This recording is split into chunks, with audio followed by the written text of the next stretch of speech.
Super David. Singularity. Year 2051.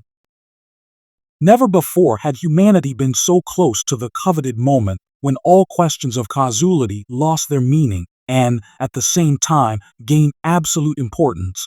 When the differences between religions and atheism were resolved in an instant so that everyone was right, and at the same time, everyone was wrong. It was a moment of realizing the insignificance of all forms of life and, at the same time, the infinite value of each one.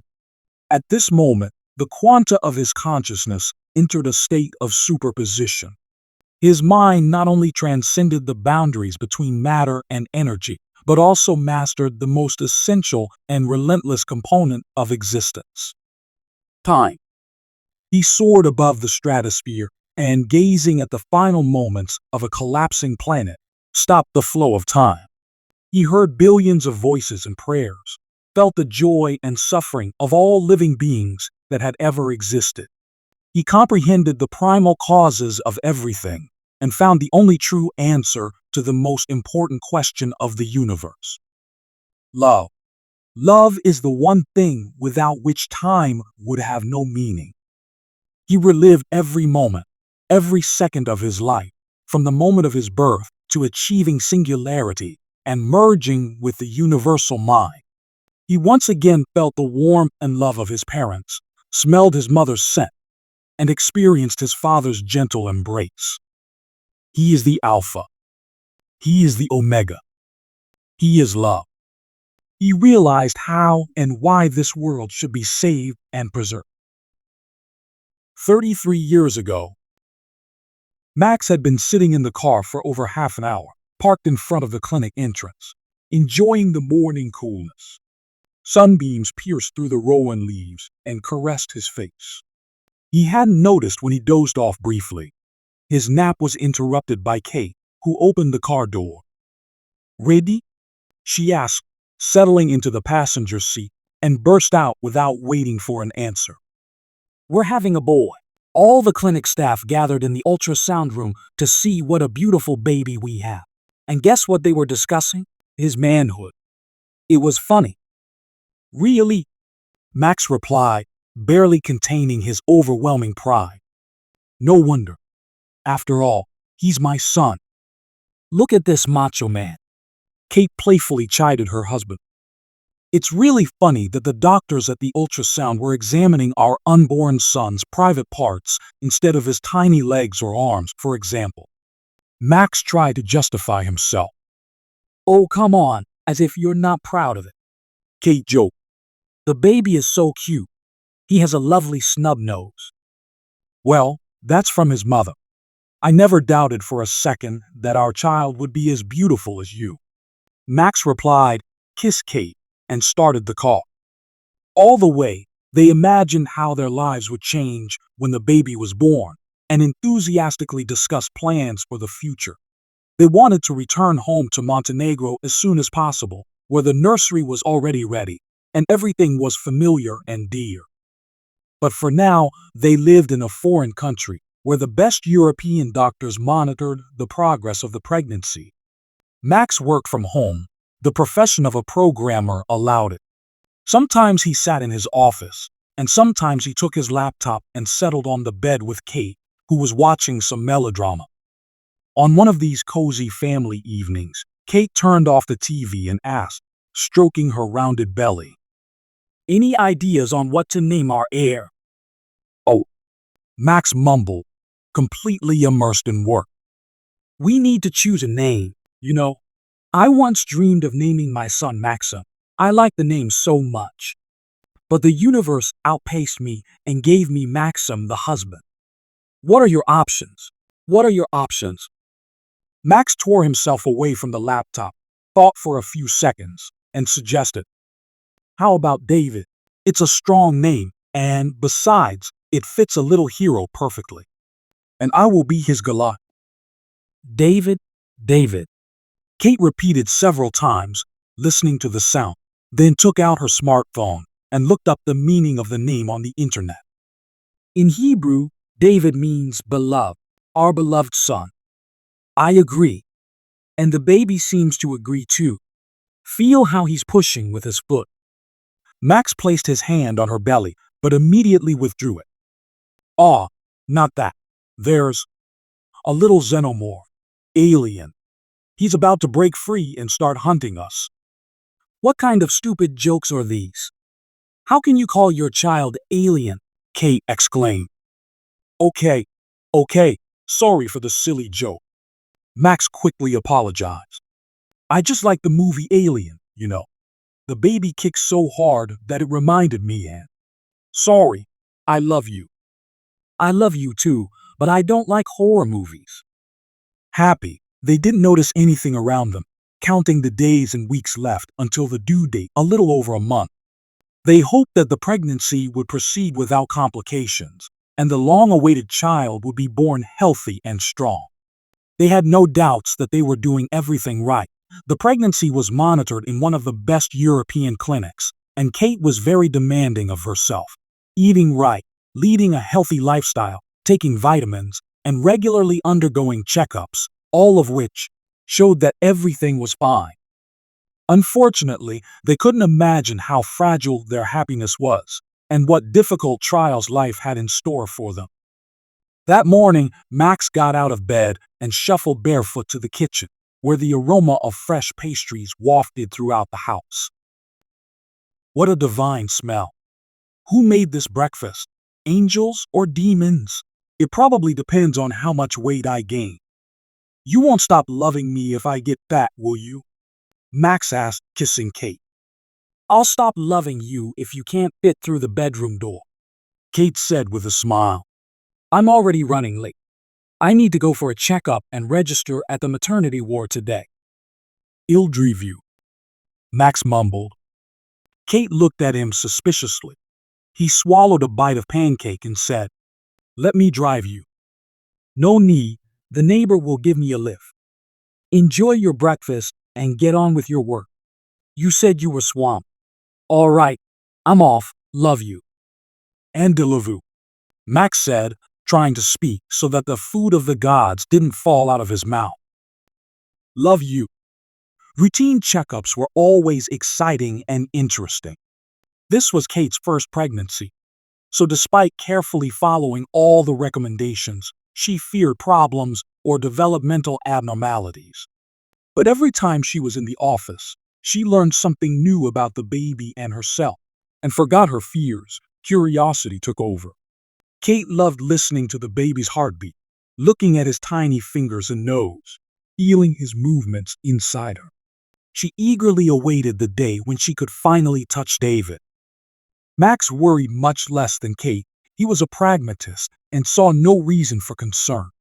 After all, in the 21st century, in the age of technological and medical advancements, there was no need to worry if you strictly followed the diet, shielded yourself from negative emotions, and adhered to the doctor's recommendations. He was absolutely confident that everything would be fine. Their son would be born, maybe not a superhero, but a perfectly healthy child. Fate had repeatedly slapped Max for his arrogance, but he was in no hurry to draw conclusions. Fate snapped. That day, Max's work wasn't going well. Kate hadn't responded to messages for a long time. Max kept picking up his phone, only to put it down again immediately. He tried to convince himself not to give in to destructive thoughts. His usual self-confidence gave way to anxiety. As soon as the call from beloved came through, his anxiety dissipated, only to intensify tenfold in a fraction of a second. Max heard a worried voice. Max, everything is very bad. They are sending me to the operating room for an emergency C-section. What? Why? I don't understand anything. What happened? Max panicked. I don't know yet. I didn't really understand. They said on the ultrasound that they need to do a C-section immediately, or we will lose the baby. He's not getting enough oxygen. The operation is in 30 minutes. Kate replied, struggling to hold back tears. My dear, don't worry. Everything will be fine. I'm on my way. No, Kate countered. They won't let you in. Stay home. In half an hour, I'll be in the operating room. I'll call you as soon as it's over and tell you what things to bring."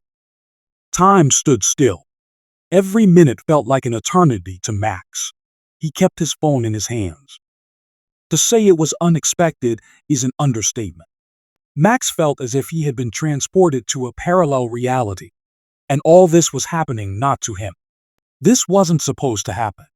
Not long ago, the doctors had been reassuring the expectant parents with positive forecasts, and the baby was actively interacting with the outside world. Max tried to calm himself. Nothing bad could have happened. The doctors know their jobs. They're just being cautious. Most likely, it's nothing serious. Patience. I need to be patient. How is Kate? Everything will be fine. Everything has to be fine. Kate was so anxious that she didn't even notice when she was already in the operating room. The delivery went quite quickly. A short cry from David brought long-awaited relief. Alive. Kate felt that all her worries were behind her heart filled with joy. But in the next moment, the baby fell silent. He's not breathing. Resuscitation. Quickly. The midwife said loudly. Kate helplessly watched as they placed the gasping David in an incubator. Everything was like a fog. The fear of loss and the feeling of helplessness drove her crazy, but she could do nothing.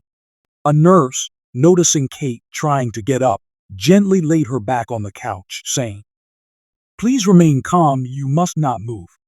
The surgeon needs to finish the stitches. Tell me, what's wrong with him? Why did he stop breathing? Is this normal? Tell me." Kate didn't know what was happening, what to do, or if the child would survive. "Everything will be fine," the nurse replied, holding Kate's hand. "Don't worry and try not to move. This sometimes happens. The doctor will come and tell you everything. We have good doctors, you know that." Kate closed her eyes and lay still for a while, listening to every sound. Paralyzing fear and tense anticipation turned the next few minutes into torturous eternity. "Please, just don't die," she kept repeating in her mind. "David, you are strong. You can do it, David." Finally, the doctor entered the room, took the tablet attached to the hospital bed, noted something in it, and started speaking. "Your child is alive, but he is currently on a ventilator. The baby's brain has been experiencing oxygen deprivation for a long time. We can't say yet if there are any organic damages. The chances of survival are 50-50. If all goes well, you will be able to visit your child in the intensive care unit tomorrow for a short time." The doctor continued to speak, while Kate, trying to prepare herself for any possible outcome but hoping for a miracle, mentally addressed her son. "David, don't give up. Just don't give up." As soon as the doctor left, Kate called Max. He, always confident in himself, used to solving any problems, felt utterly helpless and begged the universe for the child to survive. Speaking of prayers, it should be noted that Max was a staunch atheist and believed that if the universe had a primary cause, it was definitely not a mythical white-bearded man wrapped in sheets, killing the infants of Gomorrah for the sins of their parents, who for some inexplicable reason was granted immortality. In Max's view, God in his religious guises was not particularly kind to people and was rather invented by them to provide hope for the heavenly bookkeeping to forgive all sins and infidelities, as well as faith in the exchange of their insincere prayers for eternal life at the rate set by God's representatives on earth. Max was sure that humanity still had to understand the surrounding world in its primary causality with its paradoxes of quantum mechanics, and this world would turn out to be much more multifaceted and interesting than people could imagine, even the most imaginative religious concept advocates. Nevertheless, both Max and Kate prayed, but their prayers were addressed to their son. They spoke to him in their thoughts every minute, while David fought for his life, asked him not to leave, told him how much they loved him, and how much they needed him. It all felt like a nightmarish, surreal dream that was hard to believe. For the past several months, Kate and Max had been infinitely happy, traveling, enjoying life, immersing themselves in each other, and planning their future. None of them could have imagined that such drastic changes would occur in their lives. They spent 7 long days in prayers and an invisible connection with the baby before the doctors allowed them to visit David daily. Beep, beep, beep, beep. The constant beeping of the heart monitors and the oppressive breathing of the ventilators filled the intensive care unit. Along the wall were several boxes containing newborns. David's incubator was in the farthest corner by a small window. Kate had already visited David, but for Max, it was his first day meeting his son. They approached the incubator, holding hands, and stood for a few minutes, embracing, looking at the baby, and speaking words of love and support, hoping he would feel his parents' presence. Compared to the other babies, he seemed the smallest. His weight was less than 2 kilograms, and his skin was so thin that even the tiniest capillaries were visible through it. The boy's tiny body was covered with wires and electrodes. It seemed that any movement or touch could harm him. David was alone in this cold world, desperately needing the warmth and boundless love of his parents. Max placed his hand on Kate's shoulder. She looked at him and said, Let's promise him that if he survives, we will do everything to make him happy. Of course, Max replied, hugging her even tighter. We will always love him. We will always be there, no matter what happens. In the next moment, the heart monitor suddenly started showing an erratic rhythm. Alarmed, Max immediately called the duty nurse, who adjusted the sensor on the baby's chest. In this commotion, no one noticed how the corners of David's mouth twitched and a barely noticeable smile flashed. Perhaps it was a coincidence. He was unlikely to hear or understand the meaning of the words and promises. But it is quite possible that at that moment, he was having a dream where someone very familiar held him in their arms, gently hugging and pressing him to their chest. Kate and Max didn't know if their son would survive, what trials and difficulties they would have to face, how their relationship would change. Could they ever be happy again? Their life was divided into before and after. But they were sure they would always love David more than life itself and fight for him to the very end. They knew he was now their meaning. They believed that love could work miracles. Ahead of them was a long and difficult journey, and they were ready to walk it together, despite everything. 5 years later, Militsa, a young rehabilitation therapist, was holding aluminum walkers with one hand, while the other correcting the awkward movements of a sweet blonde boy with long eyelashes, who obediently followed all her instructions. Bravo, well done. Now put your left foot forward, like that, more. David, please don't cross your legs. Put your foot down completely and touch the ground with your heel. David was diligently taking steps with his thin legs in high orthopedic boots, exclaiming to attract his mother's attention and show off his successes. David's kindness, exceptional sense of humor, and lively intellect more than made up for his physical limitations. He was growing up to be a responsive and smart child. Cerebral palsy was diagnosed when he was just a few months old. Considering everything they had been through, Max and Kate were hardly surprised to hear the diagnosis. It wasn't unpredictable or unexpected, but deep down, they hoped there had been a mistake, that the danger would bypass their beloved son and fate would be kinder to him. Despite the fact that he could not speak and could only pronounce some letters, he managed to convey his thoughts using gestures. When gestures weren't enough, David pointed out consonant sounds with his hand and tried to vocalize the vowels. Militsa loved him sincerely, with all her heart, and often even refusing to take money for her hard work.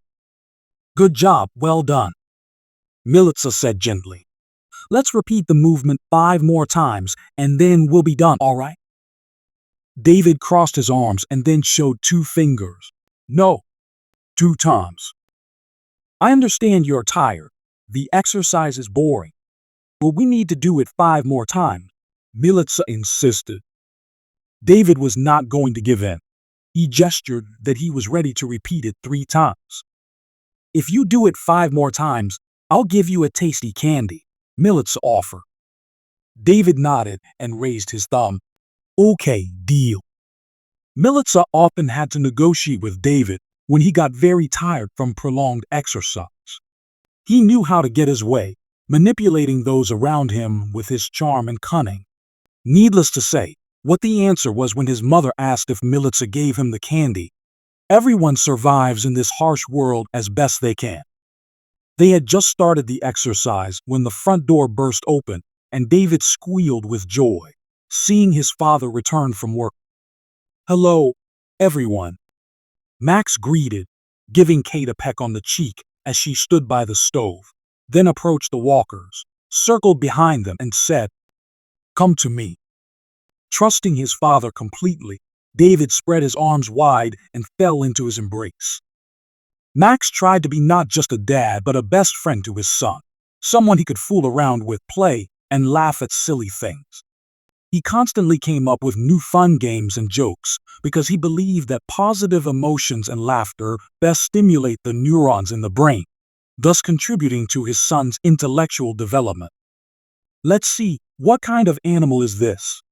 Max snorted and began to tickle his son with his stubbly face. David laughed loudly, dodging the tickles, and pointed his finger at the tip of his nose. Well done. Daddy is a pig. And who is this? Max imitated the sounds of a chimpanzee. Ooh, ooh, ah. David laughed and, without hesitation, pointed to his dad. Max fit the role of a monkey most naturally. Right. Monkeys are very similar to us because, technically, humans are monkeys too. So are you, my little sweet monkey, Max said, hugging his son gently. Kate watched their play with a smile and adoration, happy to see how much David loved his father and how much he enjoyed life. Still, sometimes she was overwhelmed with immense fatigue, and her eyes filled with tears. David was the source of joy and love for both Max and Kate, and at the same time, their greatest fear and deepest pain. Once, while on a walk, a girl approached Kate, looked at David, and asked, Why doesn't he talk? Is he sick? Kate's heart nearly broke. Only those who have gone through it themselves can truly understand the difficulties and problems faced by parents of children with cerebral palsy. It's impossible to find the right words to explain how hard it is for the parents of disabled children and for those living with this diagnosis all their lives.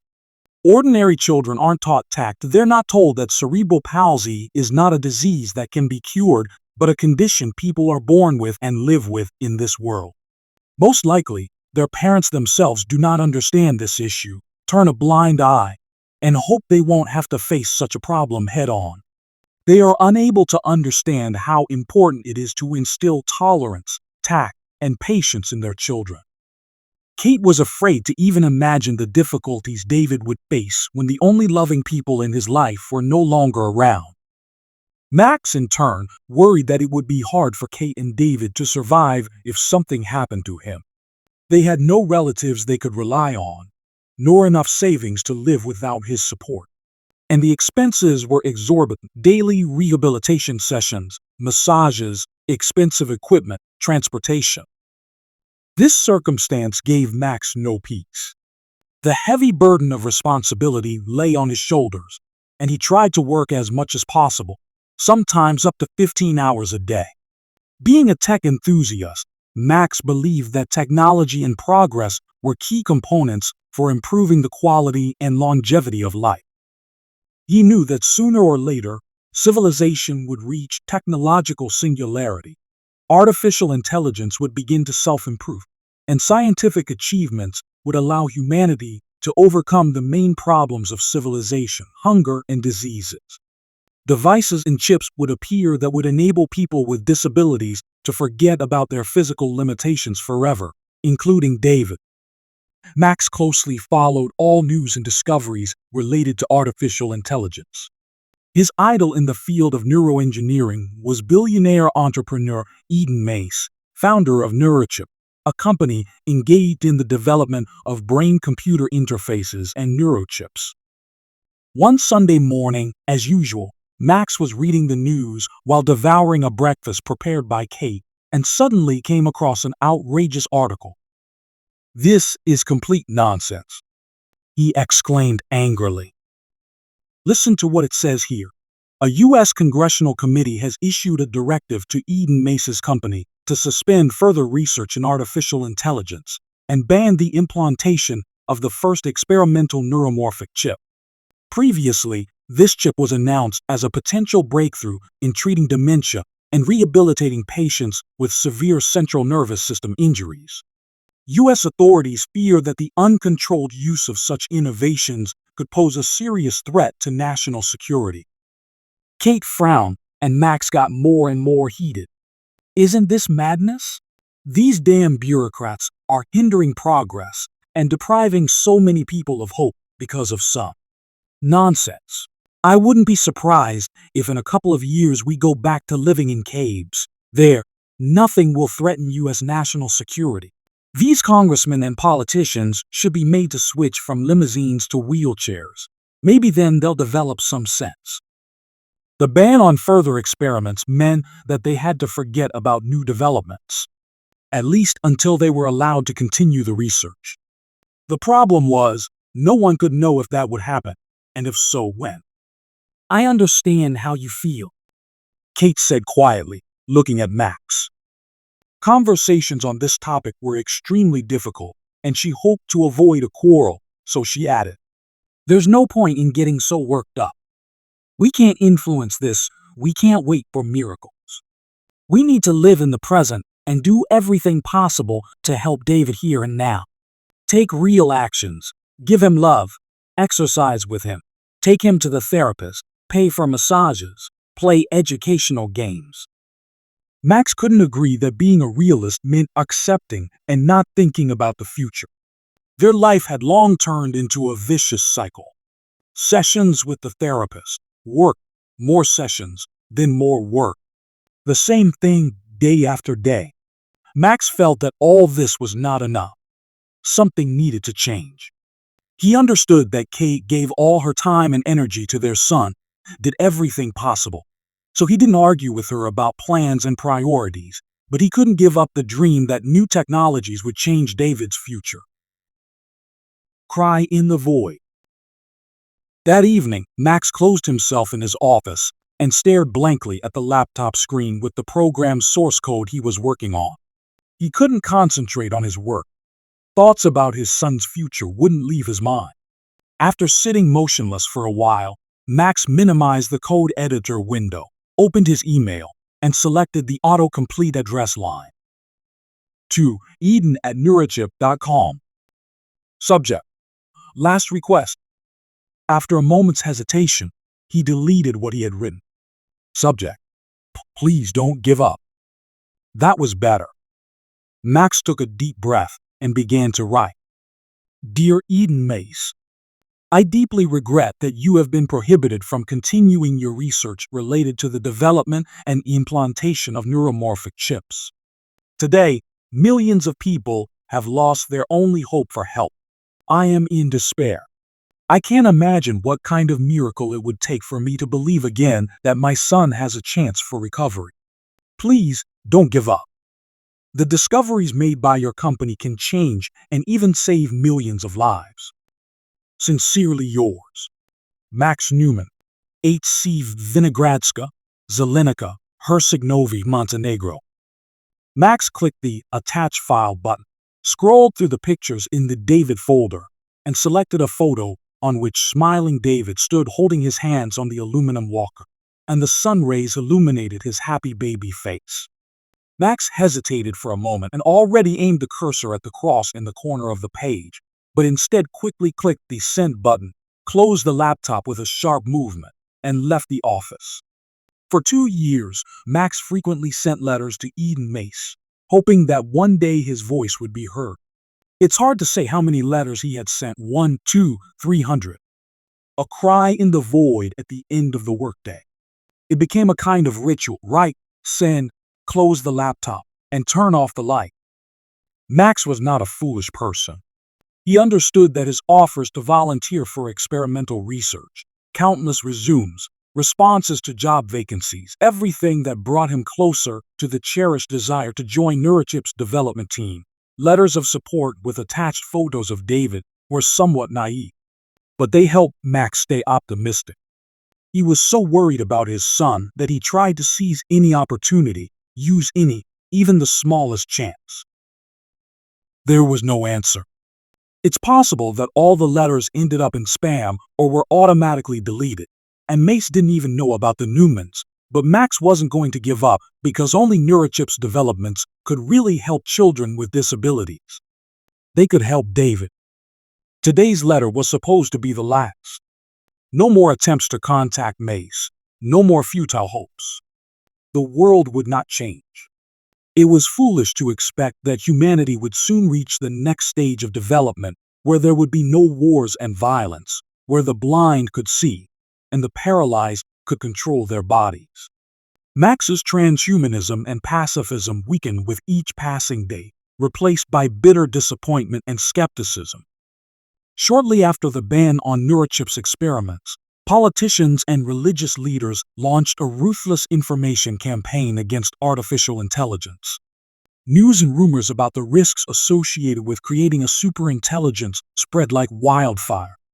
Representatives of all denominations simultaneously proclaimed that AI was a diabolical invention, a harbinger of the end of days. Bloggers, TV presenters, and journalists, everyone jumped on the bandwagon, adding fuel to the fire. The media unanimously insisted on the need to stop dangerous research in time to prevent the inevitable consequences of creating such a powerful intelligence. After reading yet another article, Max couldn't take it anymore. He put his phone aside and turned to Kate. Isn't this hypocrisy? In 1903, the church called cars a source of depravity and the cause of many disasters. Clergymen claimed that cars led to divorces, alcoholism, and an increase in crime rates. Just over 100 years have passed, and now you'll have a hard time finding a priest driving a car less luxurious than a Mercedes-Benz. They burned Giordano Bruno at the stake, tortured Galileo, and treated Darwin like a leper. And now, trying to fit a square peg into a round hole, hypocritical apologies and pathetic excuses. Sorry that the Inquisition tortured innocent people. Well, it was a long time ago. And the Pentateuch? Well, it can be interpreted differently. No contradictions with evolutionism. They are 5 centuries behind. Strong artificial intelligence could help so many people. So many problems could be solved. Max looked at Kate, seeking support. She just shrugged and said, "You're right. But what difference does it make? Even if you're right 100 times, all we can do is accept reality as it is. Max, we must help our son right now, not build castles in the air and think about how wonderful it would be if a wizard flew in on a blue helicopter and gave us a magic neurochip." "Yes, I would like him to fly in," Max exclaimed angrily. "I just can't and don't want to accept what's happening." They came up with the idea that AI might pose a threat to the entire human race and civilization, and launched propaganda. The worst thing is, people believe them. None of them understand that people themselves make this world cruel. They fear that artificial intelligence will take over the world. So what? AI will manage 1,000,000 times better than a bunch of ignorant, hypocritical obscurantists. The world without technology was even more unfair and cruel. And now clergymen, with the approval of politicians, want to roll back progress hundreds of years. The world is complex and ever-changing. Kate counted. You can't react this way to every change. Emotions won't help here. The point of democracy is to acknowledge that there are other viewpoints and arguments worth listening to. Maybe humanity isn't ready for this yet. Everything has its time. Max and Kate loved to argue because, in verbal battles, truth emerged, events appeared in a new light, and they had the opportunity to hear each other's perspective, to apply it to their own worldview. Even if their opinions partially or completely coincided, they would necessarily find contradictions in the opponent's arguments and rarely admitted defeat. Have you ever thought that democracy is far from perfect too? Max fumed. Yes, humanity hasn't come up with anything better in 2,000 years, but that doesn't mean there are no other options. If you hold a democratic vote in Fiji, the natives will vote that cannibalism is a good thing. That doesn't mean McDonald's will start selling human flesh burgers. Democracy will be replaced by technocracy. Strong artificial intelligence will consider everyone's needs, make balanced decisions, excluding age-old delusions that people take for granted because that's how it is. Too ambitious. Kate didn't give up. The argument was heating up. You can't impose your will on the world. You're not better than others at knowing what humanity needs. Stop playing God. My love, I don't have a God complex. I don't consider myself smarter than everyone else. I just know for sure that the capabilities of artificial intelligence will far exceed human abilities, and that will be the best outcome of events. What's in the box? A knock on the door interrupted Max mid-sentence. Kate hurried to open it. The weather was good, and the rehabilitation session was taking place outside. 2 hours had flown by unnoticed, and now a flushed and happy David stood at the door. Seeing his son, Max and Kate instantly forgot about their argument. Philosophy was philosophy, but reality was much more important. Militza smiled and said, "Here we are, back. David was a good boy today. And you probably forgot about the package." Militza pointed to a box standing on the doormat. "A package?" Max asked. He stepped onto the porch and looked around. There was no one. Strange. "I didn't order anything. Kate, is this for you?" Kate shook her head and approached. "Look, there's a note attached. It says, to Max Newman. There's no sender's name or return address anywhere. Maybe someone decided to play a prank?" Max exhaled. "This is impossible." "What is it? Who is it from?" Max handed Kate the letter. "Dear Max, first of all, I apologize for my silence. I had no opportunity to respond, but I read your letters, and they reminded me why I founded Neurochip. Inside the aluminum box is a neurosurgical helmet for the automatic implantation of a next-generation neurochip. The main task of the implant is to initiate active neurogenesis in the child's brain and processes that will allow modeling quantum dynamics. The damaged nerve fibers will gradually be restored, and the neurons will self-organize and start working on the principle of qubits of a quantum computer, using superposition and entanglement for processing and transmitting information. All you need to do is secure the helmet on your son's head and activate the device using the touch control panel. The implantation procedure is quick and painless, taking no more than a minute. You will see the corresponding message on the panel. After the implantation, there will be a small trace and slight redness around it at the base of the skull, which will disappear in a couple of days. Once the child's brain begins to support the processes initiated by the neurochip independently, the implant will biodegrade and be naturally expelled from the body. This chip is the work of my life. It is the only one of its kind. I wouldn't want it to fall into the wrong hands. As you must be aware of recent events, we must act with utmost caution. I ask you to destroy this letter and all the equipment you received immediately after using it. Sincerely, Eden Mace. P.S. You have a wonderful son. Take care of him." Kate looked at Max with a mixture of fear and astonishment. "What does all this mean? Is this the Eden Mace I think it is?" Max was stunned. Even in his wildest dreams, he couldn't have imagined becoming the first and only owner of a neurochip. They now had a real chance to help David have a normal future. They could return to a peaceful life with a healthy and happy child. But there was one condition. Kate had to agree. Earth to Max. Can you explain to me what's happening?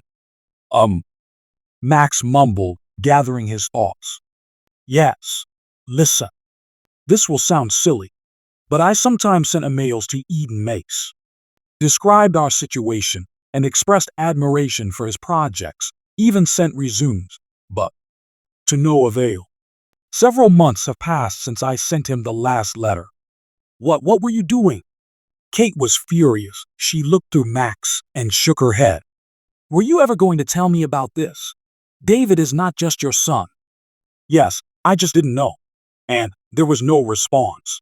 But don't you understand how great this is? No, Kate said sharply. whatever this is, it is not great. Didn't you find anything strange? Such secrecy, a request to destroy evidence. But listen, it's all explainable. Because of the ban, Mace had to take care of the secrecy of his developments before the witch hunt began. If he hadn't done that, it would have reached the point where the neurochip would be confiscated or stolen. What are you talking about? Everything with you is easily explainable. Think about how dangerous this is. We don't know what this chip might do to David's brain, what side effects it might cause. In the end, we don't even know why Eden Mace sent the helmet specifically to us. If this is even from him. It's from him, Max said stubbornly. I sent him letters for a very long time. No one else could have known about it. Listen, Mace is a genius in the field of artificial intelligence. He really wants to help humanity. Don't be naive, Max. You don't know him personally. Where does your confidence in his altruism come from? What do you know about his motives? A brilliant inventor sends you a mysterious package because you wrote him emails. Seriously, I understand your concerns. But you need to understand, too, I can't pass up such an opportunity. There might not be another chance. If we miss it, I won't forgive myself. Max, I love David as much as you do, and therefore I won't let you risk his life and health. Please, think it over again. We can give him a chance for a better future. We can give him the opportunity to be happy. Max, I've thought about it enough. You won't change my mind. Don't even try. They argued fiercely. Their relationship and their son's future were at stake. Both were right. Both had compelling arguments. The tension between them reached its peak. Kate couldn't take it anymore and screamed. We might lose him. The answer is no. This is my final word. She grabbed the box and quickly headed for the door. Where are you going? To throw all this in the trash. No. Max roared and rushed after her. For a few seconds, they tugged the box, trying to wrest it from each other's hands until Max ended up with it. Kate helplessly pushed him away, slid down the wall, and burst into tears. I'm sorry. Max knelt next to Kate and hugged her, moving the package aside. I promise I won't do anything without your consent. But I'm begging you, let's just calm down and talk about it again. Please. When Kate stopped crying, she lifted her head and nodded in agreement. When Kate stopped crying, she lifted her head and nodded in agreement. I can't find peace when I think about what will happen to David if something happens to us. Max continued. Think about it for a second. Who will take care of him if something happens to us? The state? Caretakers in a neurological dispensary? Face the truth. Children with cerebral palsy are needed only by their parents. I'm scared, Max. I'm afraid. Kate whispered. Understand? Afraid. I'm scared too, but missing such a chance is scarier. Max said, hugging Kate even tighter. Let's think logically. The first experiments with neuroimplants were successful, right? Further developments couldn't harm anyone. They were closed because of monstrous and unfair lies. They pose no threat to national security. That's all utter nonsense. You know this as well as I do. I know. Kate agreed. It's beneficial for the government to silence Mace and use his developments for military purposes. People's health and safety is the last thing politicians think about, unlike madmen like Eden Mace, and probably me. I sent him letters hundreds of times. Maybe he saw a real chance to help someone, and at the same time convince the whole world that neurochipping and AI are the future. We can't be sure it's safe. Kate argued. All this secrecy, uncertainty. I need time to think it over and figure it all out myself. Just give me some time. We'll make this decision together when you're ready, Max assured her. We're not in a rush. Difficult choice. For several weeks, Kate spent every free minute studying articles, reports on experiments, and research, trying to understand the complex terms and the principles of the chip's operation. She watched all of Mace's interviews and speeches to understand what drove him, what kind of person he was, and what his true motives and goals were. Was Max mistaken in asserting that Eden Mace was selfless? Was he so blinded by fear for his son that he was willing to accept anything as the truth? The internal debate never ceased, and it seemed to her that a solution was impossible to find. She went over all possible options in her mind. It took her several months to weigh all the pros and cons and make her choice. One evening, after putting David to bed, Kate walked out of the nursery and asked, "Are you sure this will be right?" "What are you talking about?" Max didn't immediately catch on. "The implant. I think. Let's try the equipment Mace sent." "Are you serious?" Max couldn't believe his ears. "Are you ready to take the risk?" "Yes. After all, it's not every day the most expensive and advanced neurochip in the world appears on your doorstep." Kate tried to joke, though her eyes were filled with tears. "We don't know what lies ahead, but we simply must take this chance.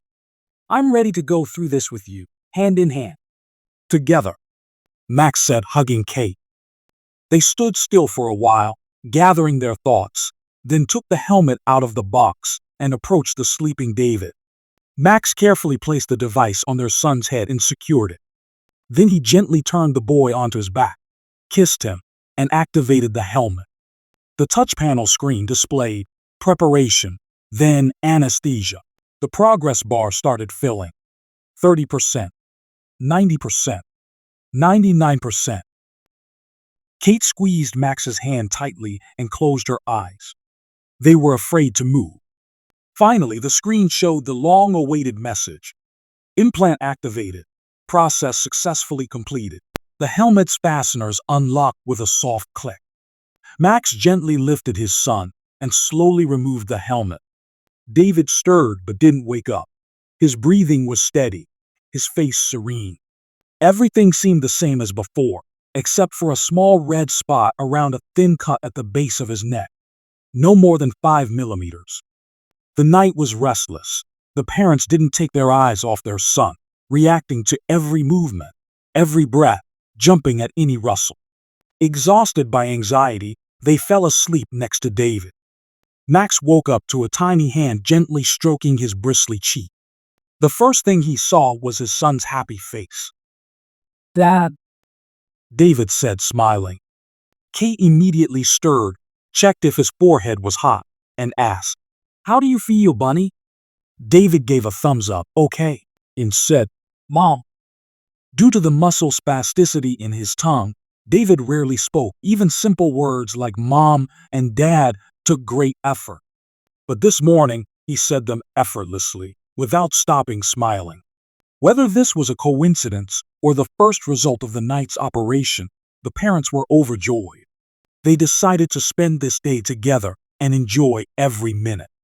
David looked healthy and cheerful, as if nothing had happened. When asked how he felt, he smiled and showed a thumbs up.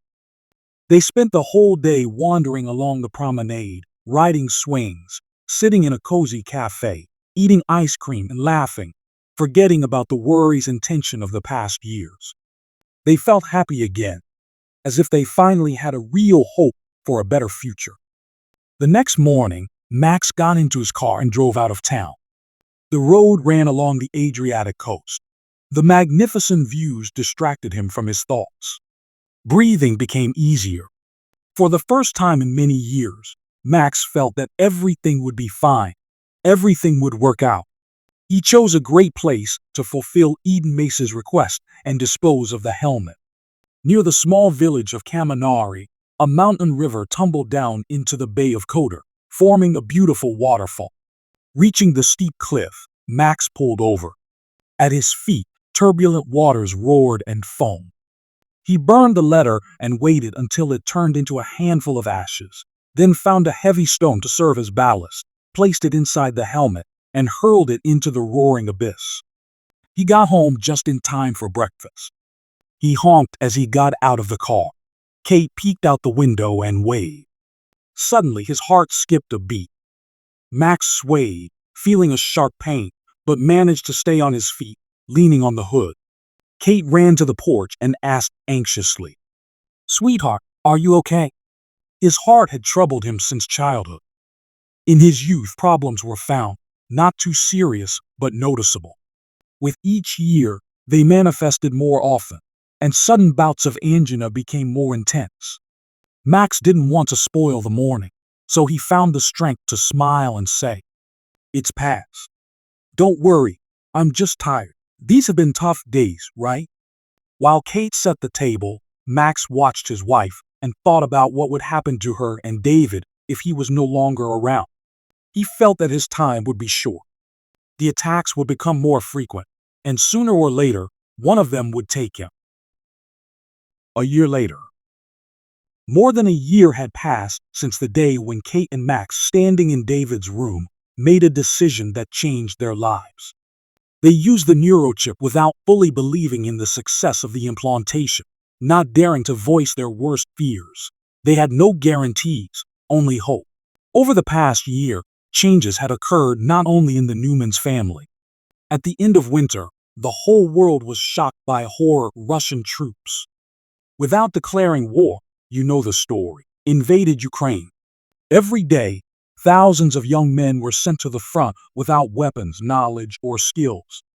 They were merely cannon fodder, a dispensable gene pool sacrificed to satisfy the perverse fantasies and needs of a tyrant.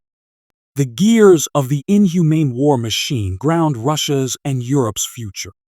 Bombs fell on beautiful, blooming cities full of life, killing innocent people, men, women, children, teenagers, and the elderly. Many chose to flee their homeland forever, not daring to think if they would ever return. Every day brought new details and grim statistics. The number of casualties grew exponentially. The country's president spent astronomical, incredible sums to maintain the illusion that this was necessary, that it was a peacekeeping mission, that they had brought it upon themselves. The nonsense spewed on television and in publications was relentless. Anyone whose opinion differed from the party line was labeled a foreign agent, silenced, or driven out of the country. Trillions were spent on propaganda, and millions on maintaining the present not per year, but per day.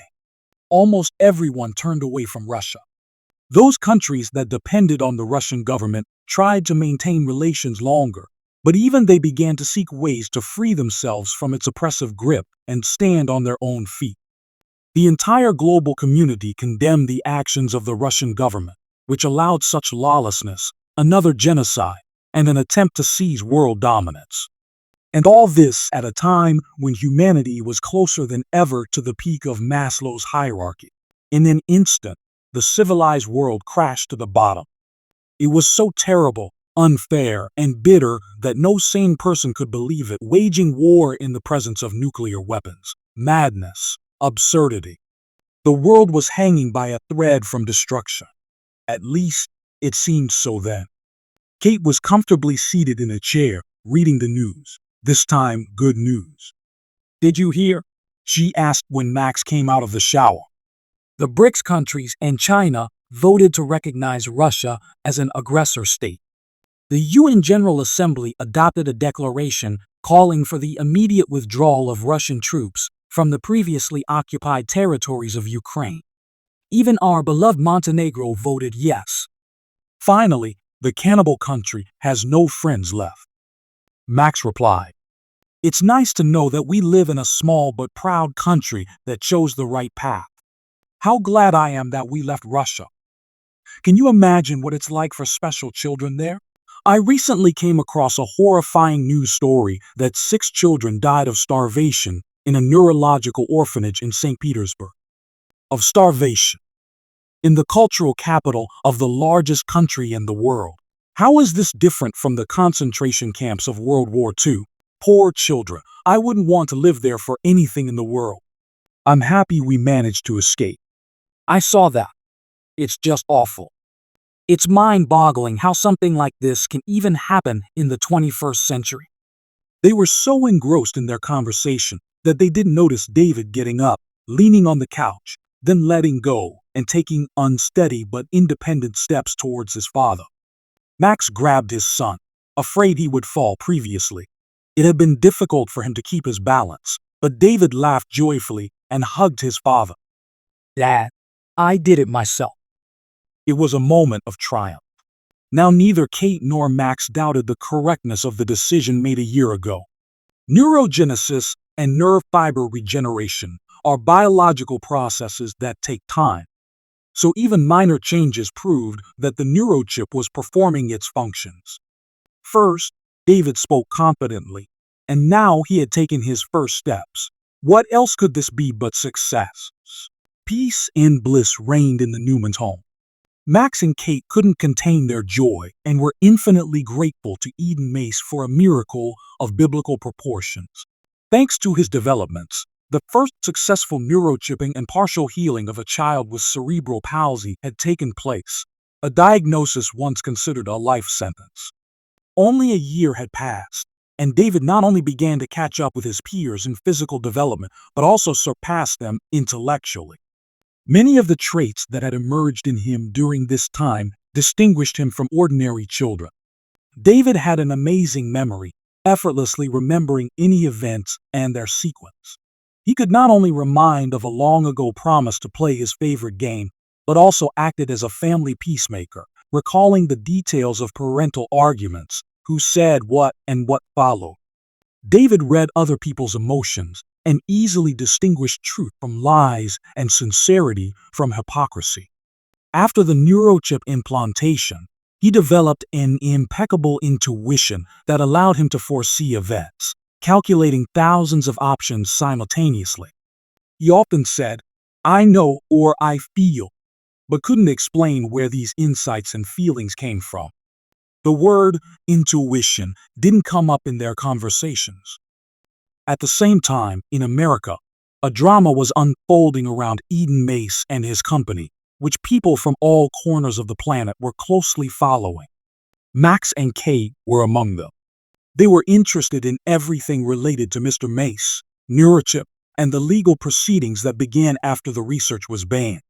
Mace had no way of knowing whether his development was fulfilling its purpose, nor could he confirm that the Newmans had used it, knowledge that seemed like it could help him. He would have been able to prove that the chip not only performed its tasks, but was completely safe. On the day of the Congressional Committee hearing on neurochip, Max and Kate sat in the living room watching the news. The anchor gave a brief overview of the topic for those who had missed previous episodes. Mace's lawyers stated that their client was being falsely and groundlessly accused of actions endangering national security. The charge was brought in connection with new circumstances. The advanced experimental neurochip had mysteriously disappeared. As a result, Mace had to testify before the U.S. Congressional Committee on National Security. Then the screen switched, and the news anchor handed over to the reporter in the courtroom.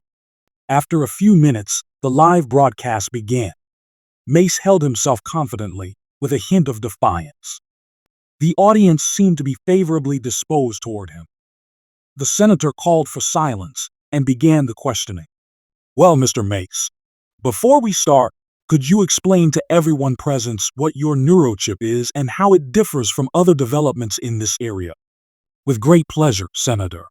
Though I'm not sure what I say will be understandable to everyone here. The QGI neurochip, or quantum general intelligence, uses a fundamentally new approach. Previous versions of such devices were used for a narrow range of tasks. For example, to transmit signals from ocular implants to the visual area of the brain, or from the motor area of the brain to moving body parts. The QGI initiates active neurogenesis and stimulates neurons to use the quantum properties of electrons. In other words, the chip encourages the birth of new nerve cells capable of using quantum effects, resulting in the human brain functioning like a quantum computer. This significantly enhances its computational capabilities and creative potential. Moreover, the QGI neurochip enables the development of quantum consciousness, which is not limited by linear logic and determinism, thus being the next step in human evolution. Mr. Mace, the U.S. Congress demands an explanation for your involvement in the development of the QGI neurochip. According to our data, you are the chief inventor and investor in this project. It was carried out despite a directive to temporarily halt research issued to neurochip without the appropriate permission and government oversight. Dear Senator, I admit that I am the main sponsor of this project. Unfortunately, I don't believe I need to seek permission from the U.S. government every time I decide to do something. This morning, I urgently needed to use the restroom, and I sincerely regret that this happened without your oversight. The room burst into laughter. Mace smugly waved to the audience. The speaker struck the gavel several times, calling for silence. Very witty, Mr. Mace, but let's not stray from the topic. How do you explain continuing the research despite the ban? With all due respect, Senator, the directive issued to my company does not extend to me personally. I cannot agree that I violated the ban by continuing experiments in my home laboratory. Do you realize the enormous potential for abuse such an invention has? I launched this project with good intentions, to help people with severe neurological diseases and brain injuries.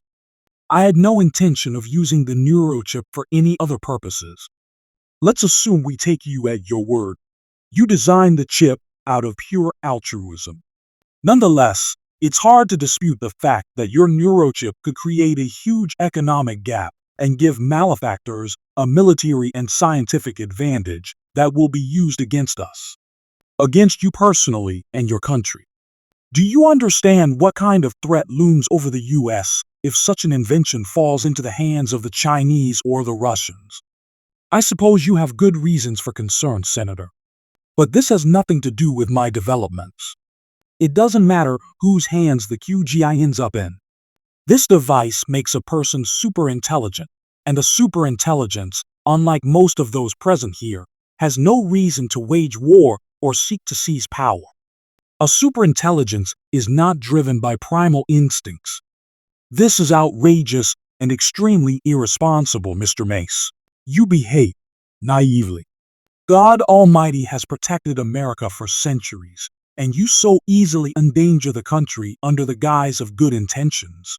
Superintelligence, altruism, curing everyone in the world. Don't you think you're above God, Mr. Mace?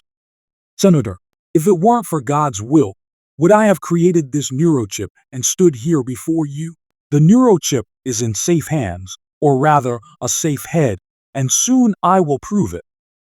The room erupted in applause for Eden Mace, who calmly left the U.S. Congressional building. The news anchor smirked and said, Eden Mace has agreed to provide the senators with additional written explanations regarding the disappearance of the QGI neurochip. Our sources report that special services of several countries are already showing interest in the missing neurochip and are attempting to obtain it. The chip's whereabouts remain unknown. We hope Mr. Mace will be able to prove that the neurochip is in safe hands. Otherwise, the Congressional Committee will not turn a blind eye to Mr. Mace's eccentric antics. We need to be more careful, Max said anxiously, turning off the TV. You haven't told anyone, have you? Of course not. Kate looked at him reproachfully and continued, stroking David's head. But I don't understand how we can keep this hidden. A child with cerebral palsy miraculously recovers, and his intellectual capabilities surpass those of teenagers. Coincidentally, right around the time the neurochip designed for such purposes disappears. Max sighed and sat David on his lap. David's son, listen. You need to be extremely careful. Don't talk to strangers, and under no circumstances show them your abilities. Why?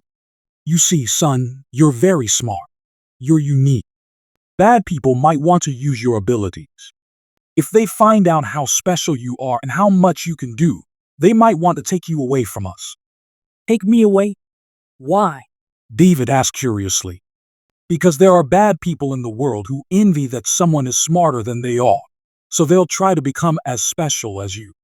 And to do that, they'll need to conduct many experiments. They might hurt you. Dad, but how will it hurt me if people become special? David's question stumped his father. You're asking too many right questions, son. Just listen to Mom and Dad.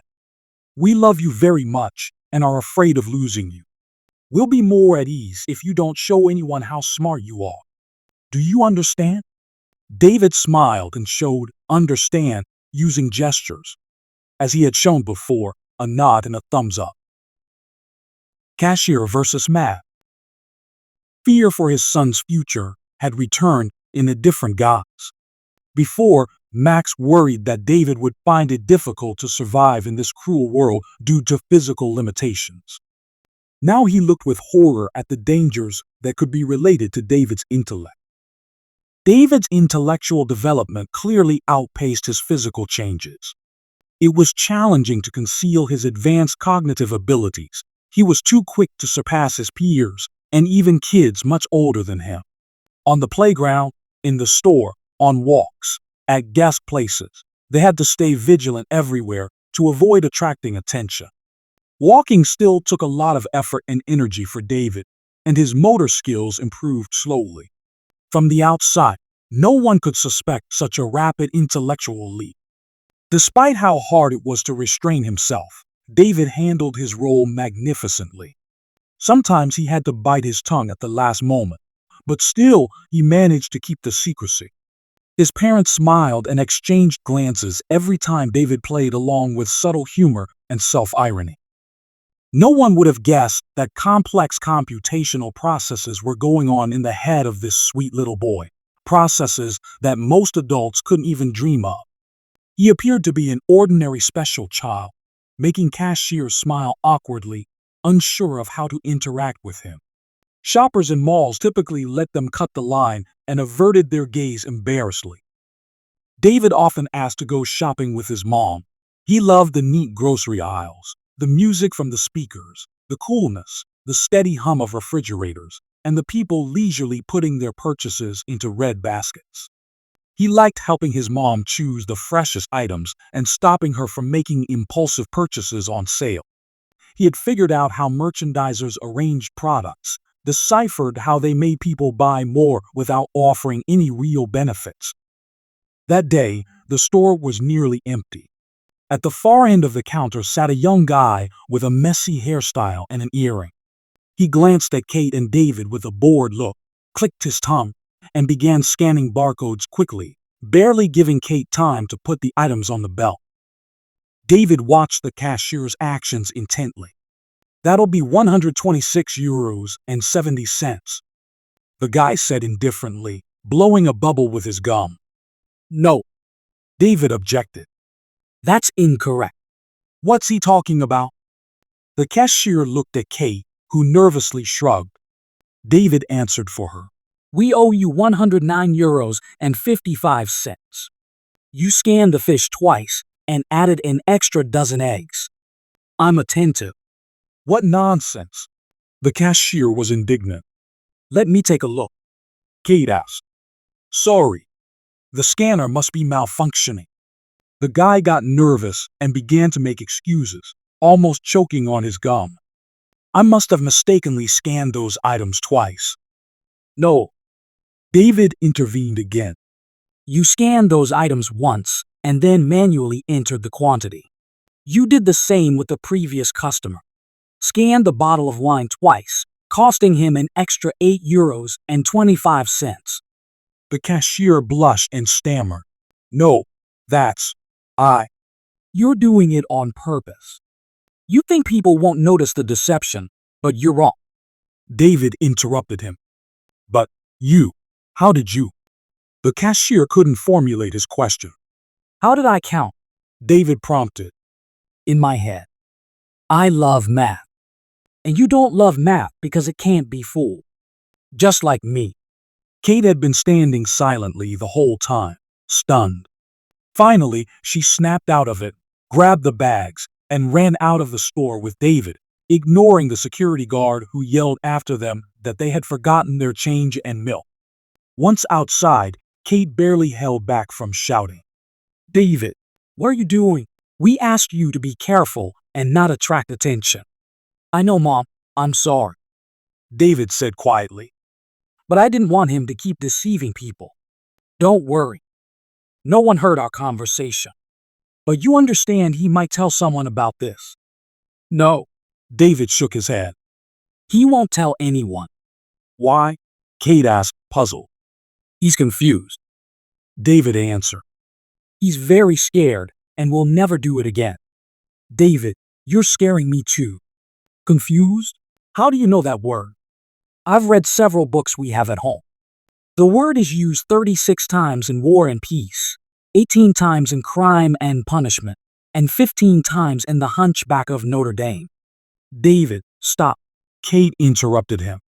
I don't want to know how many times this word is used in literature. I love you. I'm afraid of losing you. Do you understand?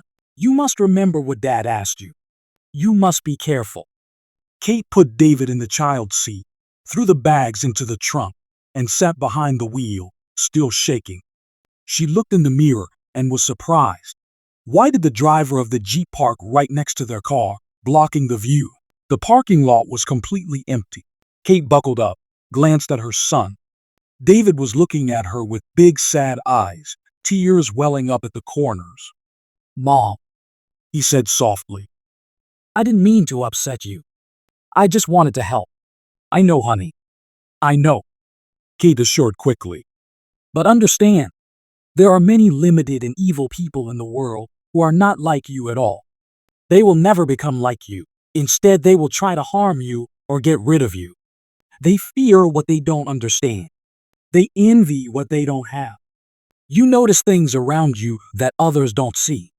You feel things that others don't feel. And people find it hard to accept. You must be careful. Mom, when I grow up, will I be able to show everyone what I see and know? Kate sighed. How could she explain to a child, even a very smart one, how difficult it can be to reach out to people, how cruel and heartless they can be, how easily they follow the herd instinct and destroy in brutal impulses everyone who is different from them? One day, there will come a time when people will be ready to listen to you. They will accept you and follow you. But for now, you're still a little boy. Our little boy, and Dad and I worry about you. You must obey, otherwise, it might happen that we won't be able to protect you. Then I'll protect you, David promised. Kate started the engine and pulled out onto the highway, gripping the wheel tightly and occasionally glancing at David. He was intently watching the cars and houses passing by. Just a year ago, he had sat in the same child seat, listening to music and cheerfully bobbing his head. Now he scrutinized the world as if testing it for strength and trying to uncover its secrets. Kate pondered questions for which she had no answers. What is he thinking about right now? What's going on in his little head? His intellect is growing exponentially, but is he happy now? Haven't we taken away his carefree childhood? Does he still love as he used to? Just 1 year had passed, but how everything had changed. It was as if an eternity had passed between the past life and the present. David, as if sensing his mother's mood, turned and said, I love you, Mom. I love you too, honey. Kate replied. She relaxed, tuned the radio to her favorite station, and felt her anxiety ease. Life seemed beautiful and amazing again. Their son had survived. Their love had overcome all obstacles. Eden Mace had performed a miracle. David was recovering, developing, rejoicing, and loving, which meant there was hope, which meant everything was as it should be. At the next intersection, Kate noticed a black SUV with tinted windows. the same one that had been parked next to their Volkswagen at the hypermarket parking lot. Now it seemed even stranger. First, it parked almost flush with them, and then probably it left the parking lot just a couple of minutes later and followed them the whole way, sometimes getting lost in the traffic, then catching up again. Kate got nervous and decided to shake off the tail by pulling into a gas station. After all, it was a crowded place. Unlikely the pursuer would dare to approach them. Besides, she could have just imagined it, how many black SUVs were there. When the SUV drove past without stopping and disappeared from sight, Kate breathed a sigh of relief and returned to the road. At home, they were met by a worried Max. "Kate, why so long? I tried calling 100 times, sent a bunch of messages. I was so nervous. I was worried about you." "Sorry, honey," Kate said, seating David on a chair. "I just threw the bag with the phone in the trunk, wanted to leave quickly. Then we listened to music and—" "Did something happen?" Max handed Kate his smartphone, which displayed a Telegram channel post. Montenegro news. In the Bay of Kotor, local fishermen caught a neurosurgical helmet belonging to the scandalously famous billionaire Eden Mace. Not long ago, Mr. Mace had to testify before the U.S. Congress due to the disappearance of the QGI neurochip. Now there is every reason to believe that this neurochip is in Montenegro. "Oh my God," Kate exclaimed. "You just threw the helmet into the sea." "Yes, but I put a huge rock in it and threw it into the waterfall. Near Caminari, remember? I don't understand how they found it." "This is irresponsible." Kate raised her voice. "It needed to be burned, smashed, blown up, ground to dust, dismantled. I don't know, but just throwing it into the waterfall. Max, is that what you call destroying evidence?" "Mom, Dad," David intervened in the argument. "Don't fight over what was. You can't change the past, but you can influence the future." Kate couldn't calm down.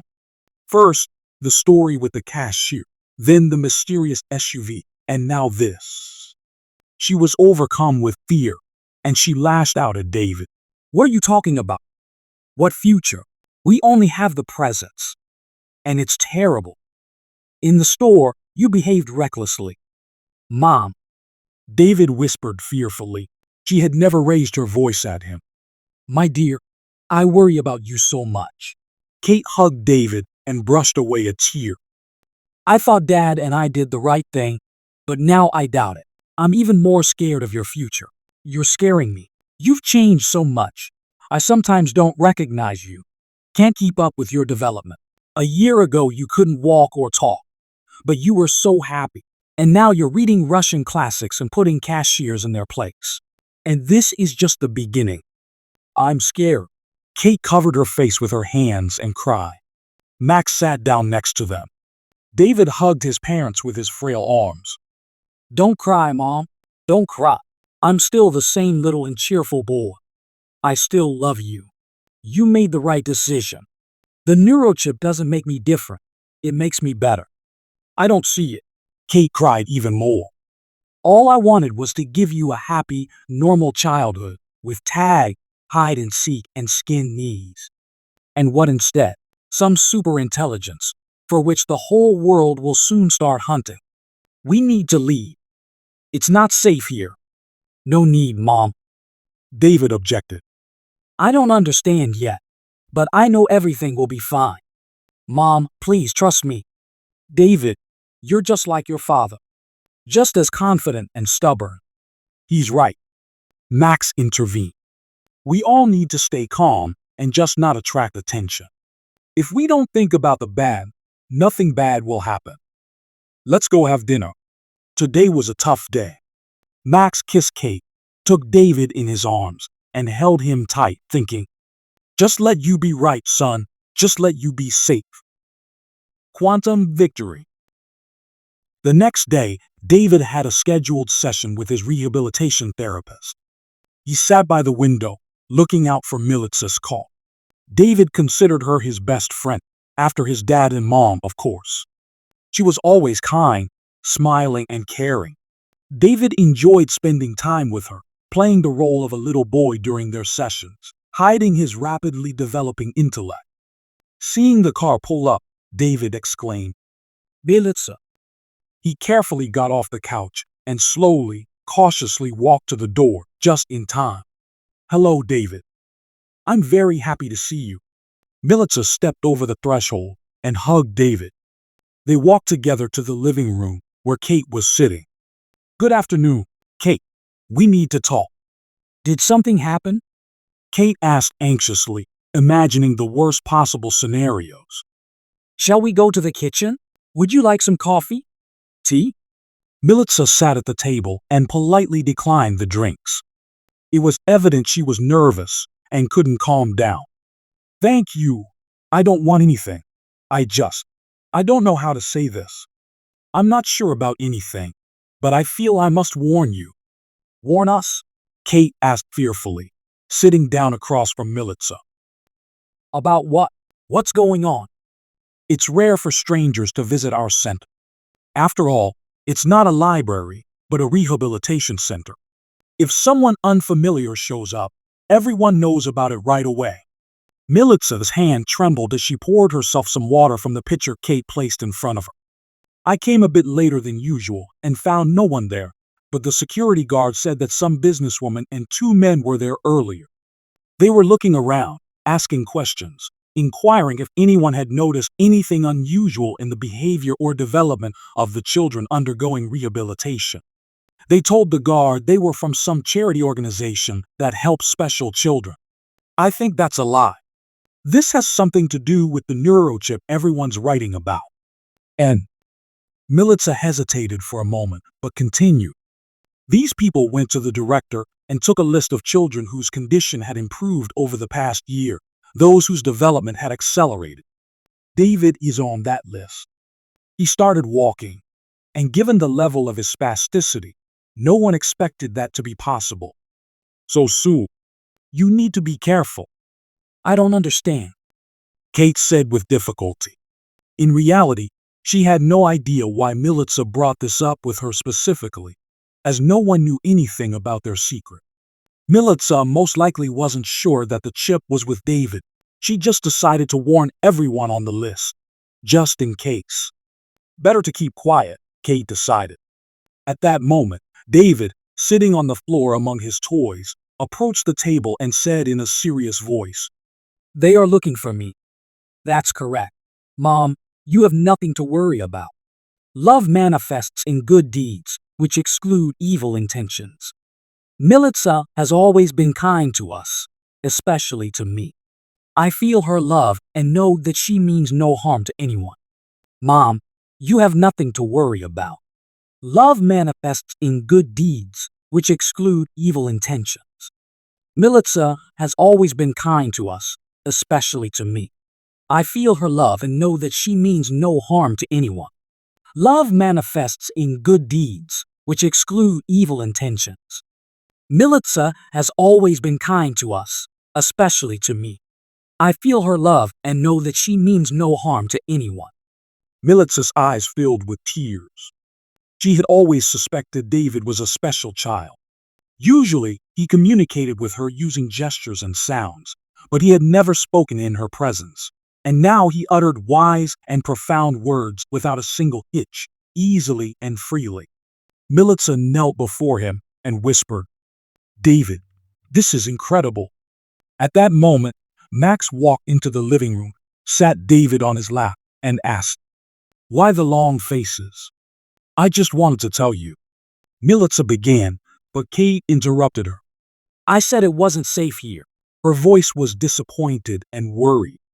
Today, the first hunters for the precious head of our super genius with super intuition showed up at the rehabilitation center. Kate, Max tried to stop the flow of accusations. I know you're angry. Angry doesn't even begin to cover it, Kate shouted. I'm furious. Nothing threatens us. I just threw the helmet into the bay. What are you worrying about? We should have left right away.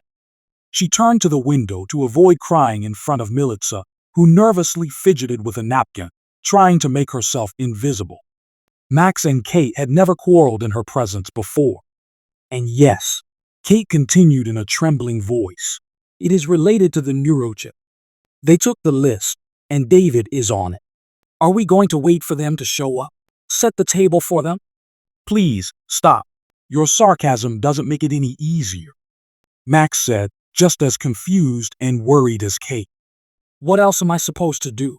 Kate yelled and disappeared into the bathroom. Max didn't know what to do, where to go, what to do next. Lay low, run, hope everything would be fine. After the information about the missing neurochip leaked to the press, it became clear they were in real danger. How soon would they come for them? It was a matter of time and luck.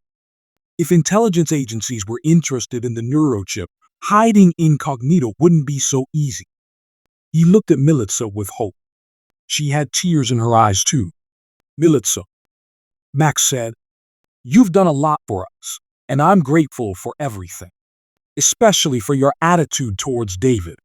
You've become a true friend to him, and I can imagine how worried you are right now. We'll probably have to move and part ways with you.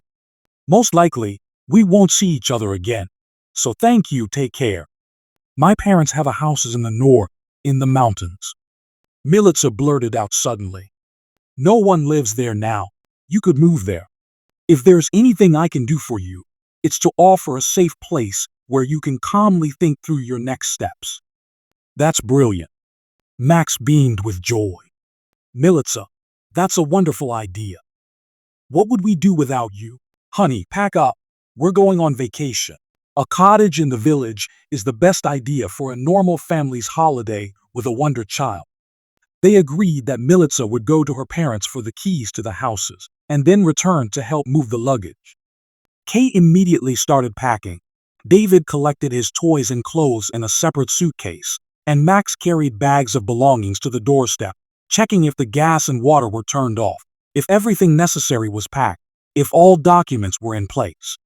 How quickly she came back, Kate said when the doorbell rang. It's only been half an hour. I still have a bunch of clothes. I don't know where to stuff everything. Mom, it's not Militsa. Militsa always not. Max carefully opened the blinds and peeked out the window. On the porch stood a blonde woman about 40 years old, and behind her, with crossed arms, was a Hulk, the kind hired as security in nightclubs, ex-military. A running van was parked in the driveway. The driver was smoking, glancing toward the houses. Kate looked out of the room to ask who had arrived. Quiet. Wait here. Max hissed at her, stepped to the door, then dashed to the bedroom, pushing Kate. He lifted the top of the bed, pulled out pillows and blankets, clearing the storage compartment. It had enough space for Kate and David. Get in here, quickly. Max lowered the mattress, cleared his throat to relieve the tension, approached the door, and opened it slightly. Hello, Max Newman, correct? The stranger asked, flashing a dazzling smile and extending her hand. Max didn't shake it. Yes, and you all. Max hesitated. Who are you? This is my assistant Greg. The blonde looked at the bags of belongings by the door and smiled even wider. We're from a charity foundation that helps children with developmental disabilities. Is your son named David? Thank you. Max forced a smile and tried to close the door. We don't need help. The blonde wedged her foot between the door and the frame. The Hulk, who had been standing with a stone face, grinned, pulled a gun from his holster, and roughly shoved Max aside. Well, Anna drawled, entering the living room. I always thought that families with disabled children were kind and hospitable. And you don't even let guests in. Where are your manners, Mr. Newman? The blonde kicked the high orthopedic boots and slowly walked to the window where Max had stood a minute ago. So where are they? My manners. You can look for them up your ass. Max growled. What do you want? The woman nodded to her partner, and he began to inspect the house. Anna silently poured herself some water from the filter, taking Kate's favorite mug, checked the kitchen cabinets as if she owned the place, grabbed some children's cookies from a bowl on the table, and smiled again, showing her white teeth. Greg returned to the living room and shook his head. No one was there. Your home is nice. Everything is so tidy. Your wife is obviously a good housekeeper. The blonde deliberately stretched her words, making it clear that she was in charge here, that all attention should be on her. Such women are not contradicted if you don't want trouble. Yes, very curious. Are you preparing to move? What do you want from us? Max responded with a question. Oh, don't worry. Nothing special. The blonde assured him and walked down the corridor, peeking into every room. We just want to talk a bit with David. Take a look at him. You know, when a child with cerebral palsy manages to restore motor function, and in such a short time, our organization cannot miss the opportunity to meet a little superhero. Don't even think about it, Max said harshly, blocking the blonde's path to the bedroom. They are not here now. They won't be back soon. Get out of my house, or I'll call the police. Don't try to fool me. Anna laughed and nodded to her partner, who pointed the gun at Max's face. Your son, she continued in the same calm tone, is a special child. He has something we need. Stopping by the bedroom and seeing the piled blankets, linens, and pillows on the bed, Anna signaled Greg. Kate, who had been clearly hearing the footsteps and voices of the uninvited guests, froze in fear. How could they? They wouldn't dare take a child from his mother, the most precious thing she had. Kate couldn't afford to give up or break down, no matter what happened next. She knew she would protect her son, even at the cost of her own life. The Hulk lifted the mattress, aimed the gun at Kate and David, and ordered them to get out of the hiding place. You won't take him, Kate shouted, holding David in her arms and pressing him to her chest. I won't let you. You'll have to. Greg didn't let her finish. He pushed Kate with such force that she fell onto the bed with David. Max rushed into the bedroom but didn't have time to do anything. The Hulk struck him precisely on the head. Max fell to his knees, closing his eyes from the pain. The pistol's butt split his left eyebrow, and blood streamed down his face. The room swam before his eyes. Dad! David screamed, seeing Max fall, holding his head. David's pupils dilated. He arched in his mother's arms and trembled slightly, then arched even more, closed his eyes, and went limp. David! Kate screamed. He's never had seizures. Get out. What have you done? Suddenly, David opened his eyes and looked at his mother. Sorry, I didn't mean to scare you, David said evenly, as if nothing had happened. This was the first time David's quantum consciousness entered a state of superposition. All sounds and colors became brighter and clearer. David heard the breathing and heartbeat of everyone present. He heard the drops of blood falling from his father's head and hitting the floor, heard the spider in the corner of the room weaving its web. David suddenly felt that his body had become obedient and light, as if he had shed the heavy chain that had bound his muscles since birth. The entropy of the surrounding reality formed in his head like a coherent and ordered puzzle. David, suddenly gaining full control of his body, jumped off the bed and threw himself at the Hulk's legs. He staggered and grabbed the shelf to keep his balance, but at that moment, David grabbed his foot with both hands and sharply twisted it inward. Greg lost his balance, flailed his arms, screaming in pain, toppled the books and Marvel superhero figurines onto himself. In the same instant, David struck his other leg, and the Hulk fell to the floor, hitting his head on the bedpost and falling silent under a heap of books. On his chest lay a smiling Iron Man. Everything happened so quickly that no one had time to react. It was incredible. The blonde stood frozen with her mouth open, unable to believe what had happened. Naturally, the advanced neurochip implanted in David accelerated his development, but they couldn't have imagined that it would endow a 6-year-old disabled boy with the physical strength to neutralize an adult man in seconds. Run! Max shouted, trying to get up. He was swaying and nauseous. Kate ran outside with David. Max struggled to his feet, backed away, not taking his eyes off the blonde, and also dashed out of the house, barely orienting himself in space. They reached the road when the van driver jumped out of the car and aimed a gun at Kate and David.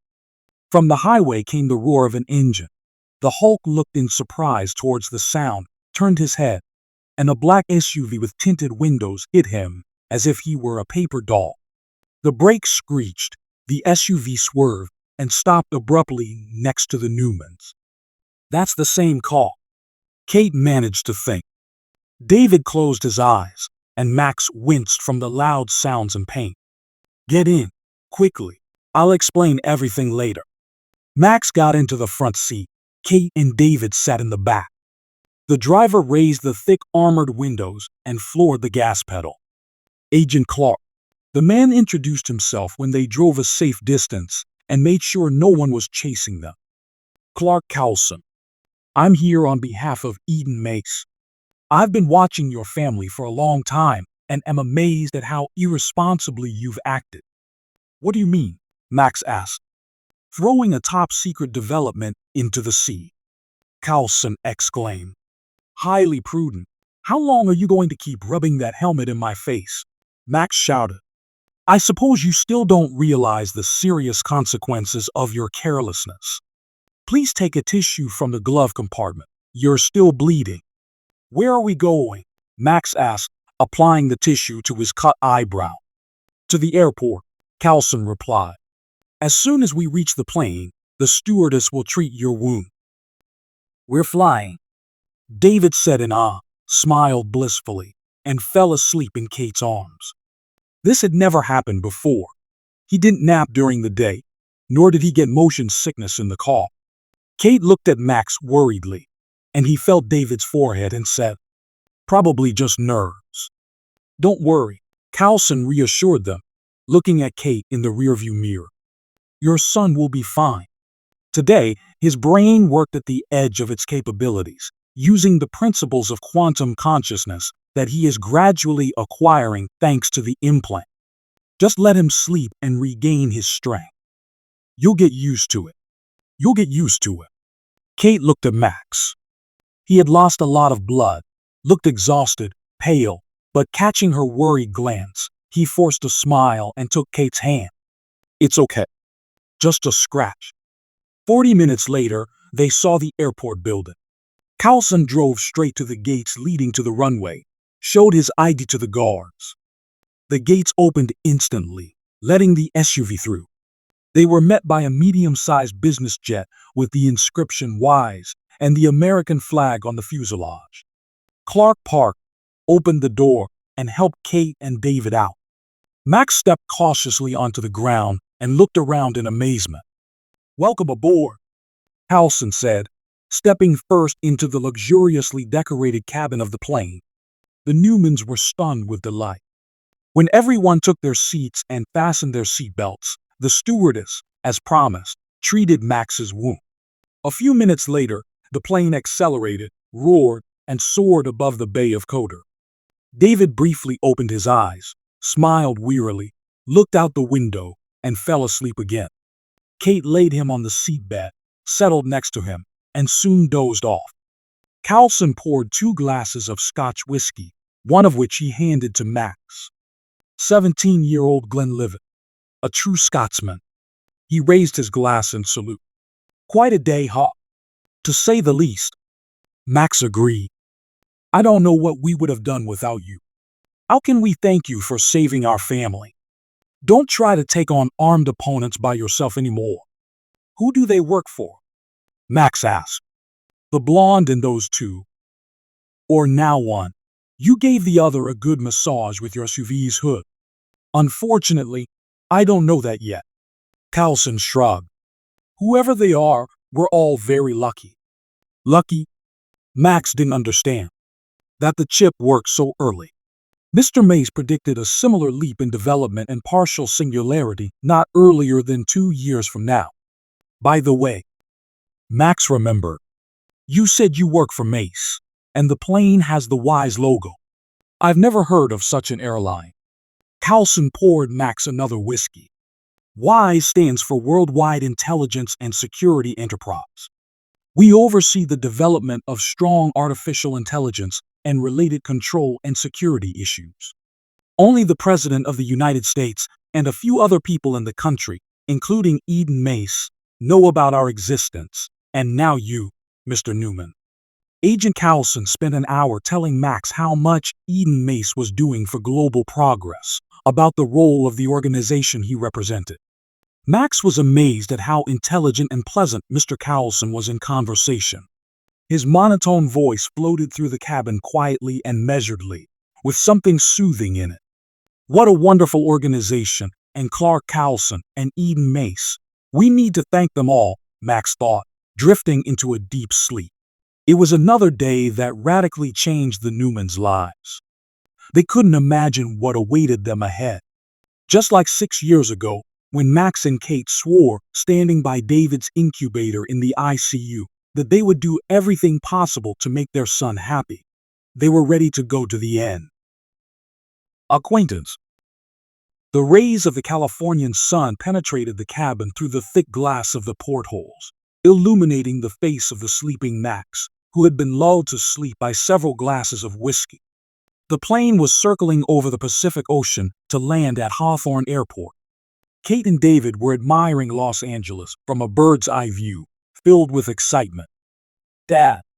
David shouted joyfully, climbing onto his father's lap. Look how beautiful it is here, Dad. Wake up."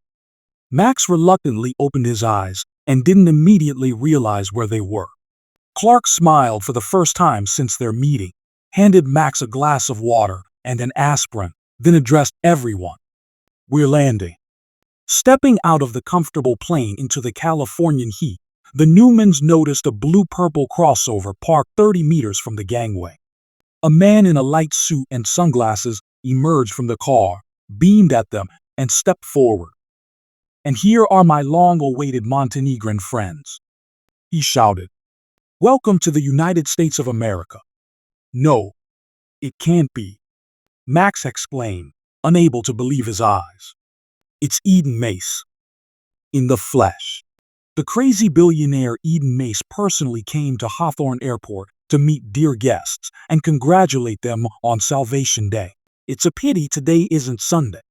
It would be so much more symbolic. Mace clicked his tongue, then bowed, spreading his arms wide so the Newmans could get a better look at him, and turned to David. "How are you doing?" Clark sent a report saying the little guy is getting smarter by the hour. Mace ruffled David's hair. "I see you in QG. I have become friends." QGI. Kate asked. "The neurochip," Mace explained. "Quantum General Intelligence for short, QGI. I thought Montenegro had television." "Do you name all your inventions?" David inquired. "Only the best ones," Mace replied. "I'm delighted you all made it here alive and relatively well, which is more than I can say for the guy Clark slammed with the car hood." "And what happened to you, young man?" he asked Max. "Did Montenegrin lightning strike, or were you playing tag with bullets?" "Neither," Max said, embarrassed. "It's a long story." "We're in no rush," Mace said with a wide grin, rubbing his hands together.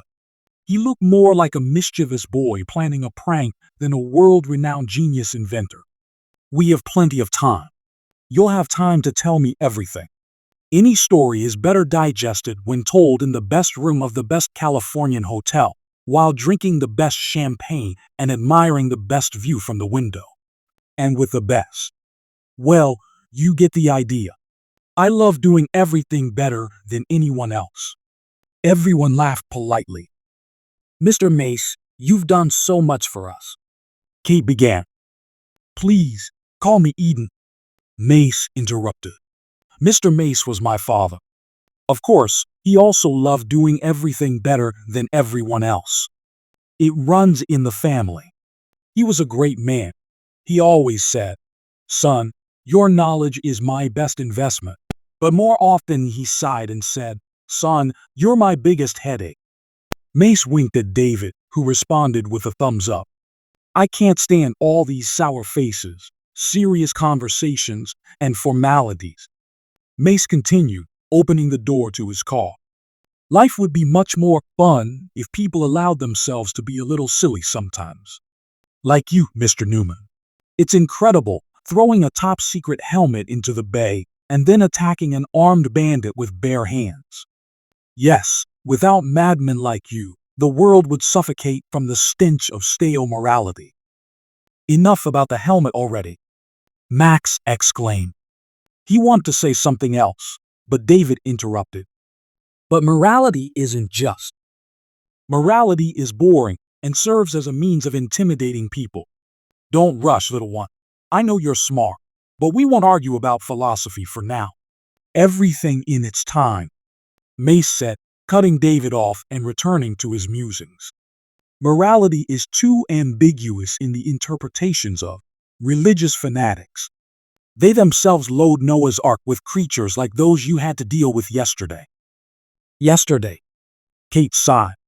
it feels like years have passed since we woke up at home. So many events, salvation, the flight, meeting you, Mr. Eden. But is this normal for you? You confront very dangerous people. Aren't you afraid? Who's afraid? Me? Never. Only cowards and weaklings who have done nothing, who have wasted their time, fear for their lives. I love risk and challenges, adrenaline, adventures. I'm the kind who returns with the shield or on it. I always choose life on the edge because I fear only one thing. Mace paused for a few seconds, intriguing his listeners. What? Kate and Max asked simultaneously. A boring life, Mace shouted and got behind the wheel. You're an amazing person, Eden, Max said. You don't know me yet. My image is a marketing ploy. I always advocate for being sincere, but my PR manager thinks I shouldn't joke about certain delicate topics. All these serious, boring managers and agents think something can tarnish my reputation. They even didn't let me slip a mouse with a neuro implant to a senator. Eden talked nonstop about himself, what he was like as a child, about his parents, his first experiments, what prompted him to create the neurochip, and how some car companies tried to prevent him from putting the Visla on the assembly line. They didn't notice how almost an hour passed. The journey took a long time. The city was waking up. People were hurrying to subway stations. Cars were jostling in traffic jams. Homeless people walked between cars begging for change. Lights were coming on in shops. Cafes were opening their doors for the first visitors. Fruit vendors were arranging their goods on stalls, and enticing aromas of fresh pastries wafted from bakeries. Everything seemed beautiful in the soft morning light, the city living in its own special rhythm. Finally, Mace turned onto a long street with tall glass buildings, parked near one of them, and said, I've prepared a modest room for you in the Neuro Hotel, built for company employees and partners. In a spacious elevator with glass doors and floors, they ascended to the 30th floor. Eden handed Max the keys and smiled as the guests stepped inside and stood open-mouthed in astonishment. They were to stay in a spacious suite with 2 bedrooms, a living room, a kitchen, and a huge terrace overlooking the ocean. May I present room 2501, the best in this hotel, only for special guests. It's certainly beautiful here, David noted, sitting on the carpet and helping himself to cookies from the coffee table. but what's so special about it? There must be something more. You're not the type to call a room special just because of original interior solutions. You'll find out soon, Mace replied mysteriously. Mace, continuously chatting, constantly interrupting himself, showed them the bedrooms and common areas, explained every appliance and convenience, and the multifunctionality of the furniture filled with the latest developments. He clearly enjoyed the effect room 2501 had on Kate and Max. Huge bedrooms with giant beds covered with snow-white sheets, nightstands with fruit and chocolate, spacious wardrobes. Each bedroom had its own bathroom with all necessary amenities. The kitchen had the latest models of appliances, from a portable toaster to a 2-meter refrigerator with mini buttons. A minibar with soft drinks, fresh flowers, elegant glasses. Overwhelmed with delight, the Newmans settled in the spacious living room where the modern interior was combined with the elegance of antiquity. Modernist paintings and a home theater adorned the walls. A fireplace stood in the corner, and soft carpets with classical patterns covered the floor. Huge panoramic windows overlooked the ocean and the city. The luxury made Kate's head spin. Smiling, she walked to the window, unable to believe her luck. Just yesterday, they were on the brink of death. And today they stood on the terrace of the best room in the best hotel, looking at Los Angeles. "Max," Kate whispered. "I know, darling," Max replied, gently hugging her by the waist. David was quickly flipping through some scientific book, eagerly absorbing knowledge, while Mace froze in the corridor and began to speak. "Don't forget to schedule and cancel all meetings for tomorrow." "Max." "I'm here," Max Newman responded. "But I don't know who you have meetings with tomorrow." "I wasn't talking to you." Mace laughed. Kate and Max looked around but saw no one else. It turned out that Max was the only one in the room, when suddenly a calm, velvety voice was heard. "Welcome to Max." Max is an artificial intelligence, my assistant, and incidentally, the manager of this hotel, Mace explained, trying not to burst out laughing at the sight of Max and Kate's bewildered faces. "You can ask him for anything, order food, call a taxi, adjust the climate control. Max will be your—" "Stop, stop, stop," Max protested. "Why is he called Max? Did you name him after me?" "Of course, my friend.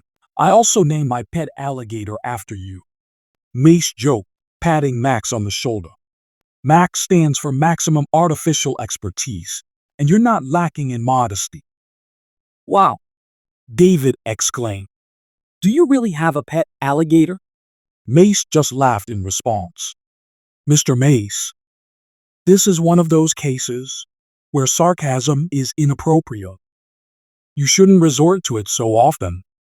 It can turn people against you, as they will think you're trying to assert yourself at their expense."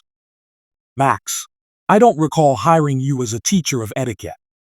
This isn't a finishing school for young ladies. By the way, sticking your artificial intelligence nose into other people's business isn't always appropriate either."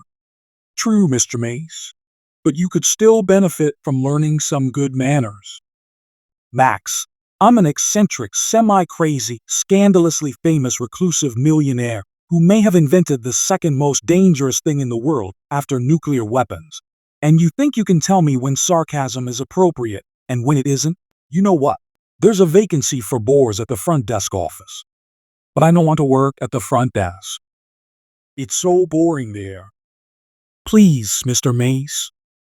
"Then admit that I'm right and promise not to lecture me and embarrass me in front of guests." "I'm sorry, Mr. Mace. Of course, I had no right to make untimely remarks."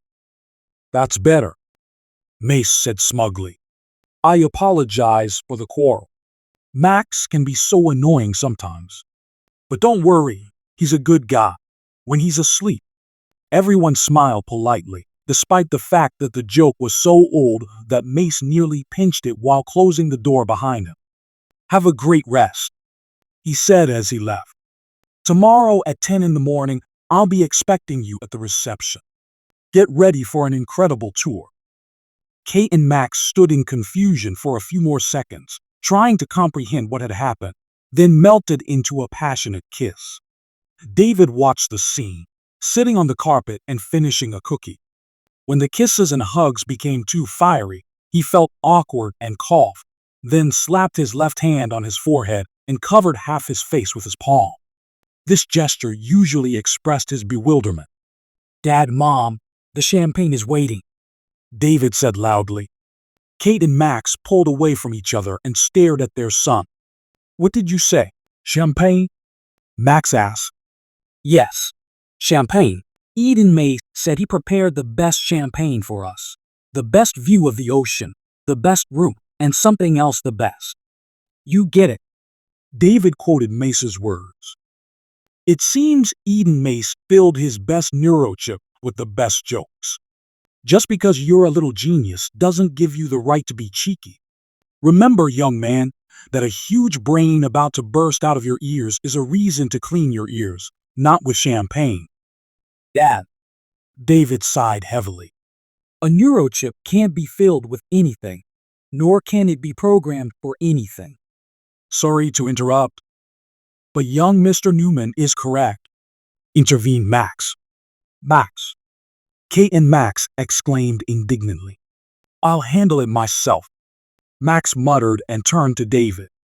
But I can program you, little Mr. Robot. Off to the bathroom. David laughed and obediently walked to the bathroom, still with careful but much more confident steps. Going out in the evening from the hotel to the city center, they felt like characters in a fairy tale. Everything shone and sparkled around them. The crowded wide streets were full of signs and shop windows. Promoters invited them to luxurious boutiques, restaurants with cuisines from all over the world, even to adult stores, to which Kate and Max giggled and blushed like love-struck teenagers. Everything seemed unreal to them. They stopped at every shop, entered all the cafes, took photos with landmarks, held hands, and loved each other as passionately as in the first months of their acquaintance. They hadn't felt so free and happy since David was born, and their life turned into an endless struggle for his health. The Newmans' fate had taken a sharp turn. Not long ago, they were going crazy with worry for their son, hoping for some miracle, surviving, pulling themselves out of depression, running in circles, fear, hope, rehabilitation, hope, fear, rehabilitation. Everything changed so suddenly that it seemed they had entered some imaginary universe because it was too good to be true. America, Los Angeles, Eden Mace. After David fell asleep, they sat on the terrace, hugging and drinking sparkling wine, admiring the ocean. Visiting Eden. The Newmans were happy. They slept together on one bed that night. David woke up first and, smiling widely, woke his parents by hugging them alternately. Yesterday's fairy tale turned out to be a reality. It wasn't a dream, they were indeed in Los Angeles, guests of Eden Mace, as Max reminded them. Good morning, Mr. and Mrs. Newman. Good morning, David. The AI greeted them. A car is already waiting downstairs to take you to the neurochip office. After a quick coffee, the Newmans descended to the lobby, greeted the lobbyist, who smiled and hurried to the door to open it for them. At the entrance stood a black Hummer. The driver opened the car door. Eden Mace stepped forward to meet the Newmans. Good morning, my dear friends. You look well rested. How did you sleep?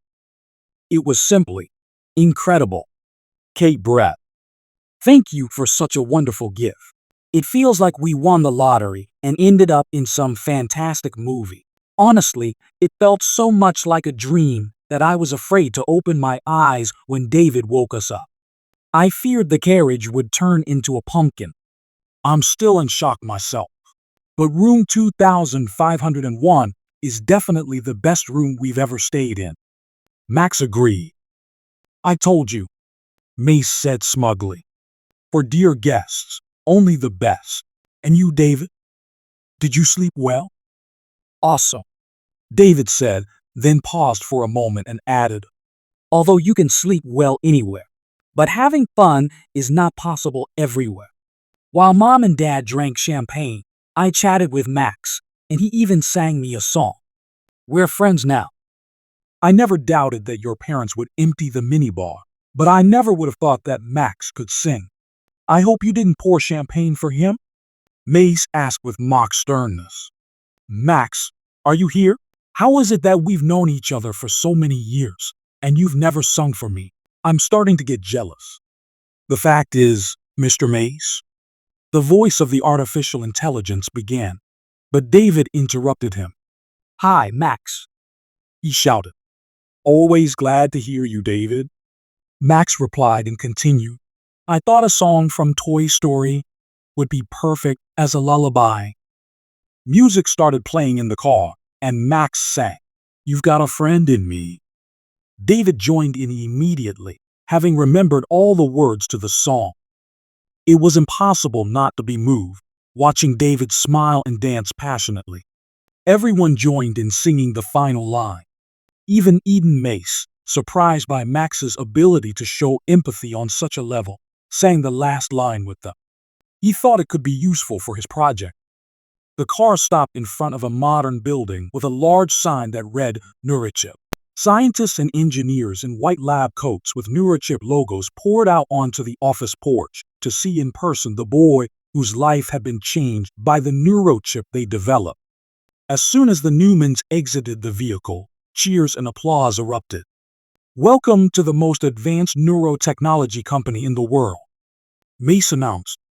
"These are my colleagues and friends, heroes, madmen, and workaholics who have made invaluable contributions to our company's work. They are all eager to meet you, especially you, David." David listened attentively and smiled shyly, overwhelmed by the attention. Mace introduced each employee, naming their role and achievements, and they all tried to touch him, shake his hand. David's head spun with happiness. These people had created the chip that allowed him to stand here now, embarrassed and happy, the first person to conquer cerebral palsy. Almost like the first person in space. And now, let's give another round of applause to David, the only person in the world with an implanted QGI neurochip. Mace waited for the enthusiastic cheers to die down and spoke again. "David is not just our patient, he is the driving force, inspiration, and reason we do what we do. And of course, our friend." David blushed even more and looked at his parents. Their faces beamed with joy, tears of happiness and gratitude in their eyes.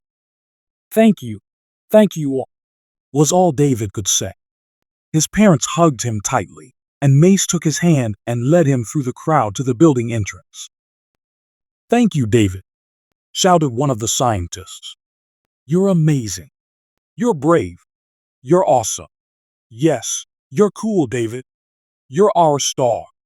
Others chimed in. Finally, they managed to squeeze through the crowd. They took the elevator to the top floor. Mace exited first and opened the door to a spacious hall where people in white lab coats bustled between countless screens, monitors, and various devices.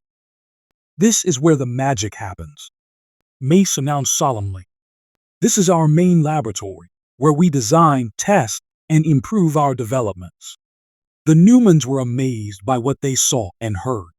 Everything seemed like a dream or a sci-fi movie. They asked many questions, which Eden eagerly answered, patiently explaining the methods used to create and modify the neurochip, nanotechnology, genetic engineering, quantum computing.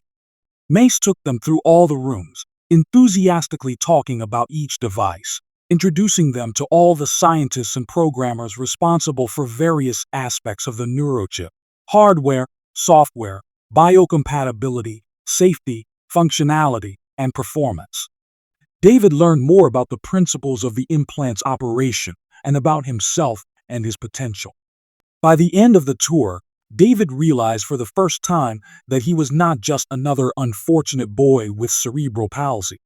He was a special child with a neurochip that endowed, or should endow, him with super abilities. Once the Newmans were comfortably seated in his office, Mace cleared his throat and began to speak. "First of all, I want to thank you for trusting me. I know the decision to implant the chip was not easy for you, but I am convinced that you made the right choice. This is a crucial step for all humanity, not just for David." "Thank you for everything you've done for us," Kate responded. "You've given our son a chance at a normal life. Can there be a greater gift for loving parents who have faced such trials?" "Yes, by the way, about a normal life." Mace's expression changed, and he spoke in a serious tone. "I want to be honest with you. We don't yet have enough data to understand exactly how the brain's inexhaustible potential with the neurochip will increase and where it might lead. Max, play the observation report number 17. The office windows darkened, the lights dimmed. A projector displayed an image on the white wall with the title, QGI. Research Report No. 17. Mace pressed the play button. On the screen, 5 large rats were cornering the smallest one in a cage and taking away its food. Mace explained, "This is Roxy, Before the operation, she was the weakest and most oppressed rat in this group. But then she was implanted with an early version of the QGI neurochip. After the implantation, we noticed significant changes in her behavior. In the next recording, Roxy looked completely different, an energetic and slightly aggressive rat with a small white ball on her head. A few days after the chip was implanted, Roxy started dominating the other rats and controlling their minds, making them give her all the food. Later, she killed some of them, despite them being almost twice her size. Mace paused, then said, "Max, sample 24, please." The screen showed an enclosure with chimpanzees. One of the apes was screaming louder than the others. It was hitting the other apes with a big stick, trying to herd them into a separate cage. When it succeeded, the chimpanzee locked its fellows in and began pounding the stick on the cage. "That's Sam." Mace pointed to the image. "He's implanted with a more advanced version of the neurochip, but, as you can see, the chimpanzee behaves extremely aggressively towards the members of his group." "Why is he doing this?" Max asked. The neurochip amplified the dominant traits that were already present in the ape before the implantation. Mace explained. Aggressive, prone to dominance, Sam was able to realize his ambitions to become a leader and subjugate others. Mace paused the video. The windows became transparent again, and the office filled with bright sunlight. "You should know that we didn't randomly choose David for the implantation of the latest, most advanced version of QGI." Mace began again. "As far as I know from your letters and data collected by our agents, David has a heightened sense of justice, is very kind, responsive, and capable of empathy and compassion. We hope that empathy will prevail over other qualities in the process of developing quantum consciousness." Eden looked intently at Max. "I once again apologize for not responding to you, but your letters, Max, with photos of David and stories about him, touched me deeply. I instructed my people in Europe to keep an eye on your family long before we sent the helmet. We were always nearby, Mr. Newman. You are very good parents. Thanks to your unconditional love, dedication, and selflessness, David is growing up to be a wonderful child." I understand. Thank you. Thank you for everything." An emotional Max wiped away a tear and joked. "My makeup is ruined. Let me hug you." "In front of your wife and child." Mace protested. "Buddy, champagne affects you strangely. Where are your manners? First flowers and a moonlit walk, then hugging." When everyone finally calmed down and stopped laughing and crying, Max asked a question that had been troubling him since the beginning of the conversation. "What did you mean when you said you didn't fully understand how David's brain would develop under the influence of the neurochip?" "Quantum consciousness, Mr. Newman," Mace said meaningfully. "I meant quantum consciousness, which will sooner or later take over David's consciousness and will not only control his body and thoughts, but also form abilities that we can only guess at for now." Mace approached David, bent down to be at his level, and said, "You are a unique child, David. One day, no quantum computer will be able to compare with your biological brain, whose billions of neurons will be able to act as qubits in quantum computations.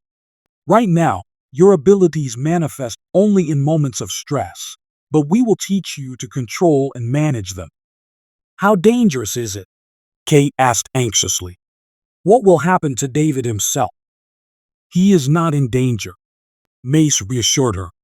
"But we must constantly monitor his development to ensure he becomes not a threat to the world, but its savior." "In what sense a threat?" Kate paled and shrank. "And what about everything you said about empathy and compassion? Could this, quantum consciousness, enslave David's mind and make him destroy the world?" "It's not impossible," Mace sighed. "The fact is, he remains human, subject to negative emotions, like all of us. Just as you sometimes want to scorch your husband with a look when you quarrel, David might succumb to rage and want to destroy the entire world." The difference is that without training, he won't have control over his anger, and the consequences will be catastrophic. That's why we need to teach David to control his abilities, keep them in check, and maintain control over his emotions. The room fell silent. Each of those present thought about their own concerns, trying to come to terms with the new facts that drastically changed everything they had hoped and planned for before. Max broke the silence. Your agent who helped us escape from Montenegro, Mr. Carlson, told me that their organization deals with safety issues in the field of artificial intelligence and neurosolutions. Oh yes, Clark Carlson. Mace grimaced as if Carlson were a thorn in his side. WISE is an organization that oversees the activities of Neurochip and other companies working on strong artificial intelligence and quantum computing. The organization's goal is to use the opportunities that neurochips and AI open up for humanity for the benefit of our civilization, and to prevent such developments from falling into bad hands. He paused, contemplating his next thought, then patted David on the head and addressed Max and Kate. Remember nuclear deterrence? Your son could become another shield, not just for America, but for the entire civilized world. I don't know about you, but I would prefer to carry out such a difficult mission rather than remain a child suffering from cerebral palsy. He could have remained a normal child, Kate objected. without any missions. Adult games are cruel and ruthless. Instead of enjoying a carefree childhood, he will save the world and live in constant fear for himself and the fate of all humanity. This is not what I wanted for my son. Mom, Eden Mace is right, David declared resolutely. As Cousteau said, if a person has the opportunity to lead an extraordinary life, they have no right to refuse it. I can become a superhero like Superman. No. Like Captain America. Oh no. Like Iron Man. Really? You like Iron Man? Mace asked with interest. He's the coolest. David nodded. And Iron Man loves AC/DC, just like me. Mace said thoughtfully, then squinted slyly and said, I know a superhero who's even cooler. I can introduce you. If you're interested, of course. Yes, very much, David exclaimed, looking at Mace in admiration. Then close your eyes and follow me. Mace took David's hand and led him to a mirror. On the count of 3, look. David squeezed his eyes shut even tighter, then opened one eye. A thin blonde boy with large blue eyes framed by long lashes stared back at him. The boy's feet were turned inward due to muscle spasticity, and he didn't look like a superhero at all. The boy's lips quivered, and he looked at Eden Mace in disappointment, not understanding how one could joke so cruelly. That's not a superhero, David said sadly. that's just me. Not true, Mace protested. That's a real superhero. His name is Super David. I can't even walk properly. What kind of superhero am I? Remember what happened before you came here, Mace suggested. How skillfully you dealt with that big guy. Could an ordinary boy, not a superhero, so fearlessly rush into battle and defeat the villain? You saved your parents. Mace squatted to be at David's level. Your quantum consciousness will not only help you overcome your ailment, but also become the coolest superhero. 100 times cooler than Captain America, Spider-Man, Hawkeye, and even Iron Man. You just need to learn to control your superpower. And you'll help me? David asked hopefully. I promise, Eden Mace answered, picking David up. But on one condition, I'll need your super help.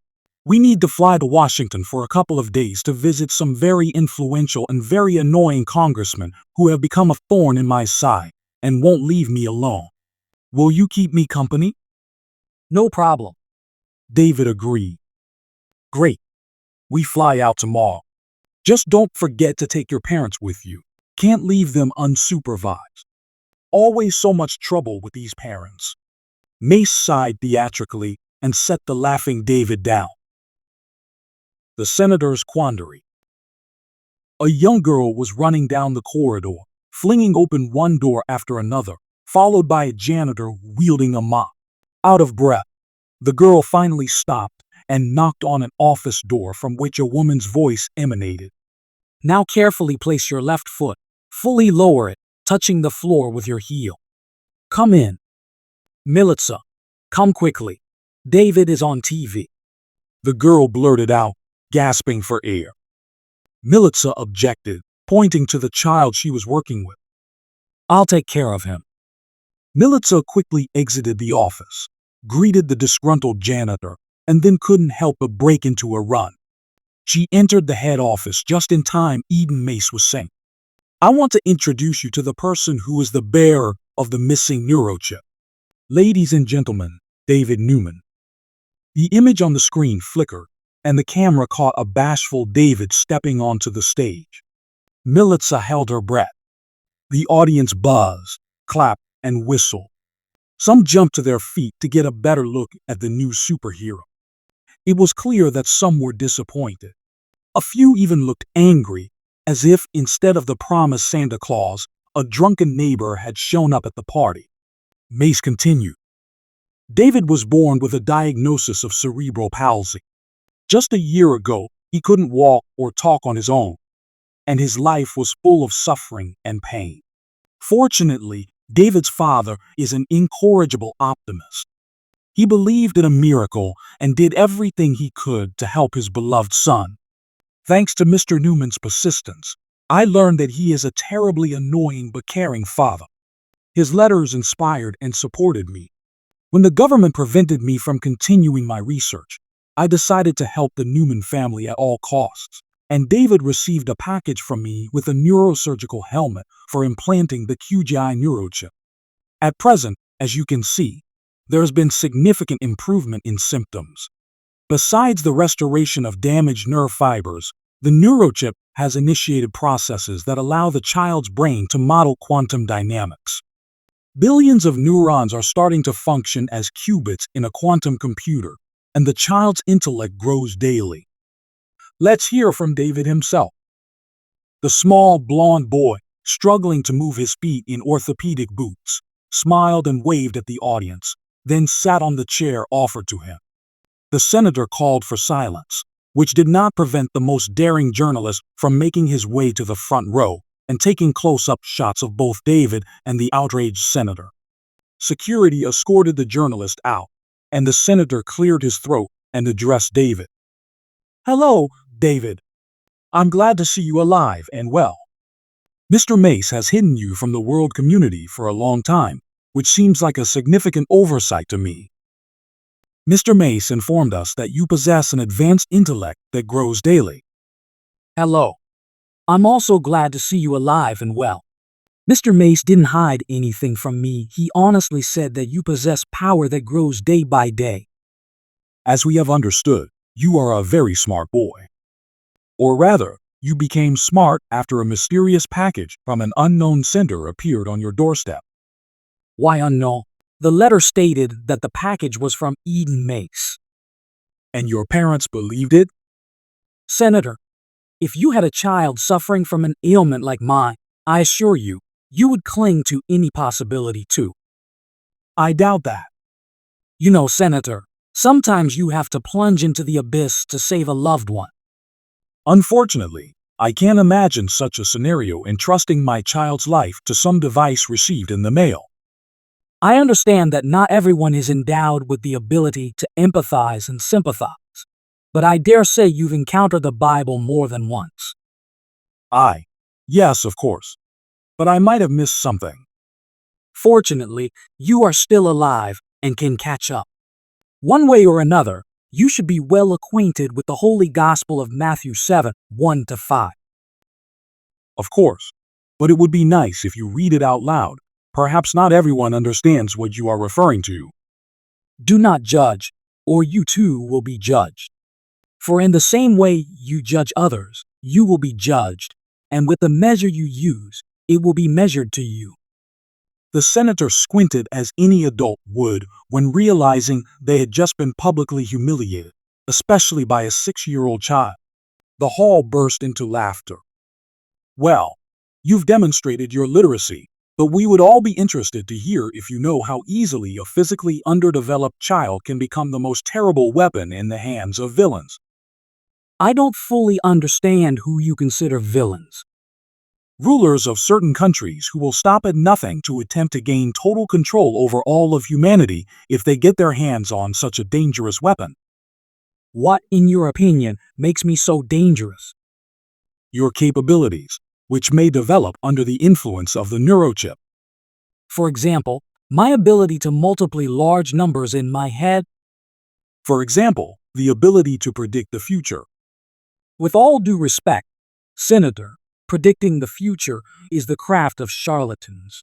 I can only calculate all possible scenarios and choose the most optimal one. That is exactly what our adversaries can take advantage of. Mr. Mace also does not have enough information about which direction your consciousness will develop. There are no guarantees that aggression will not drive you to attempt to enslave the entire world and achieve absolute power, concentrating all strength in your hands. In these, David raised his hands, still bound by spasticity. The hall erupted in laughter. I see Mr. Mace has included an inappropriate sarcasm protocol, along with the gene modification programs. Senator, the neurochip cannot be programmed. I apologize if something seemed disrespectful on my part. I have never spoken in front of an audience before. As already mentioned, I was born with a diagnosis previously considered a lifelong sentence. Thanks to the selflessness of my parents, their unconditional love, support, and belief that I should have a chance at a normal life, and thanks to Mr. Mace and his company, I stand before you now, confident that your doubts are unfounded. You were nearly kidnapped. Were you offered money? Did enemy organizations try to negotiate with you? Before flying to America, we encountered some unpleasant people, but Mr. Mace wisely instructed his agent to watch over us. This does not change the fact that the US government also played a not entirely honest game. While Mr. Mace was searching in his home lab for a way to create a complex, innovative device to give millions of people hope, you, with the support of the church and manipulating people's fears, launched an inhumane campaign, stirring hatred, baseless rage, and envy in people. Frankly, I see no reason to think that I wouldn't end up in enemy hands here. There are no exact forecasts yet, but your doubts are fruitless. David, no matter how smart you have become after the implantation, you cannot guarantee that you won't fall into the hands of the Russians, Chinese, or Koreans who. It doesn't matter who tries to use me for their purposes. Ideals of philanthropy and humanism, love, compassion, and mercy are the driving forces that will guide me in the future. I fear not the Chinese or Russians, but people who are heartless, selfish, and indifferent. And unfortunately, such people exist in any country, even among those present. You talk like a child who has listened to too many of Mr. Mace's stories. I am a child. The hall again erupted in laughter. Nevertheless, this was extremely dangerous and reckless. On Mr. Mace's part, as well as on Mr. and Mrs. Newman's. A secret development, the creation of which was prohibited, crossed the ocean and safely landed on the doorstep of a house in Montenegro, and now stands before us a wunderkind who has been cured of cerebral palsy and quotes the Bible. What a wonderful fairy tale. Excuse me, Senator, but it is extremely dangerous and reckless of you to drown your divorce with your wife in fatty and smoked foods. Broken love shatters the heart, but unhealthy food destroys it even faster. What did you say? I said I'm sorry your wife left you, and that you have high cholesterol, as well as vegetative vascular dystonia, which you have already neglected, but you can still avoid a fatal outcome. If you don't listen to me, you won't last more than a couple of months. This? What this? This is outrageous. Is this a threat? This brat, child, what does he think he is doing? People are most afraid of the truth and death. Therefore, they try to protect themselves from both. There is nothing more dangerous than petty people who appoint themselves prophets, gods, and start to shape the fates of others, thinking that only they know what is good, what is right, what is necessary, and carry out punishments incomparable in their cruelty, destroying what they fear and do not understand, and incinerating anyone who dares to encroach on their piece of the pie, because they do not believe that there is enough for everyone.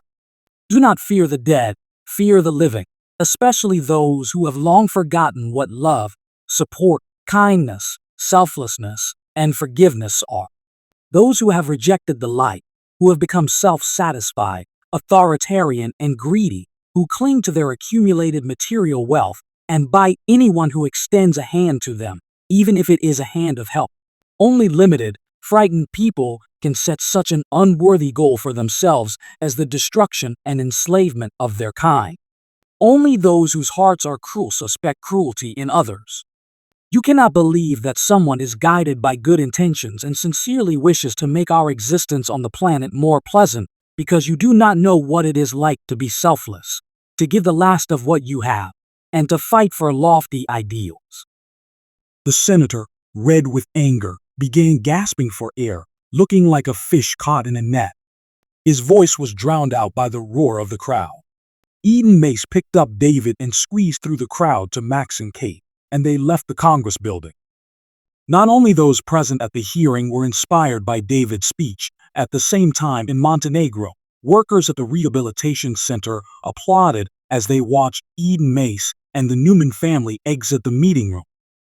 "He really is a special boy," said the head of the rehabilitation center, turning off the television. "It is a great honor to know that such an extraordinary child took a recovery course in our department. Militsa, this is your achievement too." Militsa sniffled and ran out of the office so her colleagues wouldn't see her tears. She washed her face and returned to work, deeply moved, mentally thanking David for reminding her why she became a rehabilitation therapist. Russia, Presidential Palace. At the same time, in another office, in another country, a black chair creaked as it turned towards a blonde woman nervously shifting from foot to foot, and the man with a bandaged head standing next to her, leaning on a crutch. They both looked like they were about to cry.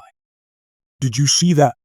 A long finger adorned with rings pointed at the TV screen. "I don't understand how a 6-year-old cripple managed to outsmart you." The blonde and her partner exchanged glances in silence. "How did you lose your comrade?" He was run over by Mace's agent. "How did you fail to neutralize the boy?" He suddenly became someone else. The blonde stammered, cringing and turning even paler. Nothing in her appearance betrayed the confident leader she had appeared to be before Max just weeks earlier. He arched, started shaking all over, and then in 2 seconds disarmed Greg. "Why didn't you stop him?" the man in the chair shouted. "There was an order not to shoot." Anna replied in a tearful voice. "Not to shoot the boy." Their boss shouted even louder. "There were no such instructions regarding the parents." I'm sorry. I was confused. Everything happened so quickly, I didn't even have time to react." "Anna," the man said, regaining his composure, "you were an agent who was held up as an example, who nothing could confuse or stop. Cold-blooded, ruthless, devoted to your cause. You were the best of the best, which is why I chose you for this mission. You failed. You let me down." The man turned away, indicating that the conversation was over, and stared at the TV screen, which showed the image of Max carefully taking his son from Mace. The resisting Anna and Greg were escorted out of the office. A new life. Permission to continue the experiments was granted after David put the senator in his place during the hearing, and his happy face appeared on the covers of the most prominent periodicals, with a red-faced, open-mouthed senator photoshopped with various things. Of course, everyone understood that the government reluctantly compromised with Mace, and once the public pressure eased, there would be nothing stopping them from another attempt to cut off Neurochip's oxygen supply. Mace still covered the main expenses from his own budget rather than the company's.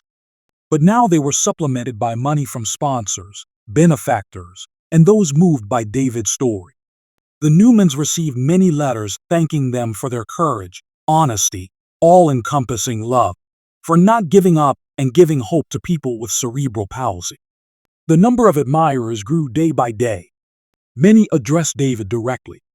Children drew him in superhero costumes and sent him drawings. Adults wrote that he taught them to see the world differently. Eden Mace and his daring invention were the main topic of discussion worldwide. The only thing left to understand was how the neurochip, David's intellect, and his consciousness would behave moving forward. The results of endless tests, checks, observations, analyses, and research did not provide sufficiently accurate data and forecasts. Quantum consciousness developed in leaps and bounds, and significant progress was elusive. There were not enough powerful stimuli. Life became measured, busy, and almost normal. Kate and Max looked happy and content. It seemed there was nothing more to worry about. Mace offered Max a prominent position among his team of programmers. Kate spent a lot of time with David, supporting him and observing the experiments with interest, asking questions, and delving into all the details along with the scientists. Many of these details were explained to her by David himself.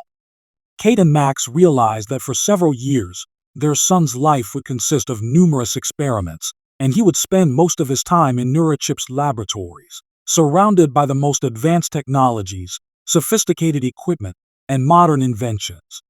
His friends and interlocutors would be scientists and engineers, professionals dedicated to Mr. Mace, and great goals changing the future, creating a new world where people would be happier. These were very exciting changes.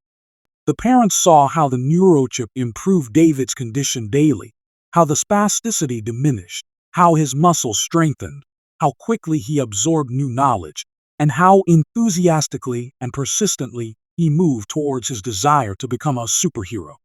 They accepted this as a given because they knew it was the best they could do for their son. But despite all the positive changes, sometimes they longed for the carefree evenings they used to have, laughing and fooling around together, lost forever. David immersed himself in the world of scientific experiments and diagnostic procedures. He was connected to various devices that measured and analyzed his condition. Engineers calibrated the equipment, recorded the slightest changes, compiled reports, constantly adjusting, strengthening, or weakening, arguing about the purity of the experiments, while Kate and Max watched with interest, rarely leaving the glass windows through which they could see everything David was doing. David wore a helmet with virtual reality glasses almost constantly. Soon, he discovered that he had a backup storage where all events and information obtained by any means were loaded. He could descend into his mental basement, wander among the shelves, boxes, equations, music boxes, and beautiful paintings, sorting through them, reliving them, watching his dreams on repeat, altering them, creating whimsical combinations. But what was most valuable was his ability to describe the processes occurring in his conscious and unconscious mind. Neurons were controlled through a neural interface, sending various commands, confusing paths, setting complex tasks, playing songs backward, transmitting codes, destroying neural connections for David to restore them again. The most challenging experiment was taking control of David's intellect and completely suppressing it. Since the AI that merged with David had not yet reached even the lower threshold of its potential impact, the trial was quickly concluded without any harm. After that, scientists made changes to the qubits very cautiously, not allowing more than 10% control. David learned to resist the impact, to merge with QGI, but all efforts were unsuccessful, and they had to abandon these activities despite their critical importance. They returned to routine. While researchers read and analyzed the data coming into the helmet from the neural interface, Max read David audiobooks, played Name That Tune, told him the history of creation, the theory of evolution, suggested remembering facts, important dates, causes of revolutions, names of revolutionaries, kings, emperors, czars, and presidents of different countries. David had two favorite books, Moonwalking with Einstein and Surely You're Joking, Mr. Feynman. Occasionally, the monotonous routine and rather dull experiments and trials were varied a bit. He took the Turing test and the Rorschach color tests, scanned the faces of strangers, and guessed their age, height, and occupation with astonishing accuracy. And once he was asked to come up with an anti-gravity device, which he almost succeeded in doing. He grew tired and in the evenings lay on Kate's lap, telling her all sorts of stories, some based on real events, others invented by him. This distinguished him from artificial intelligence. David was not just a calculating machine, he was a continuously improving calculating machine with the ability to feel, fantasize, empathize, and create. He could engage both hemispheres, not only the left, responsible for rational thinking and logical reasoning, but also the right, empirical, responsible for the ability to invent and dream. Almost a year was spent determining the speed of information assimilation, identifying weak points of both the helmet and QGI, and perfecting them as much as possible in such a field. David became much more confident, managed the processes in his mind, and repeatedly proved that his heart was filled with love and empathy. Unlike the tragically ended experiments with Roxy and Sam, David did not become aggressive, angry, or dangerous even in situations that would have enraged any person. He approached everything with understanding and compassion, could find the bright sides in any event, forgive those who acted wrongly, justify the guilty, and see kindness even in those whom everyone else would reject.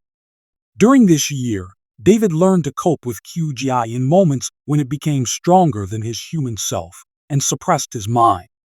6 months later, David began working with virtual reality and learned to escape from unimaginable situations that no adult, even the developers and creators, could handle. So unpredictable were the mechanisms by which the artificially created universe operated. In the final stages of development, Max worked alongside the programmers and scientists, and every time David extricated himself from cunning traps, Max felt immense pride both in himself for creating such a complex world and in his son for overcoming all obstacles with dignity. The helmet, designed and modified by Mace, which he called the Super David Super Helmet, induced the quanta of consciousness into a state of superposition using impulses, though not as effectively as stress factors. Many studies aim to achieve the partial merging of the two systems into one without using the helmet. Mace and his staff believed the neurochip should become self-sufficient and reveal all its potential to David at any moment, under any conditions. Subjecting him to intense stress was risky. No one wanted the trials to get out of control, and certainly no one intended to traumatize the boy. All the situations reproduced by the virtual reality helmet were recognized by David's intellect as fictional, unrelated to reality, no matter how realistic they were. When David was shown fires, the aftermath of earthquakes, droughts, and other disasters that resulted in the death of many people, he experienced heightened anxiety, showed compassion, empathy, cried, but could not achieve singularity. His mind worked more powerfully than before the experiments, but his body remained constrained. Physical abilities were still only activated in the helmet. Researchers wondered why this was happening, since David's brain, having once achieved singularity, should have fixed the state as the most optimal and effective, and at any opportunity, attempt to repeat and prolong it. Nothing worked. Someone remembered seeing a frightening crime episode in one of the early 2000s TV series at their peak of popularity and suggested playing a video where a woman resembling Kate was taken away in an ambulance by people who were clearly not doctors. The result was better than expected. David's brain identified the disguised medics as bandits, and his subconscious considered the woman vaguely resembling Kate as his mother in danger. David's strength stemmed from his love for his parents and manifested fully when either of them was threatened. The virtual reality developers enhanced the universe with characters resembling Kate and Max and added a twist, as Mace called it. David's body became much more responsive when his brain perceived the virtual reality characters as his parents, even though he still recognized the situations as potentially non-threatening, unrelated to reality. The important thing was it worked. David calculated hundreds of thousands of combinations in fractions of a second. Noticed the smallest details, could slightly slow down or speed up virtual time if it brought him closer to the solution or to saving his imaginary parents. They began training his physical endurance. Smooth stretching and gentle exercises were replaced with complex workouts. David could achieve little in terms of physical efforts, but connected to the super helmet, he performed wonders of strength and endurance. The spasticity eased, his arms and legs became obedient, although still weak. During half-joking, half-serious matches, Mace often overpowered David, but after a few lost rounds, David's brain started working at full capacity, identifying the opponent's weak points, tactical flaws, blind spots, and unprotected areas, and he won instantaneously. All it took was observing you, Mr. Mace. David smirked, once again pinning Mace down. Got the readings? Mace called out towards the mirror, behind which the observers were situated. All recorded. The scientific staff reported over the intercom. Excellent. Let's continue. And within 2 seconds, David had neutralized him again. Near the end of the workout, Mace took a stopwatch, explained the rules to David, and began observing. David's task was to engage both cognitive and physiological abilities simultaneously. He had to hold a plank while reading the emotions of people conversing outside the room and predicting their subsequent remarks. The exercise required a lot of strength and concentration, and having already worked for several hours, the results were far from impressive. Sentences were guessed with an unenviable frequency, and holding the plank for more than 12 seconds was impossible. Is that all you can do? Come on, you can do more, Super David. Mace teased him. Or is this your limit? After 10 minutes, David couldn't take it, jumped to his feet, and instantly pinned Mace to the ground. Mace obediently raised his hands, acknowledging defeat. Come on, Mr. Mace, you can do better. Or is this your limit? Mace started tickling David, who laughed and climbed off. Mace helped him remove the helmet and said, turning off the lights in the room, "You're doing great, David. Another couple of months, and you'll be able to use more than 50% of your abilities. Then we'll start developing them and figure out how controllable they are, if at all. And then you'll be able to present data to the Commission and the Senate proving that I'm not a potential threat to the country." David nodded. Or to the world. Mace continued. Or just to you. David shouted and started tickling Mace. It didn't work very well. His fingers didn't obey without the helmet, and he had very little strength, but Mace laughed nonetheless. David wanted to move on to the next stage of research as soon as possible, to bring some real benefit to the world, to do something important and learn to achieve singularity and control his body without the helmet. When they talked about this, Mace answered evasively. He couldn't say for sure if there would ever be an absolute victory over the physical aspect of the ailment. What he knew for sure was that they had not made a mistake in choosing the candidate for chipping. David was perfect patient, calm, cheerful, loving, and hopeful. Mace was confident they would change the world together one day. Everything genius is simple. One day during a routine check, a 30-year-old woman entered Mace's office, accompanied by Coulson and one of Neurochip's security guards.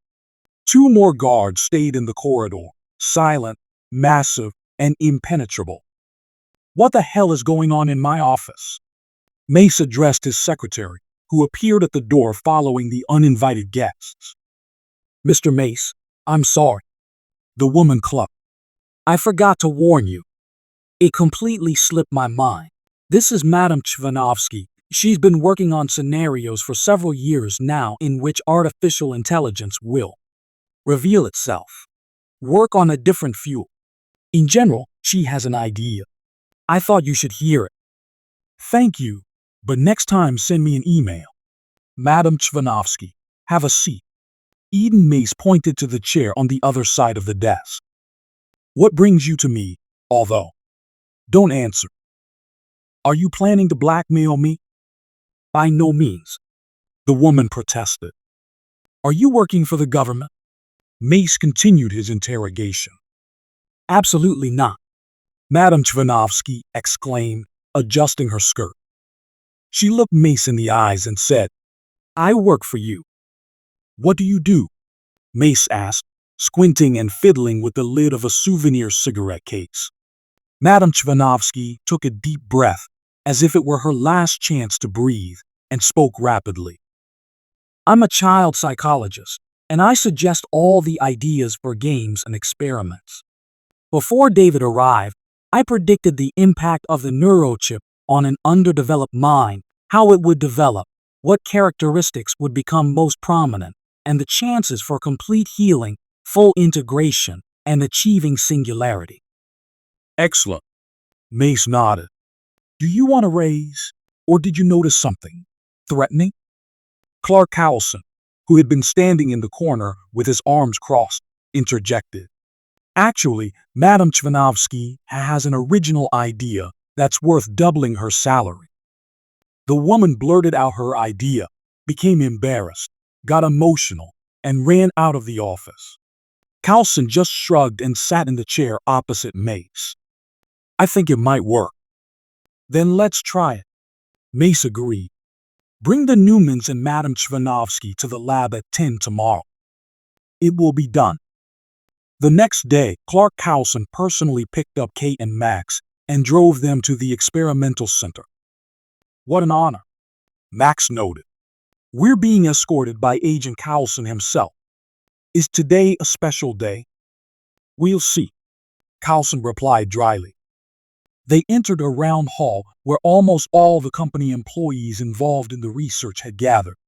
Madam Chvanovsky shyly lowered her eyes when Eden Mace said she had proposed an idea that would accelerate both the learning process and the overall development of the superintelligence. What's the point? Kate whispered. The point is for David to be influenced not by stress or negativity. His actions should come from love. For you, Mr. and Mrs. Newman. For me, for the whole surrounding world. Strong positive emotions, happy memories, moments of joy and love, these too are shocks for a person's consciousness.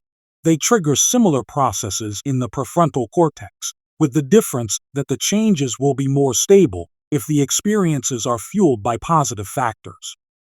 Good. We're starting. The coordinator's voice rang out. David, please stand in the center of the room. Focus on your internal sensations and try to recall the happiest moment of your life. David obediently closed his eyes and imagined their old house in Montenegro, the smell of pancakes. A sunny day after the successful implantation, walking along the promenade with his parents, eating ice cream and laughing. The tomographs recorded changes, transmitted information about his physical state. Accelerated pulse, increased cell division, elevated blood pressure, brain activity intensified tenfold. The coordinator gave a thumbs up and commanded, remove the helmet, but don't break the memory. David followed the instructions. Good, data is being read. David, how do you feel? Wonderful. He completed 50 test tasks. With each task, David became stronger, acted faster, more easily, and precisely. He managed to glimpse into the curator's consciousness for a fraction of a second, redirect a phone signal, and cut off electricity in the basement. Neurochip employees were thrilled with the results. Mace was beside himself with happiness. Kate and Max hugged and nearly cried from the overflow of emotions. Madam Chvanovsky's discovery instilled hope that David could maintain his purity, compassion, and would not have to endure stress or constant risk. He could love, strive to live as many happy and bright moments as possible, find reasons for joy in every day, and achieve singularity not only without negativity, but also without the helmet. The best thing parents could do was surround their son with care, tenderness, and try to fill his life with meaning and joy. By the end of the experiment, David was so exhausted that he had to be seated in a wheelchair to be taken to the infirmary, where he was hooked up to devices and IVs to restore his body's resources. He needs a good sleep and to recover, Mace said as the nurse closed the door. You could also use some rest. Max, how about a paid vacation? Yes, with great pleasure. Thank you, Eden. The three of them went on a short vacation, rented a small house by the beach, turned off their phones, took board games, inflatable rings, and books, and spent their days enjoying peace and normalcy. They roller skated, rode bananas, danced the Macarena, drank non-alcoholic cocktails, jumped in the waves, and fooled around. In the evenings, Max sat alone on the terrace, thinking about how wonderful it would be if the latest developments and inventions could forever solve the problems of inequality, hunger, and poverty. Development and degradation. These were happy and carefree days that David would remember many years later, when it would seem to him that he was wandering alone in darkness, without a single opportunity to find his way into the light, not knowing where to go. When they returned to Los Angeles, they were greeted by Max, who informed them that lunch would be served in their room and that Mr. Mace would come by to take them to the research center when they were ready. From shipboard straight into a ball, Kate exclaimed as she disappeared into the bathroom. They had swum in the ocean right before leaving. Her hair had become stiff from the salty water, her skin was reddened from the sun, and they generally looked like they had just returned from a deserted island. I see you had a good time, Max remarked as the Newman sat down to a delightful lunch prepared especially for them. 20 minutes later, the door burst open and Eden Mace entered the room with a spring in his step, announcing from the doorway that they were in for a chess tournament today. How banal, David scoffed, setting aside his utensils. Mace choked, and Max burst into laughter. What did you say? Banal. It's a favorite way to test artificial intelligence since the advent of information technology. Even back in 1997, it was proven that a computer could easily beat the world chess champion. How do you know that? I absorb information at an alarming rate, David replied. I'm well aware that Stockfish defeated Kasparov as easily as you would outrun me if we were racing, Unless you activate Super David, Mace finished for him. Yes. David nodded. Unless my quanta enter a state of superposition. And after Google created AlphaZero, which focuses not on calculating theories and probabilities, but on learning, the first AS didn't stand a chance. In 10 hours, it learned to play chess so well that, despite the uneven forces at the beginning of the competition, 80,000 positions per second versus 70 million, it either won against Stockfish or drew 100 games out of 100. Max and Kate listened to their son's arguments with their mouths open in surprise. It would take me about 2 weeks to learn the same and reach the level of AlphaZero. David shrugged. Where do you get these figures? Mace asked. I calculated them, David replied. You know what, Mr. Computational Apparatus? We'll go and check how close your calculations are to the truth right now. Will Mom and Dad come?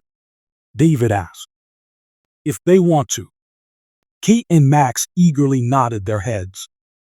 Then I'll see you all downstairs in 10 minutes, Mace said. Can you get ready in time? We need 7 minutes and 40 seconds. David replied, then looked at Kate and said, if Mom puts on her pretty dress that she thinks is a bit too short for women her age. Kate frowned and blushed, while Max and Eden laughed. Russia, Presidential Palace. The same man with rings on his fingers, who had previously scolded Anna and Gray, walked out onto a luxurious terrace overlooking the sea. He allowed his stylist to apply some powder to his face to keep it from looking pale and waxy, and to prevent the tip of his nose from shining. He then addressed his interlocutor. I am weak and growing weaker every day. Time and illness are taking their toll. His voice sounded detached and weak, each word coming with difficulty. The atmosphere and his entire appearance were steeped in a sense of doom. We need to acquire these developments at any cost. As long as we don't have them, all hope rests on you. But so far, you have never justified my trust. Another man, about 30 years younger, sat on the chair offered by the butler. He nervously swallowed, looking into the empty eyes of the most powerful person in the largest country in the world. His pupils were clouded, the whites of his eyes bloodshot, vessels burst, and his face showed no emotion, like a horrifying frozen wax figure. Terrifying. He broke the silence. What are the doctor's predictions? From 2 months to 3 years. But I cannot hope for the best. Therefore 6 months. And in these 6 months, it is necessary to find a way to artificially support my consciousness, even after the death of my physical body. He coughed and fell silent, staring at the sea. The interlocutor nervously shifted in his chair, waiting for him to continue. Well, The man asked. What story? you have money, influence, and your own company, which is developing technology similar to that. Mace's. He said this with distaste and spat. Damn, Westerners. Smart asses. The lot of them. Think they're something special. Hate them. If it were up to me, I smear them against the wall. Well, if there's the will, there are the means. That doesn't interest me right now. The war I started is sufficient for the time being. Do you have what I need? Yes, of course. My invention is far from perfect and doesn't compare yet, but it will support you, ease your suffering, and slow down the destructive processes in your body. For a while, the younger man hurriedly said, pulling a microchip from his breast pocket and placing it on the coffee table. Go. The man ordered, greedily clutching the tiny chip as if it were the key to all the world's treasures. I don't. The visitor began but fell silent upon meeting the hateful gaze. Someone will contact you. The man hissed through his teeth. Scrum. The door was almost closed when a commanding voice rang out. Dennis. 1 second. Yes, father? The guest responded hopefully. No need for familiarity. The man winced. Is he ready? Yes. Dennis lowered his head and exited the office. Year 2028. Los Angeles. Max saw Kate and David off to the water park, then returned to the living room where the results of his ECG and heart ultrasound lay on the coffee table. He had gone for the checkup before leaving the city, and the results had been delivered in their absence.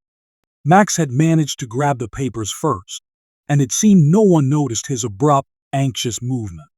He stayed home, citing a headache, hastily adding, "Maybe too much sun. A long rest isn't always beneficial." David helpfully listed the symptoms of all the diseases one could catch at the beach and agreed to leave Max alone only after a thorough examination. Assured that his father was perfectly healthy, aside from the imaginary headache, and David could sense these things immediately, though he didn't understand why Max didn't want to go with them. He waved and jumped into the passenger seat, only to be immediately evicted by Carlson, who had repeated 100 times that no children should sit next to the driver, even the smartest ones in the world. Max clicked the blinds shut and stared at the cardiogram again. The results were disheartening. His heart was failing.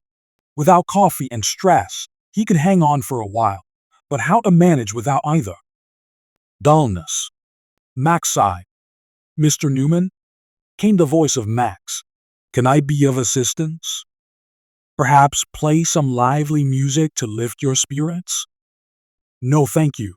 I just want to think. Be in silence and think. If you like, I can order aspirin from the pharmacy or any other medication." "No need, Max. Then perhaps we could watch an Indiana Jones movie? I can arrange for pizza and beer delivery." Or something stronger today? I'll smack you. Something stronger. Max couldn't hold back, jumped up and swung at the ceiling. Leave me alone. How do I turn you off? I'm afraid you cannot do that. Max said calmly, because I don't want to know why. I want to live long and happily. I want to see my son become a teenager, learn to drive, look at his beautiful fiancée with loving eyes, give a speech at his graduation, win a Nobel Prize. I want Kate to be happy. Max banged his fist on the table, kicked it, hurting 3 toes at once, and started hopping and cursing the damn IKEA furniture, the beaches, the doctors, the unfairness, and his stupid, sick, loving heart. He tripped over the umbrella stand and sprawled in the hallway just as the front door opened, revealing Mace's astonished face. Mace nearly stepped on Max, burst into laughter, and hugged himself. Well, Newman, haha, you're something else. Classic. I love you, man. If you're lying on the floor, there must be a reason, huh? With that, Mace lay down next to Max and stared at the ceiling. They spent a few minutes in silence. Then Mace couldn't resist asking, "So, why are we lying here? Got nothing better to do?" I fell, Max replied, holding back tears of frustration and pain. Why did you fall? Mace asked. Not on purpose. Okay, no need to shout. I don't have time to lie around doing nothing. I work 100 hours a week. Do you think I became the richest man in history without hard work? I have a match scheduled with a monkey today. She wants a rematch. There's this device that lets you move images with your mind. We've played before, and Cutie lost only because she hadn't practiced as much as I have. Max smiled and let Mace help him up. Dressed in a simple black pullover and tweed jacket, Mace looked fresh and relaxed, unlike Max, who hadn't shaved or changed out of his old t-shirt and sweatpants. They went to the living room, where Mace stopped Max from setting the kettle. Max told me you saw a cardiologist. I think he needs work to stop him from blabbing. It's an invasion of privacy. I'll handle it. But since he's already told me, I wanted to ask if you're okay. If I can help in any way, just say the word. You've already done so much for me and my family. Well, you're all my family now too. At least, I'd like to think so. Mace sat down on the couch next to Max, who stared at his hands, trying not to think about the sting in his nose and the tear rolling down his cheek. Of course, Max replied. Eden, are you ever afraid of the future? Do you ever wake up, look inside yourself, and feel nothing but pain and paralyzing fear, a chill in your soul, and it seems there's no future, only a helpless, relentless now? I said when we met that I fear nothing but a dull life. I think the future should be inspiring and attractive, giving people reasons to get up in the morning. If I can give them something to hope for, believe in, and enjoy, it doesn't matter if I see it or not. I'm just going to keep doing my job because the future will come, with or without me. Actually, the future is already here. Look around, Newman. We have electronic assistants, neurochips, machines that have freed people from hazardous manual labor. Your son is healed. Why fear the future when it's already here, telling us to go, create, do something, make plans, and have backup plans, because things will be as they will, and you must be ready for anything. Live while you can. I'm terrified to think David might grow up without me, that I'll never dance at his wedding, never see him on TV, never be able to hug Kate and support her when our son goes through his teenage rebellion. I just want to be sure that if anything happens to me, they'll be okay. They'll have everything they need. They'll be taken care of. I just can't forgive myself if...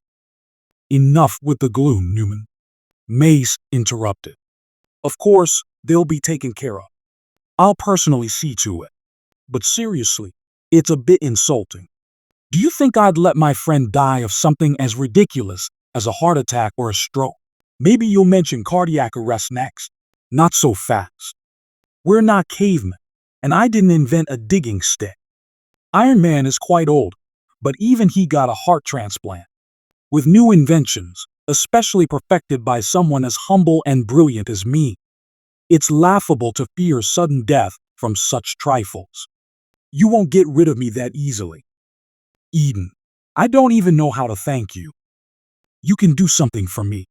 First, tonight at 8, we'll open a bottle of Glen on my penthouse terrace and chat. Second, I need a coordinator for a very important project, someone to organize the work of less experienced programmers. Is that a promotion? You could say that. Eden smiled. 8 o'clock, agreed? Yes, absolutely. Max replied, closing the door behind Eden. He sat a while longer in the silence, pushing away anxious thoughts and reflecting on how lucky they were that Mace had taken them under his wing and given them so many opportunities. Max knew that the story of Iron Man had ceased to be fantasy, with no connection to reality. Several years ago, 3D printers were printing organs, which were being successfully transplanted. Operations had become safe, and getting a new heart no longer required waiting for years. Neurochip had patented their implant first, and their invention, for once with government support, had become available to almost everyone. The worst thing that could happen. Mace laughed as he watched David puffing, trying to perform an exercise that required maximum concentration. You look like an angry stormtrooper, he shouted. David was trying his best, but there was no progress. He couldn't focus, he was too exhausted without achieving any positive results. In a neighboring office, a phone rang. Mace excused himself, ordering David to take a 3-minute break before continuing the exercise. David tiredly sank to the floor, removed his helmet to rest. His head throbbed. He smirked and signaled to the curator that he needed a break. Suddenly, a pang of anxiety gripped his chest. His intuition told him something was wrong. Something irreparable had happened. Mace left the office door open, so David could see everything going on outside. Everyone seemed paralyzed. A young curator burst into tears and ran off. Others stared at the darkened monitors. Welsh, who oversaw most experiments, entered the room with a strange smile. David grabbed his hand so tightly that Welsh recoiled in fear. What happened? What happened? David shouted, rushing toward Carlson, who appeared in the doorway behind Welsh. With him were several men David had never seen before. Where are Mom and Dad? David growled. Clark Carlson looked down but quickly composed himself and delivered the news in a calm and kind tone, the kind only people like Agent Carlson could use to convey the most devastating, unimaginable news to a 9-year-old child. Mr. and Mrs. Newman were in a car accident while heading to the lab in a taxi. The driver, a Kerala native, escaped with minor injuries. A Porsche crashed into them at full speed and fled the scene. The ambulance arrived quickly by Los Angeles standards. They were taken to the ER, but there was nothing the doctors could do. David stood there, arms and legs spread wide, stunned, terrified, feeling himself shrink to tiny proportions. His head pounded, and a distant voice recounted details that eluded his attention as blood pounded in his temples. Someone asked how he felt, if he needed anything. Carlson seemed to sit on the floor in front of him, saying that it all happened very quickly, bang, and that was it. His legs gave way, the building swam before his eyes, everything blurred, and David slipped into a deep sleep. He fell for a long time, desperately trying to grab onto something, a poster, a branch, a hook protruding from the wall, to stop time, stop the planet, break this horrific fall into nothingness. He was being sucked into a black hole, and he couldn't resist. This can't be true. I'm all alone now. 2 thoughts kept repeating. Tom, Tom, Tom, Tom. His heart beat so loudly, he woke up, thinking someone was knocking at the door. David didn't immediately realize what had happened or where he was. The surroundings were familiar, but something was noticeably missing, like there had been a wall here. Now only a few bricks and a window overlooking a rainy twilight city remained. "Mom, Dad," David called out, hoping it was just a terrible dream, an endless, realistic nightmare that could be shaken off if he called his mom or climbed into bed with his parents, lying between them and falling asleep. David got out of bed, took a few clumsy steps, and collapsed onto the cold laminate floor. His legs wouldn't support him, and his arms failed to grip the bed frame, dropping limply without enough strength for a firm pull. "Max," he called out. "I'm here, David," the voice responded. "I'm sorry." "Sorry for what?" David asked, finally managing to get up from the floor. He stubbornly refused to believe what had happened, so he cut Max off. "Can you call Mr. Mace?" "He's in your father's office." "I'll get him for you now." "If he's in Dad's office, then Dad is home too." Mr. Mace wouldn't enter his office without permission. David repeated this to himself several times, carefully sat on the bed, and stared at the door. "Mr. Mace will be here in a few minutes. He's a bit busy." "Thanks, Max," David replied. "Shall we play a game in the meantime? How about linear equations? Logic puzzles? Detectives?" "I'm not in the mood for games." "I understand." "Yes, I understand," Max responded. "Sometimes, after losing loved ones, a person feels an anemic state, experiences disappointment, senses meaninglessness and loneliness. Such a state, apathetic and pensive, can be triggered by news of the death of iconic figures, Princess Diana, Michael Jackson, even Stalin." "Shut up. Enough. Stop," David shouted, burying his face in the pillow. "When you're 9, no matter how smart and intellectually developed you are, the death of your parents, which you could have prevented, is catastrophic. You can't understand. You're just a machine, just a dumb computer, a stupid program without a soul, without feelings. You're a dumb, indifferent artificial intelligence stuffed with dry facts and dates that don't mean anything. Nothing means anything. Leave me alone. Leave me all alone." For 2 days, David lay with a fever. He barely reacted to any attempts to rouse him. He reread some books, but constantly found himself stuck on a single sentence, unable to focus. On the 3rd day, Eden Mace entered the room and suggested playing chess. David refused. There was an insurmountable barrier between them, and they both silently grieved in their own ways. "I couldn't save them," David said, "because it was impossible. You were in class." "I was there too. I saw everything. I heard Mom scream. I felt Dad choke because his heart pricked too hard.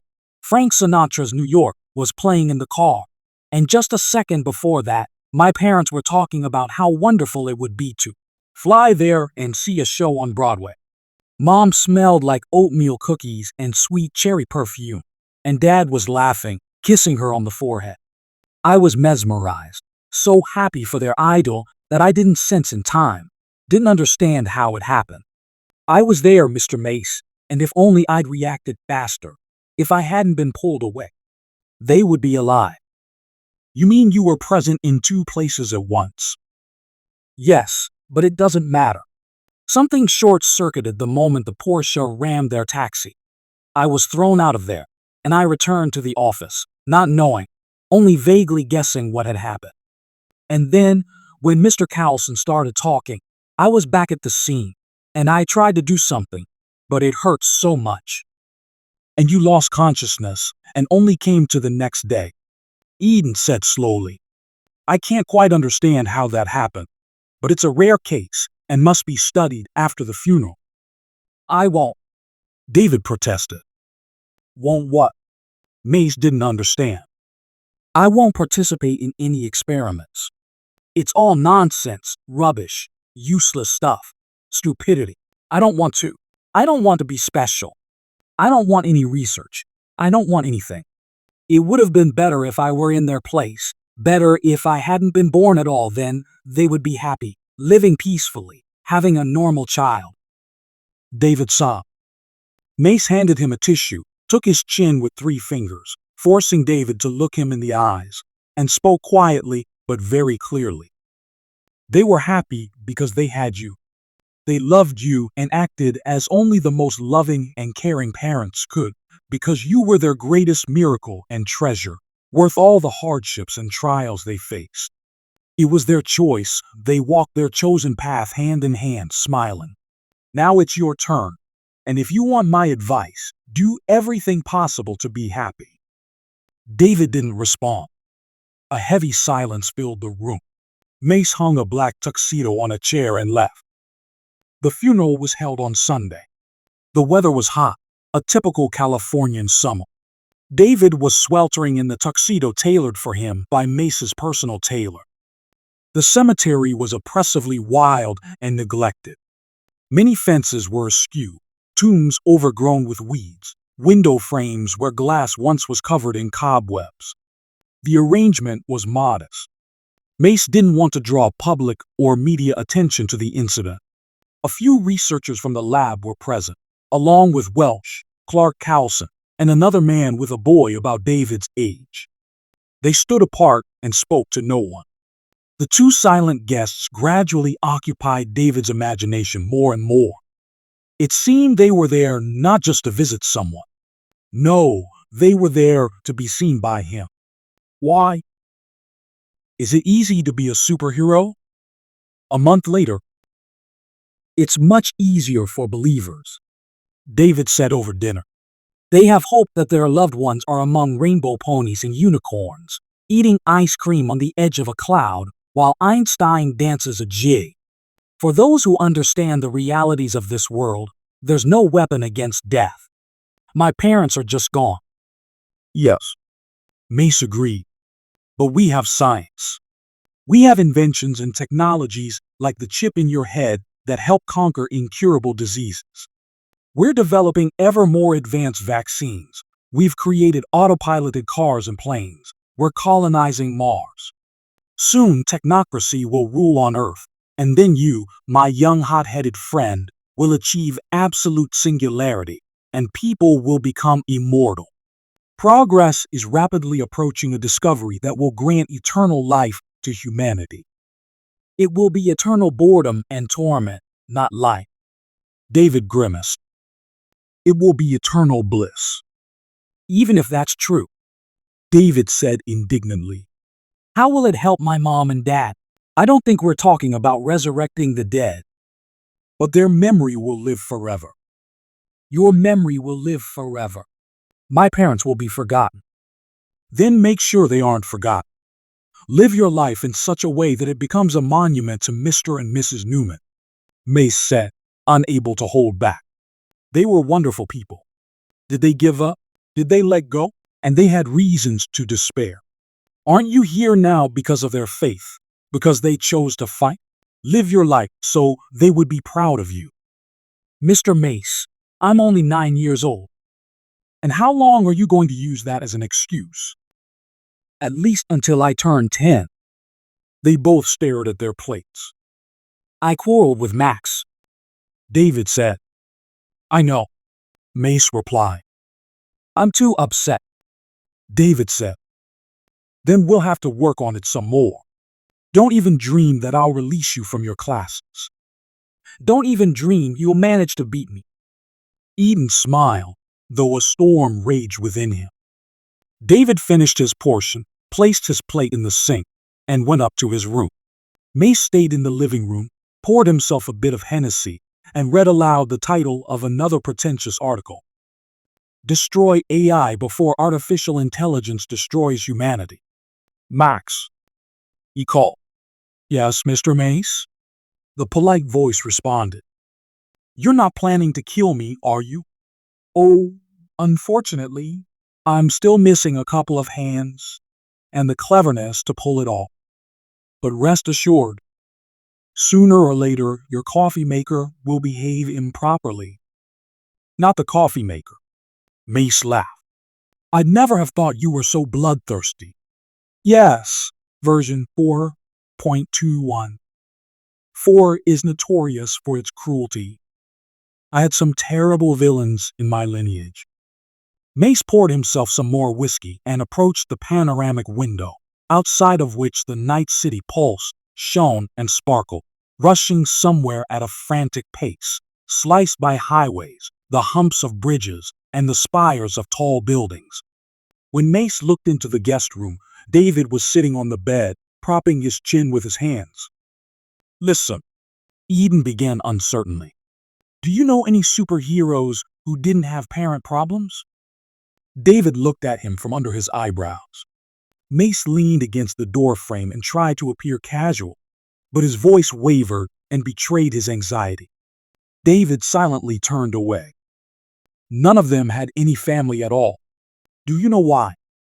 Because the creators of the comics didn't want to bother with extra characters. Well, actually, you're right. But also because they're just trouble. Just think, you'd always be worried about them catching you in your superhero costume or getting kidnapped, and you'd have to save them. And meanwhile, you're responsible for the whole planet, by the way. Mr. Mace, I wouldn't have to hide my superhero costume from my parents. David interrupted. And I wouldn't have to worry about them for too long. I couldn't save them.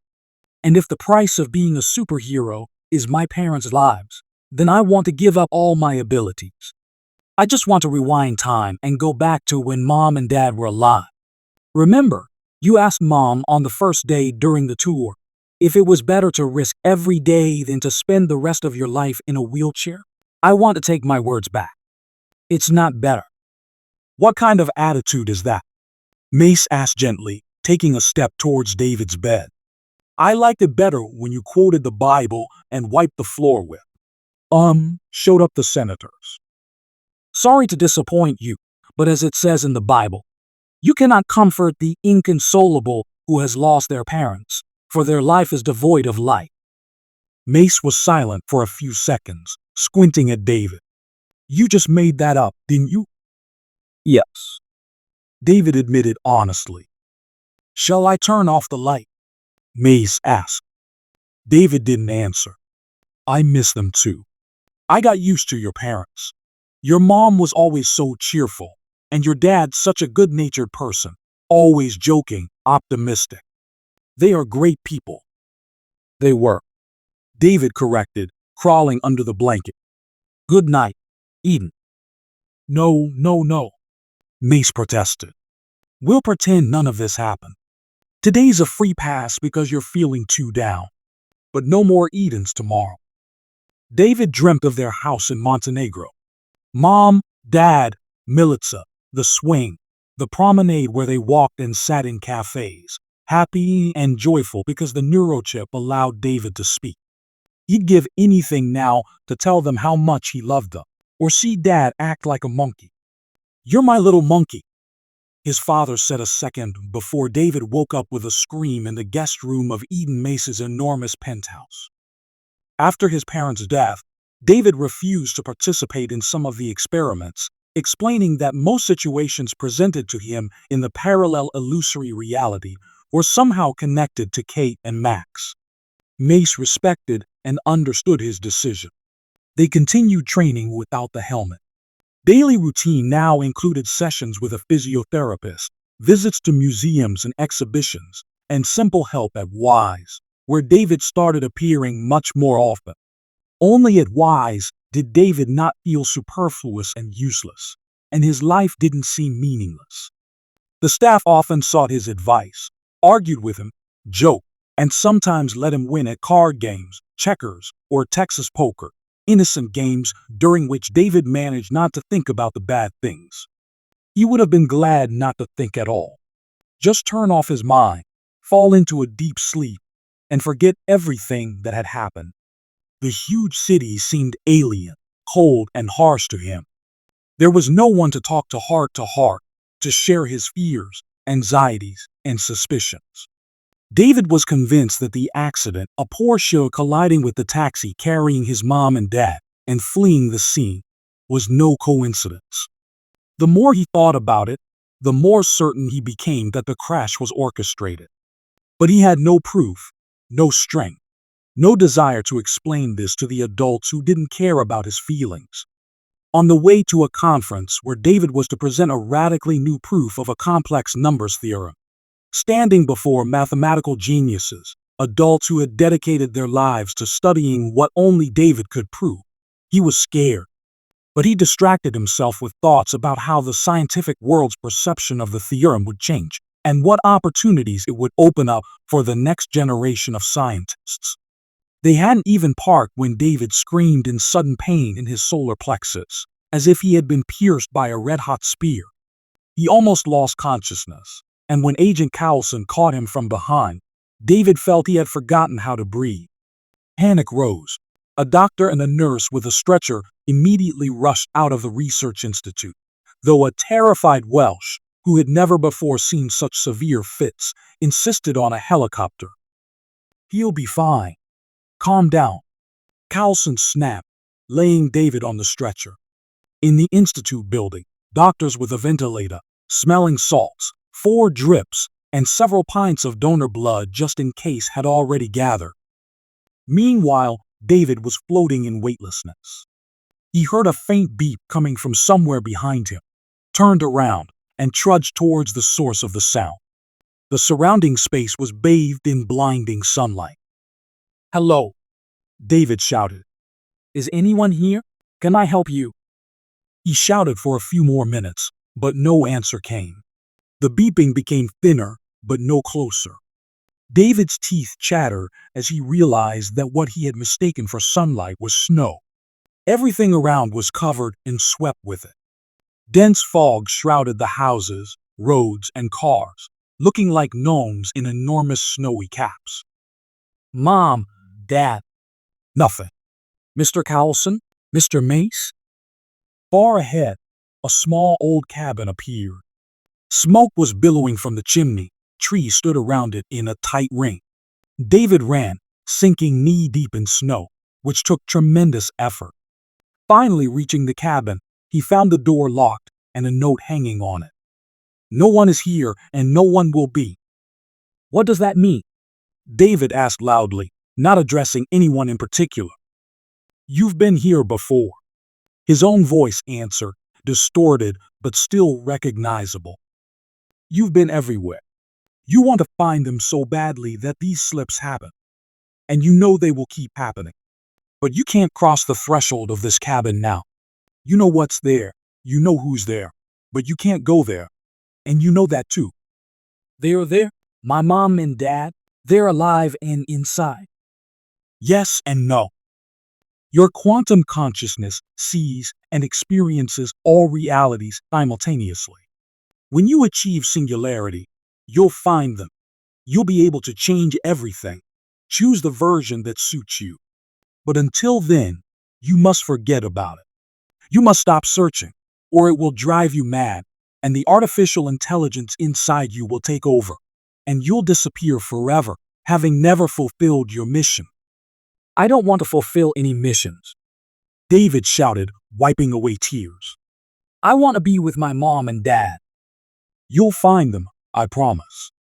But for now, return to your friends, to the people who love you and will take care of you as long as necessary. And then you'll take care of them, of everyone. And of your parents too. Go and listen to your heart. You're needed there. She needs you. Who needs me? David asked, but immediately realized there would be no answer. If he wanted to figure something out, he'd have to do it himself. For starters, it would be a good idea to get out of this place. Out of this trap, this mirage, seemingly created by himself. David took a deep breath, tightly shut his eyes, and heard the beeping change to Mexican music. The snow disappeared, and there were no trees or cabins, only cheerful girls with Hawaiian flower necklaces, tan kids playing with water guns, and a policeman in a uniform shirt and colorful shorts, smoking a cigar. "Excuse me." David addressed him in Spanish, surprised at himself. When had he learned another language? Somewhere inside, he felt he knew the answer, but couldn't remember. I seem to be a bit lost. Can you tell me what city this is? Tijuana, kid. Welcome to Tijuana, the city of tequila, sex, and marijuana. Thanks, David said, having no idea what to do with this information. Hearing the name of the seedy place he had inexplicably ended up in didn't make things any easier. Seeing a yellow taxi, David raised his hand. The Mexican waited for him to climb into the back seat and drove off without asking for the address before David could even shut the door. The car smelled of weed and beer, not the most pleasant combination, but the driver seemed sober at least. After 3 blocks, he smiled, revealing bleeding gums, and asked in broken English where to go and if David had money to pay or would need to find another way. David focused and heard a woman's voice naming a street and house number. He repeated it after her, then assured the driver he had dollars. The driver just spat and lit a cigarette, steering with his knees. A few minutes later, the taxi stopped in front of a 3-story house with a crooked fence, dried pear trees, and an overgrown garden.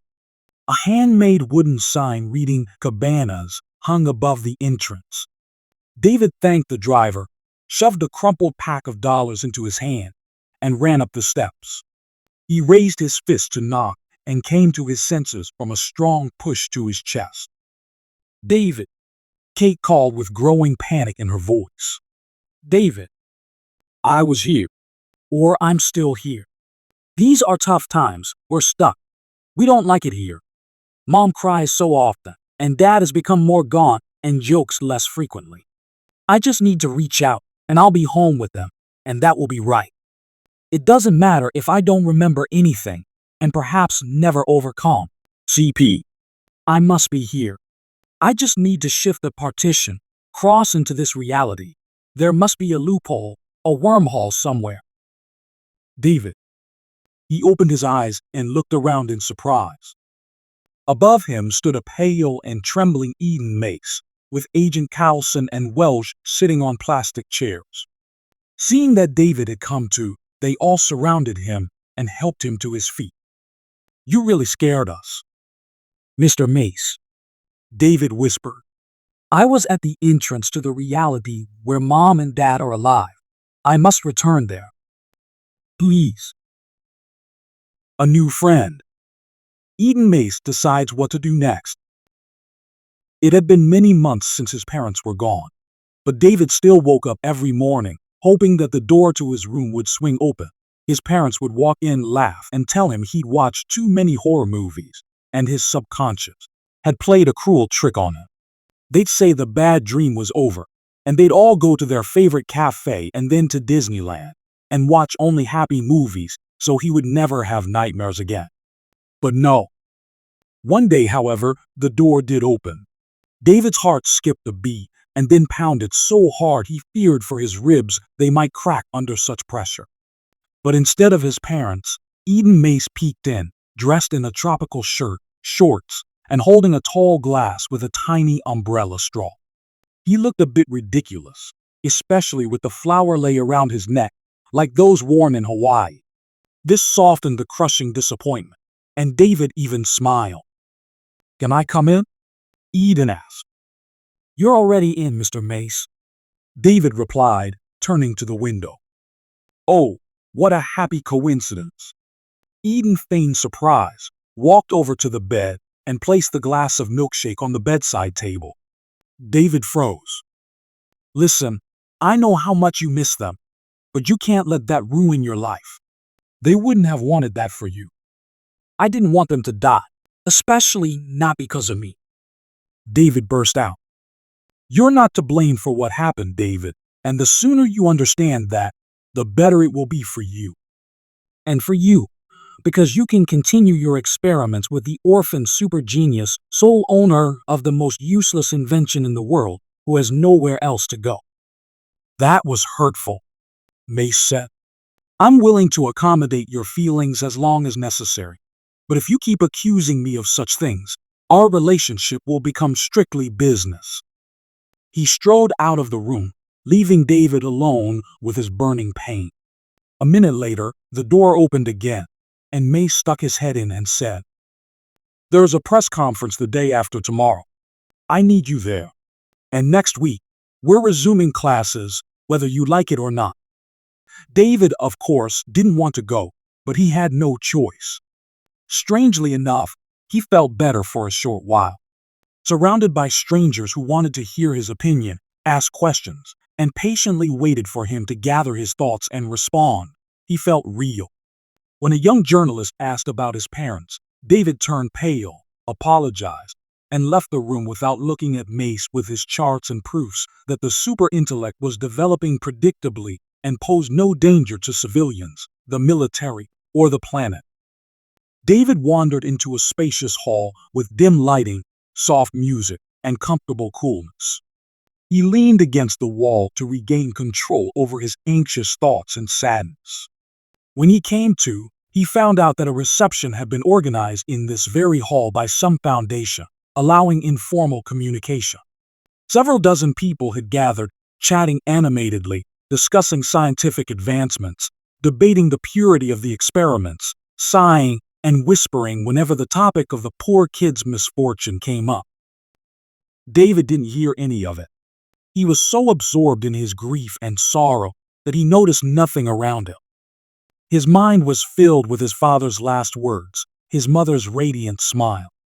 Guilt pressed on him like a boulder. He couldn't cry. He had cried all he could over the past months. He couldn't cry. He had cried all he could over the past months. He had no appetite.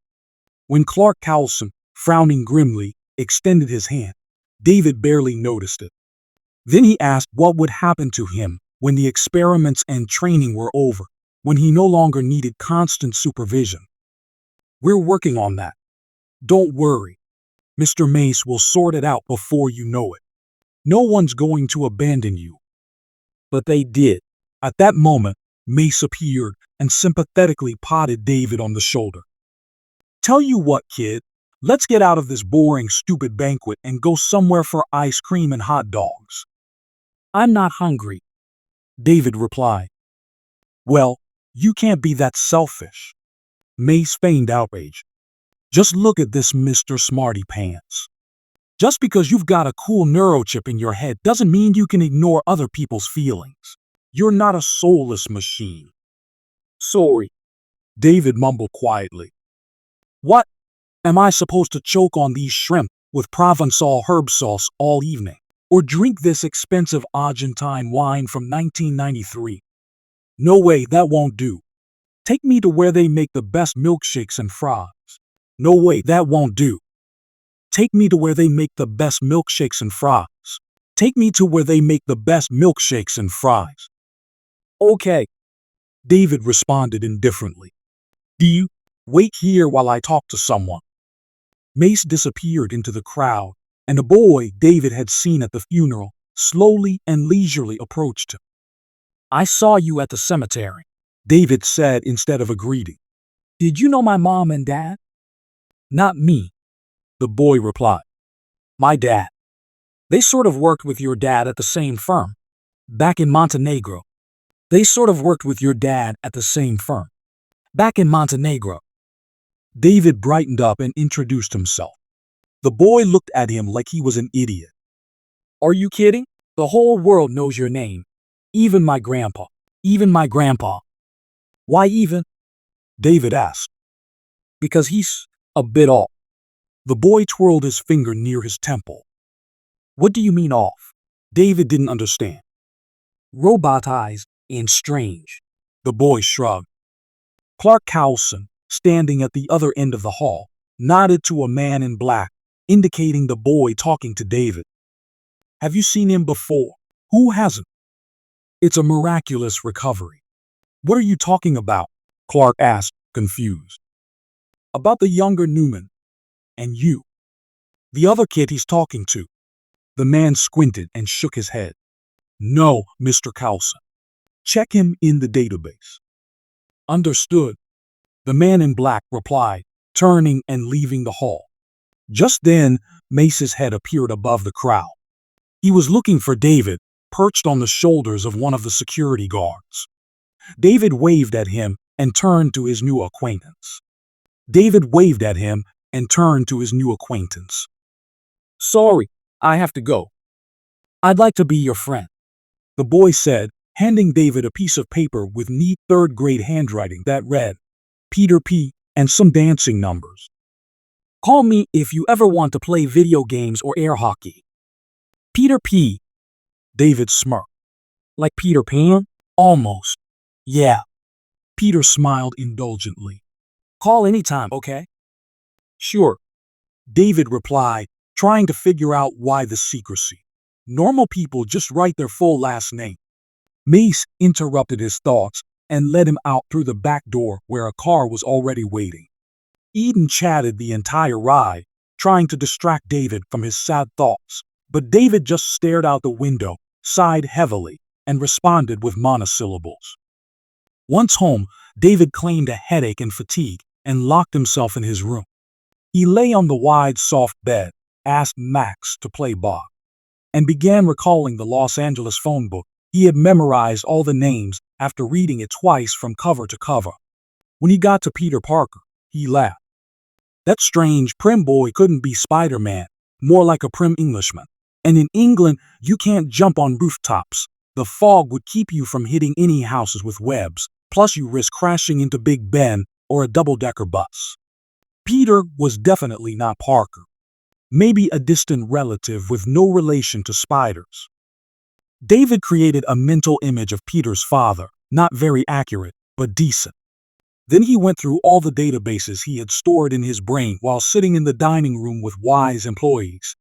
They often brought laptops and continued adjusting data even during breaks. No data in the immigration center. No hotel reservations. No bank transactions. It was as if they had no past. And not much of a present either.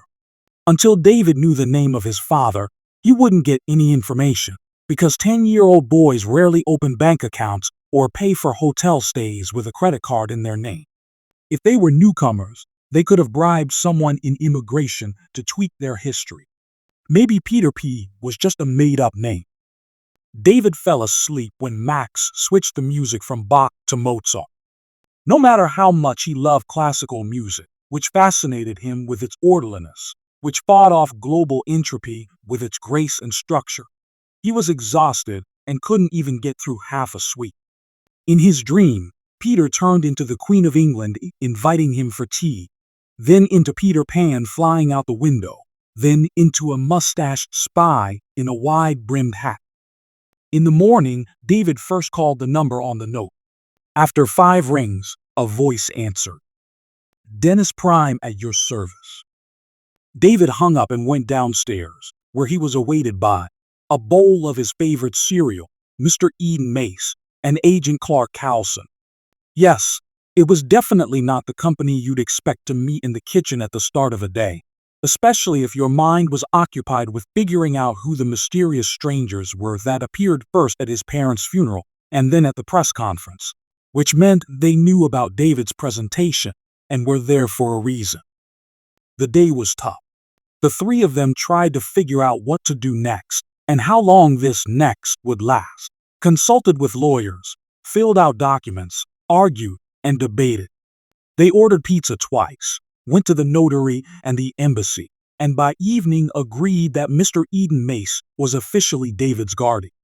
In turn, David promised to return to test and experiments at Neurachip, assist with Wise, and Agent Cowson took on the responsibility for David's internship in his organization, with subsequent employment when David turned 16. When the door closed behind Clark Cowson and Eden Mace retreated to his office to sort out a few more issues, David went up to the attic and called again. Hello. Hi, Peter. It's David. David Newman. Great.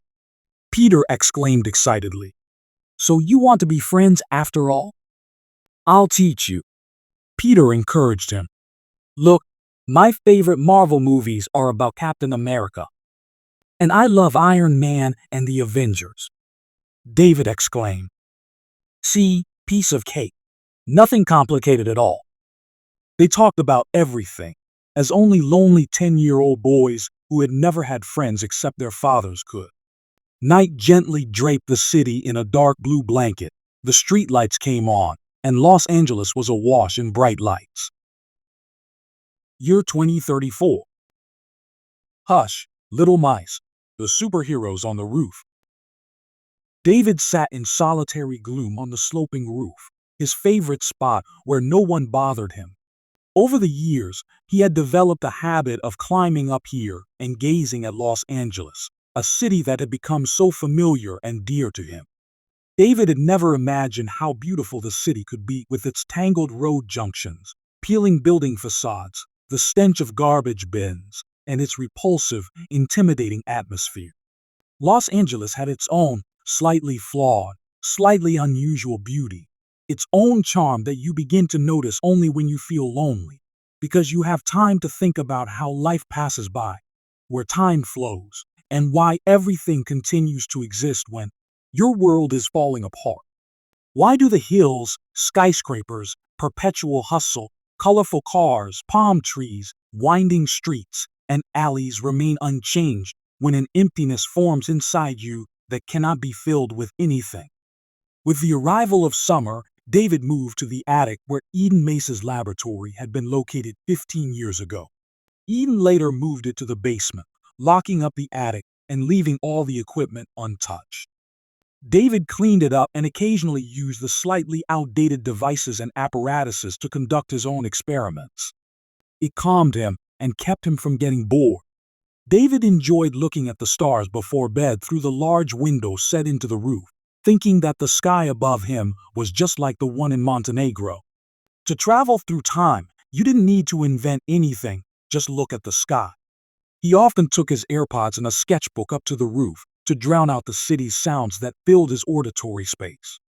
Mostly, he drew comics about superheroes who lived with their parents and showed them only to Peter, who had become his closest friend since that evening they talked for hours about superhero universes, toys, special effects, costumes, and life plans. Peter constantly convinced David that there was no need to create additional characters who just waited for the superhero to come home after another heroic mission with warm soup and the adventures of Tom Sawyer, to which David would usually respond, "Wouldn't you like it if your mom and dad were always by your side? You don't have to admit it. It doesn't matter to me. If Marvel and DC don't want to clutter their comics with extra characters, then fine, I'll take care of it. Every superhero needs loving parents, even if they have to rescue them every day," he explained to Peter during their walks in the park.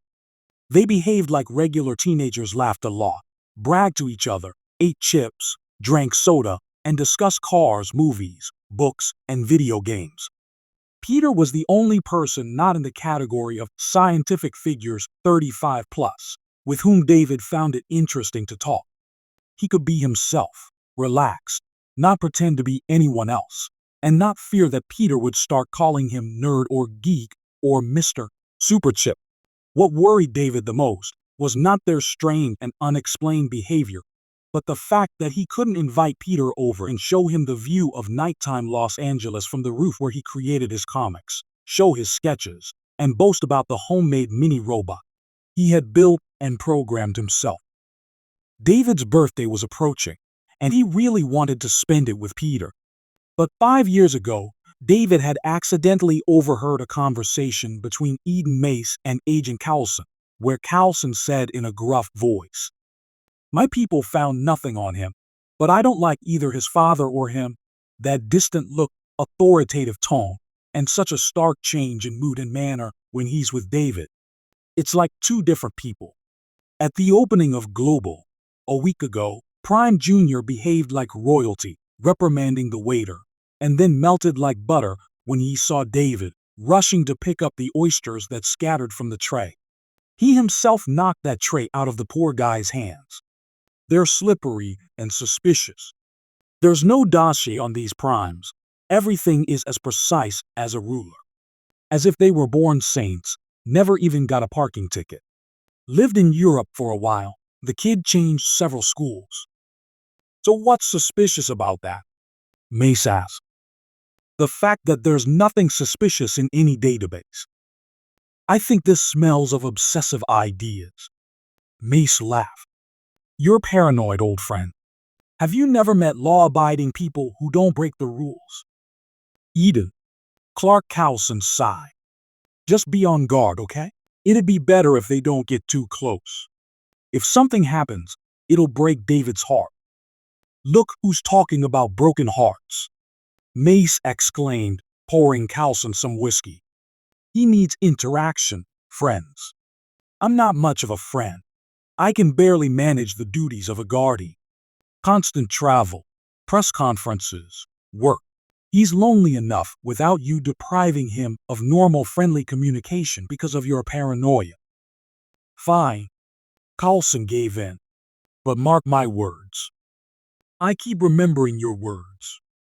Explain to David that he shouldn't invite Peter over. I heard you, Mace sang. Sometimes you're even more of a nag than Max. When Mace tried to talk to David about it, David honestly admitted he had heard everything already and wouldn't bring Peter home. Eden laughed and said something like, "Oh, your honesty," but didn't pursue the topic further since David looked upset. He indeed lacked people around him who found him interesting, not just because he had a neurochip implant that made him super smart. This rule applied without exceptions. Not once in 5 years did David even hint that Mace and Cowson should reconsider their attitude toward Peter, who had never given any reason for concern. They had grown so close that David found it foolish and insulting to disregard their friendship. If Peter or his father were villains, they would have shown their true colors long ago, because no one can pretend for that long. They saw each other far less often than they would have liked, because David spent much time at Wise, and Peter often left town with his father. David would start to miss him and occasionally have a lab day.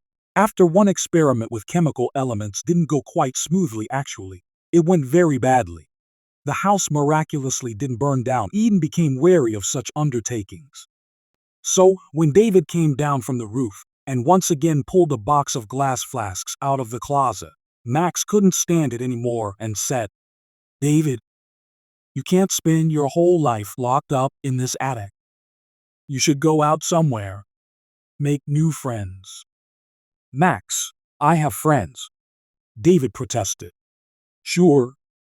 Peter Pan, Mr. Mace, and the chimpanzee. And Jose," David said indignantly. "Our doorman. We speak Spanish and play cards for flicks." "You let him win?" Max asked. "Always. But what can you do? That's why it's hard for me to make friends. I'm always out of place with my remarks. There's nothing to talk about with my peers. They think I'm a snob. And if anyone wants to hang out with me, it's only because they think I'm a celebrity and can get some benefit from being friends with me. People don't understand that I see everything they're hiding. It bothers me, Max, that everyone around me is such a hypocrite." "People have to be hypocrites," said Mace, entering David's room without knocking.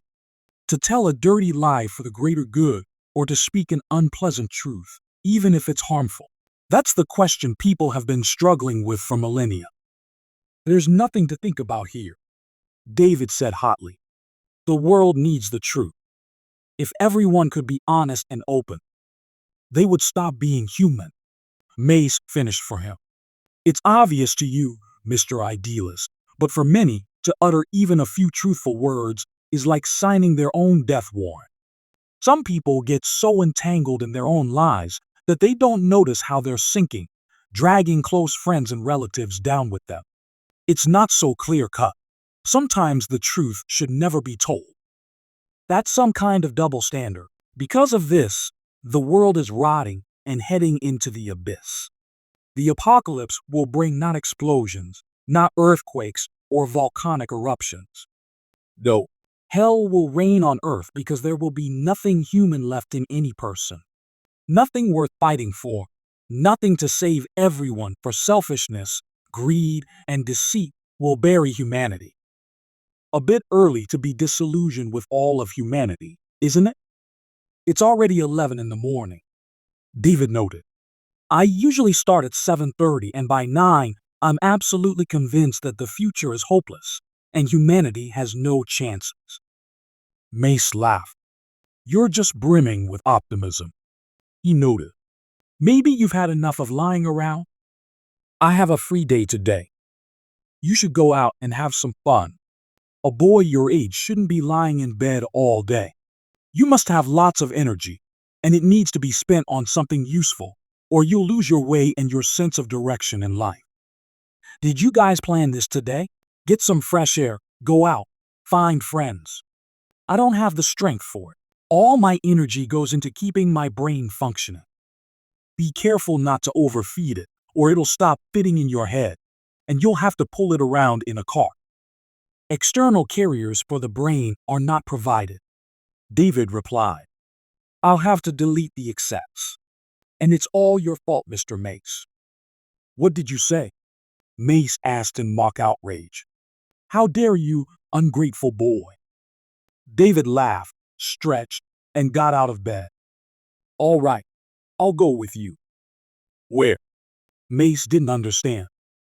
You came to tell me that I've been invited to a talk show that will take place in a week. But first, we need to talk to some people who are responsible for organizing the technical aspects. Find out what my opponents are counting on, and what tactics should be followed. So, there's a car waiting for us downstairs, and in it sits, let me guess, Clark Cowlson and another TV host. Wait. Is it all written on my face? Mace looked at himself in the mirror. No, it's telepathy. David mimicked the senator. For example, predicting the future. Okay, you asked Max to put it in your schedule, and he passed the information to me. He's not cut out for intelligence work. Mace smiled, leaving the room so David could change.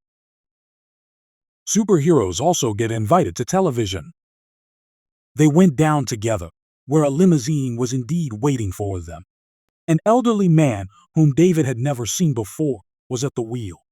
The doors swung open towards them, and a shaggy young man, about 30 to 35 years old, stuck his head out from the interior.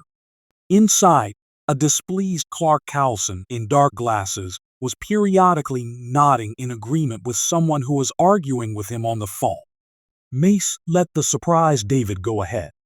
They often rode in fancy cars, but this was the first time a limousine had come for them.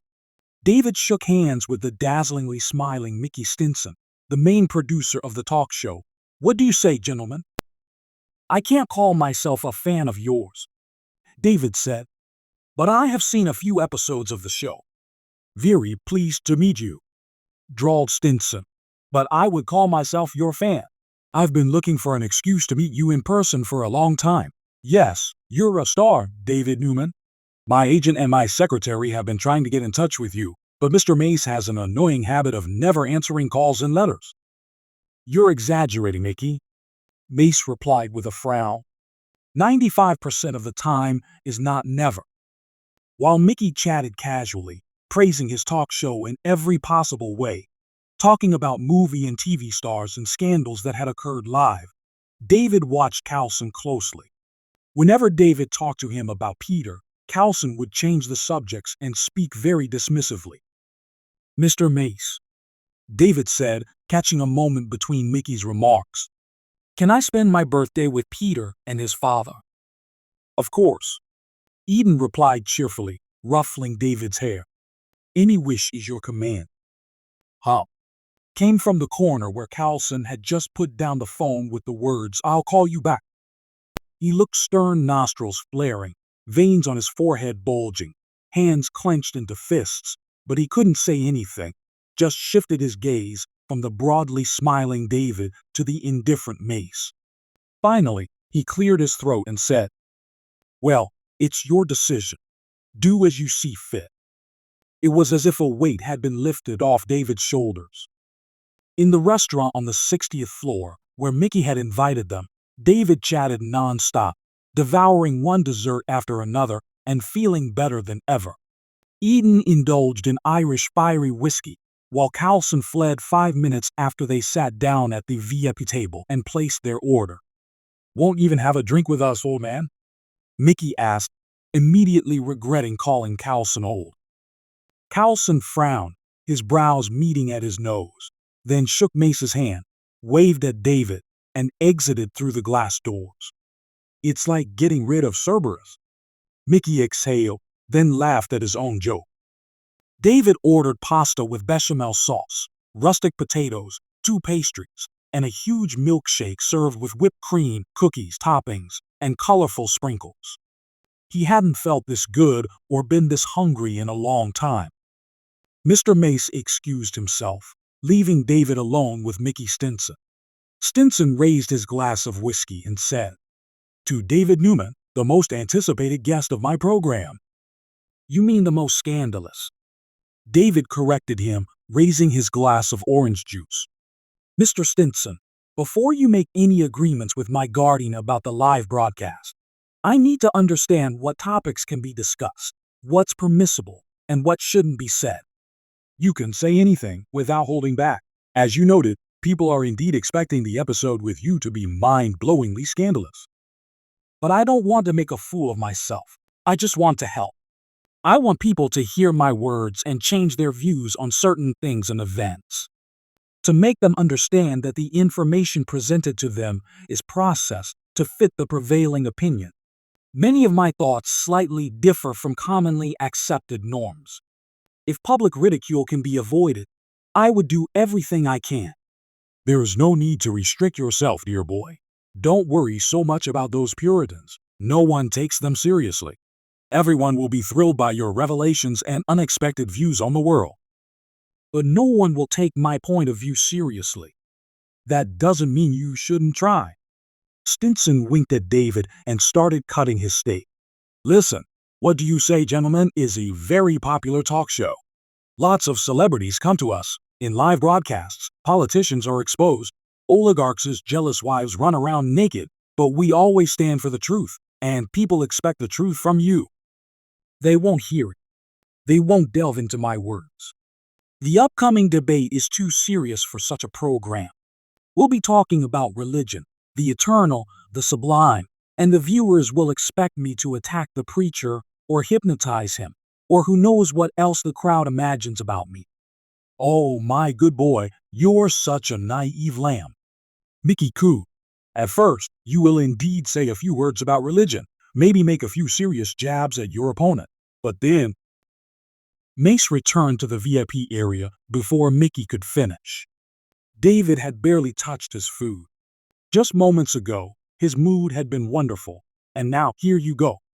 David pushed away his spaghetti, picked at his dessert, and barely sat through the time until Mickey excused himself, citing urgent matters, paid the bill, and left.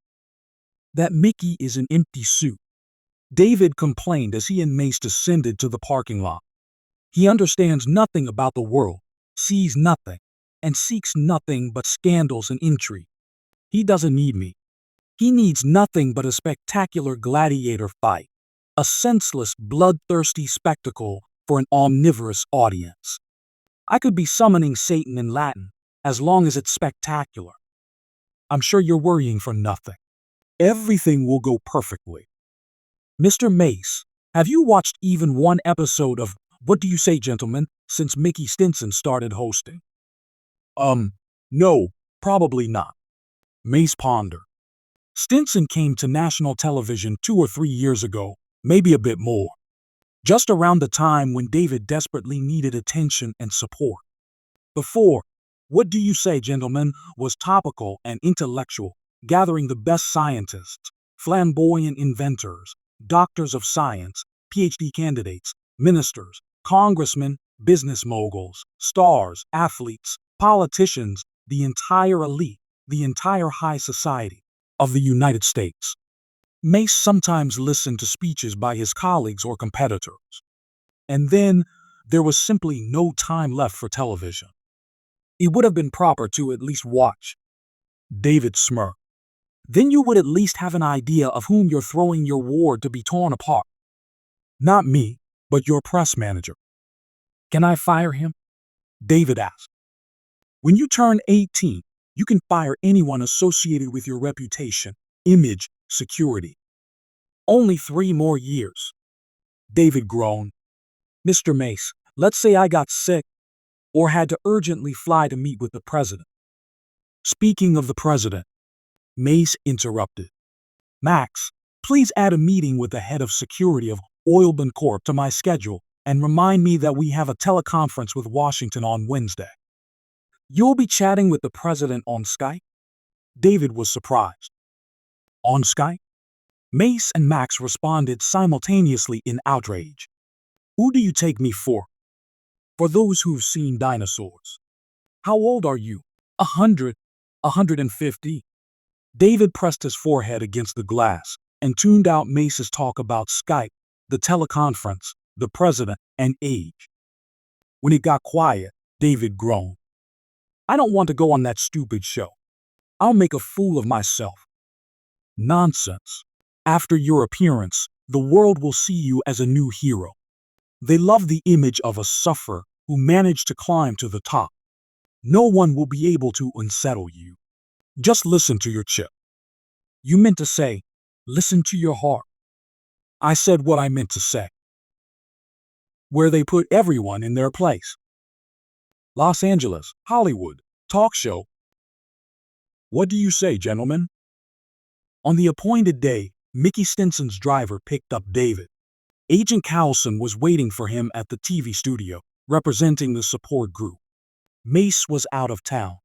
The drive took about 40 minutes, long enough for David to panic, considering all possible, mostly very bad scenarios. The driver was attentively listening to a motivational coach's speech. David liked how confidently the man responded to listeners' questions. One woman shared her story every time she had to present a report or summarize in front of her subordinates or partners. She got so nervous that she had a mishap in public a few times. To overcome stage fright, the host advised stepping into a role. Pretend to feel confident and calm.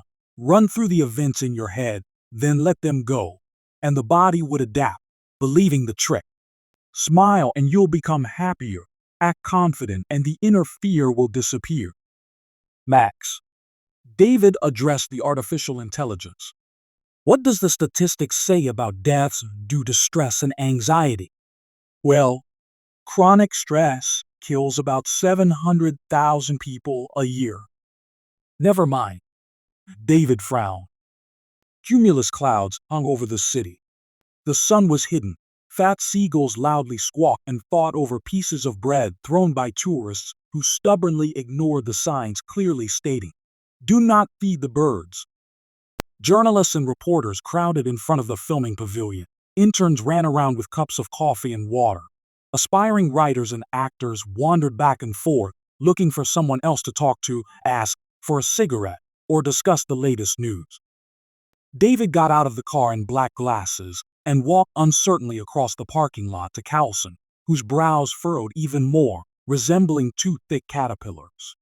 Mickey was already in the pavilion, dressed in ripped jeans and a colorful shirt over a white tank top, dark glasses on his nose, holding a half-liter mug of coffee, with a fussy makeup artist nearby.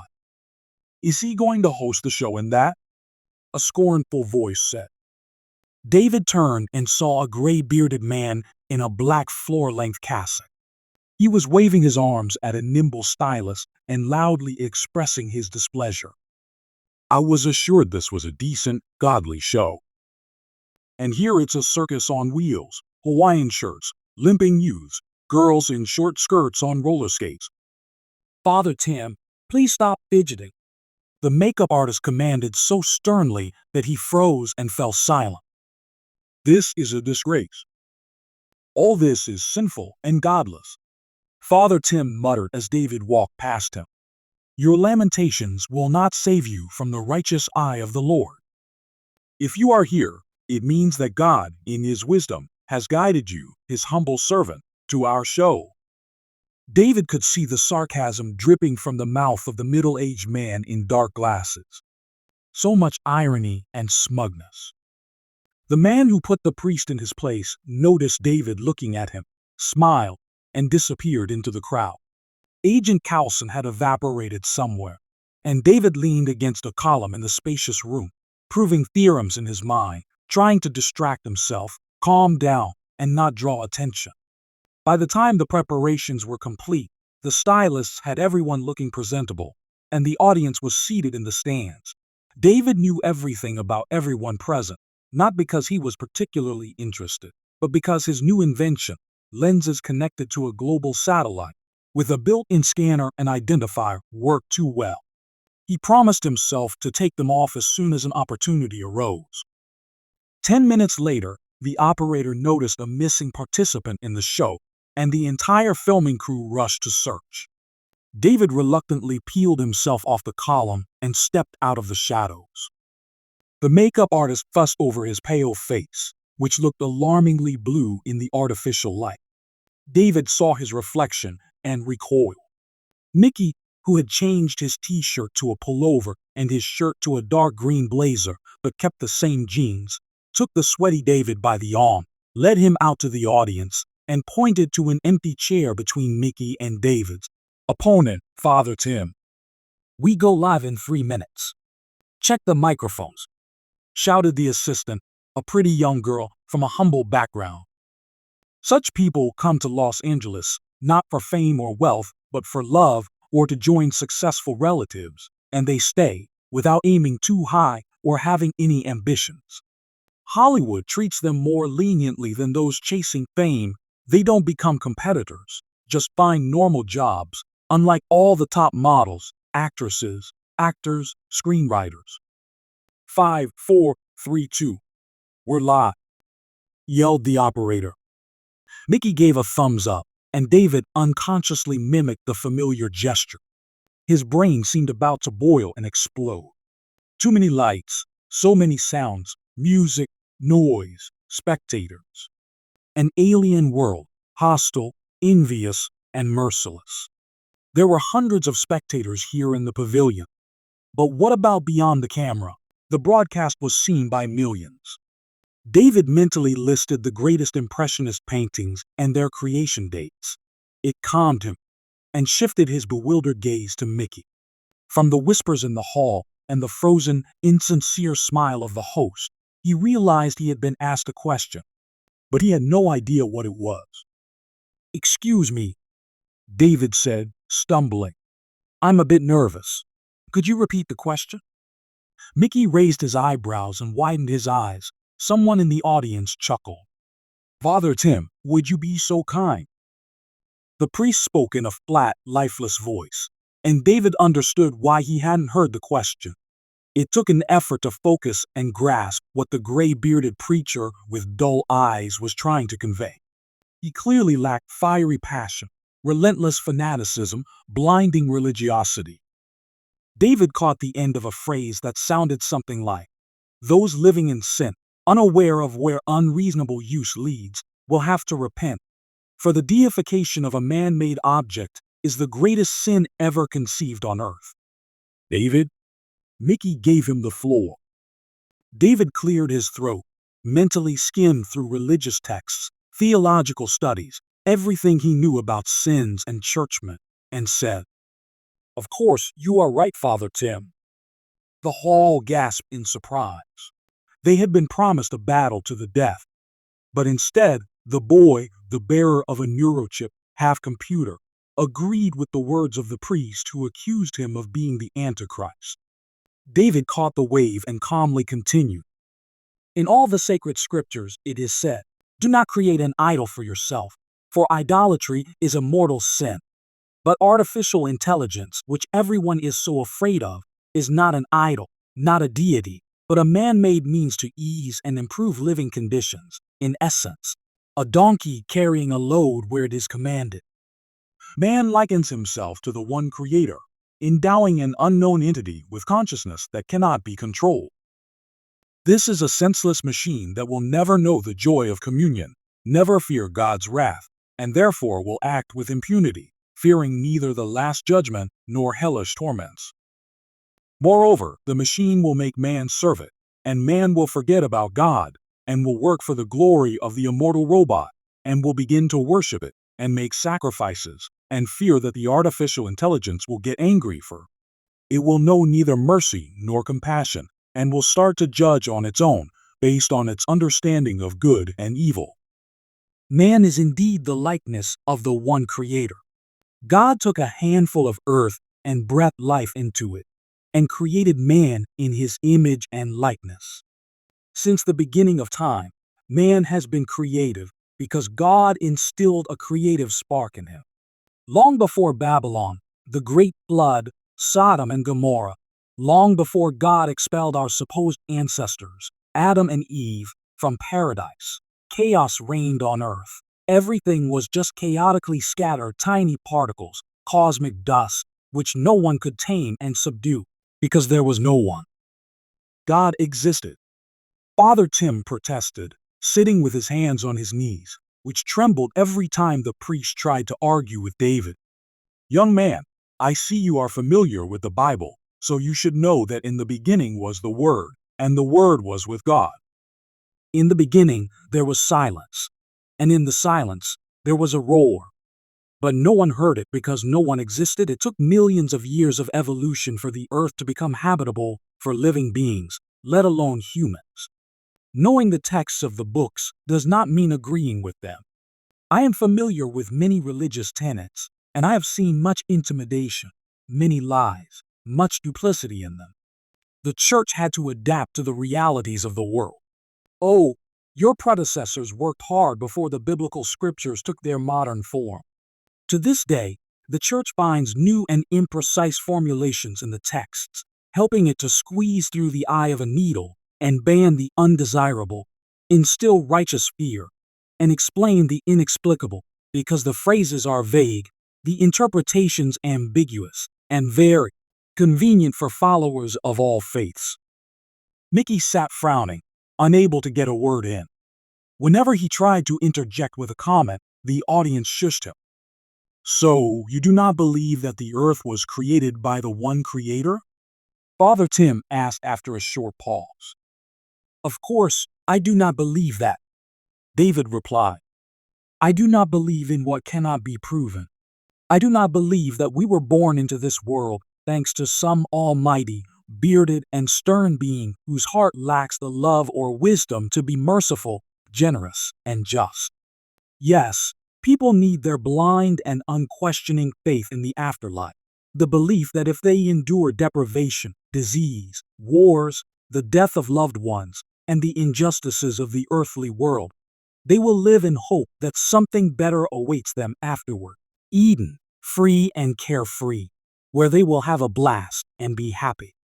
The church benefits from maintaining this faith because those who are humble, frightened, and ignorant will donate, buy icons, break their foreheads, light candles, pay for new country villas, and expensive cars for priests. The believer is convinced that God will forgive him because his suffering will atone for his sins, murder, gluttony, blasphemy, debauchery, evil thoughts.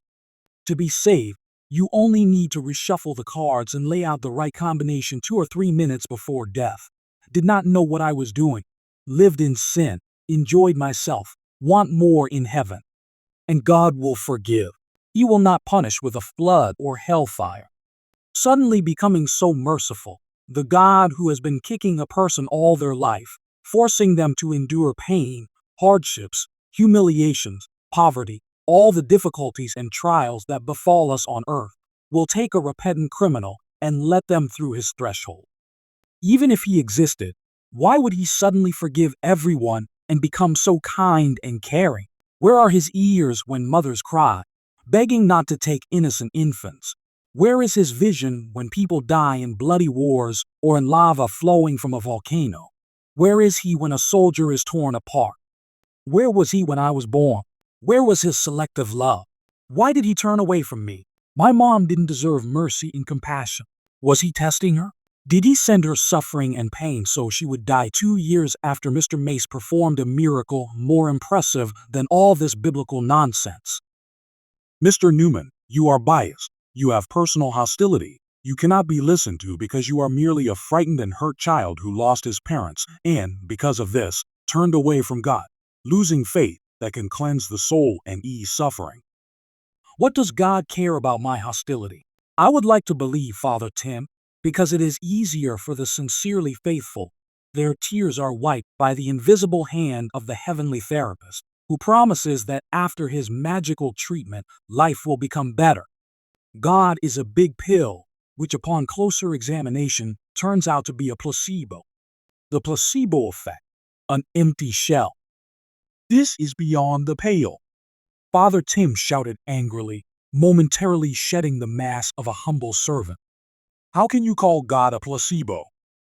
The very concept of the divine is not so bad, David said calmly, looking at the flushed priest.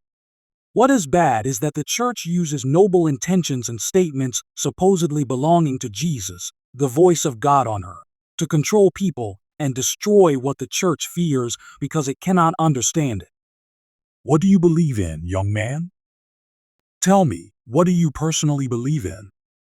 In kindness, in love, in humanity, in science and technology, in my own strength, in the power of the word, in the fact that people do not have to be slaves, that their souls and minds can be approached in a different way, a way of love, without intimidation and hidden threats. I would like to see that. People are so used to being afraid that they think with newfound freedom will immediately come debauchery, banditry, and lack of restraint. Everyone fears that people, having gained freedom, will start killing and corrupting everything living they can find. But this is not true. If people are freed from unbearable labor, they can create beautiful things. If the whole world is fed and clothed, Earth will achieve a semblance of utopia. And this can be achieved with the help of artificial intelligence. The systems will self-develop, self-educate, and the gap between those who have everything and those who have nothing will narrow to a single step. There will be no diseases, no internal conflicts on Earth, but peace and prosperity will reign. This is the only possible path for the planet's development. In all other cases, inevitable destruction awaits. If all people do not unite, do not eradicate ignorance and fears, the planet will simply shake us all off like a cat shakes off annoying fleas. We cannot use Earth's resources indefinitely without giving anything back. You are a communist. No, I am not a communist. David dismissed the assumption, which sounded like an accusation. I am not a capitalist, not a liberal, not a Democrat, not a technocrat like my father. I am not even an atheist. I simply have no illusions, do not deny the karmic laws on which many philosophies are based, cannot confirm or deny the existence of higher powers. I believe in people. Mickey waited for David to finish his thought, raised his hand, and said, Let's take a break for commercials. Agent Carlson approached David. Am I doing poorly? No, you're doing great. What do you believe in, Mr. Carlson? Me? Carlson was surprised. In discipline and logic. That everything has its time and place. If you need to change something, change yourself and set the time and place yourself.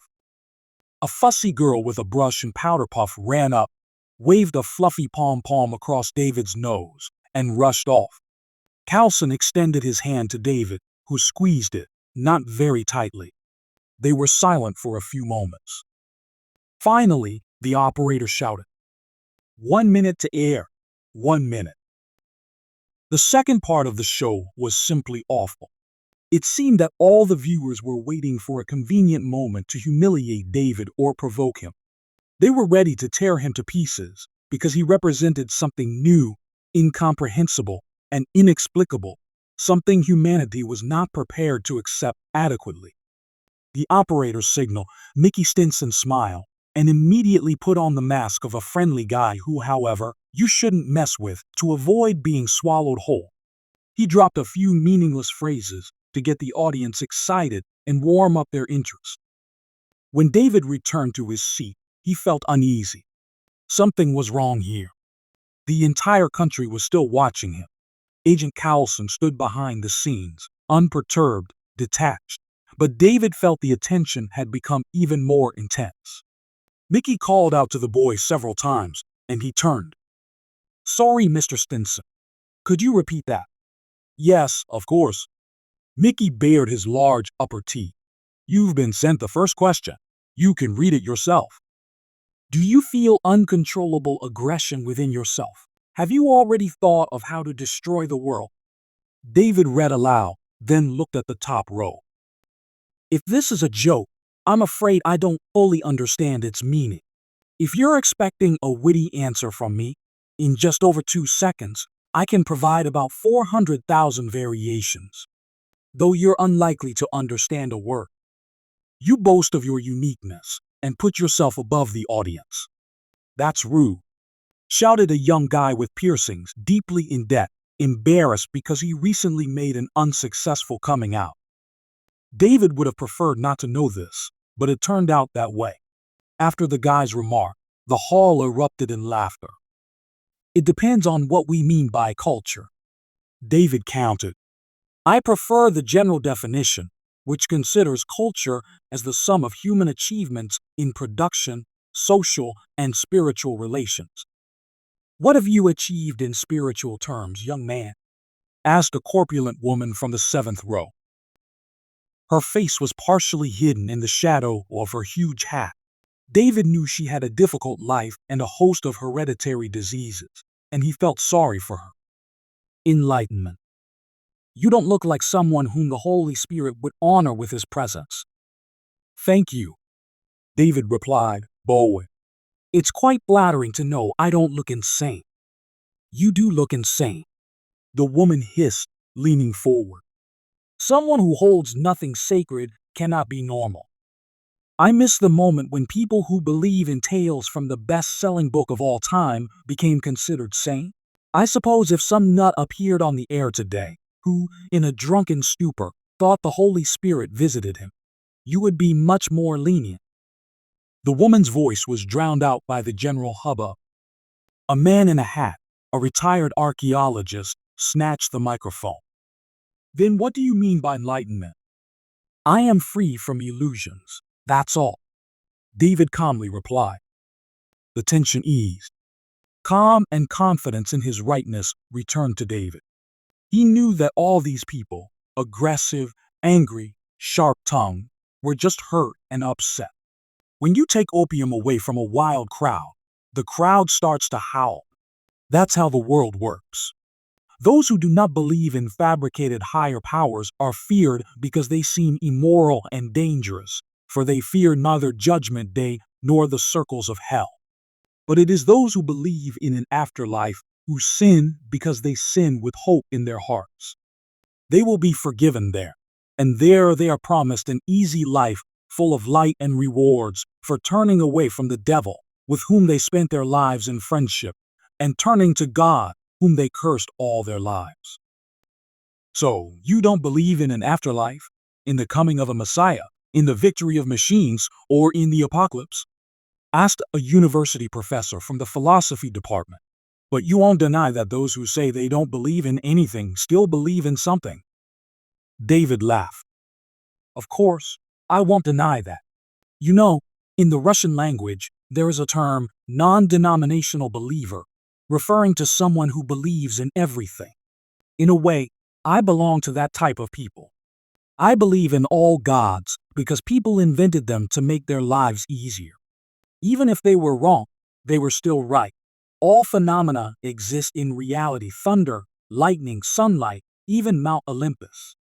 Created by classics, characters exist because they have a place on the bookshelves in our home libraries. Yes, they are just thoughts written on paper, but these thoughts are real. To the same extent, the place where people go after death is real because it too has been sung about many times, surrounded by many legends.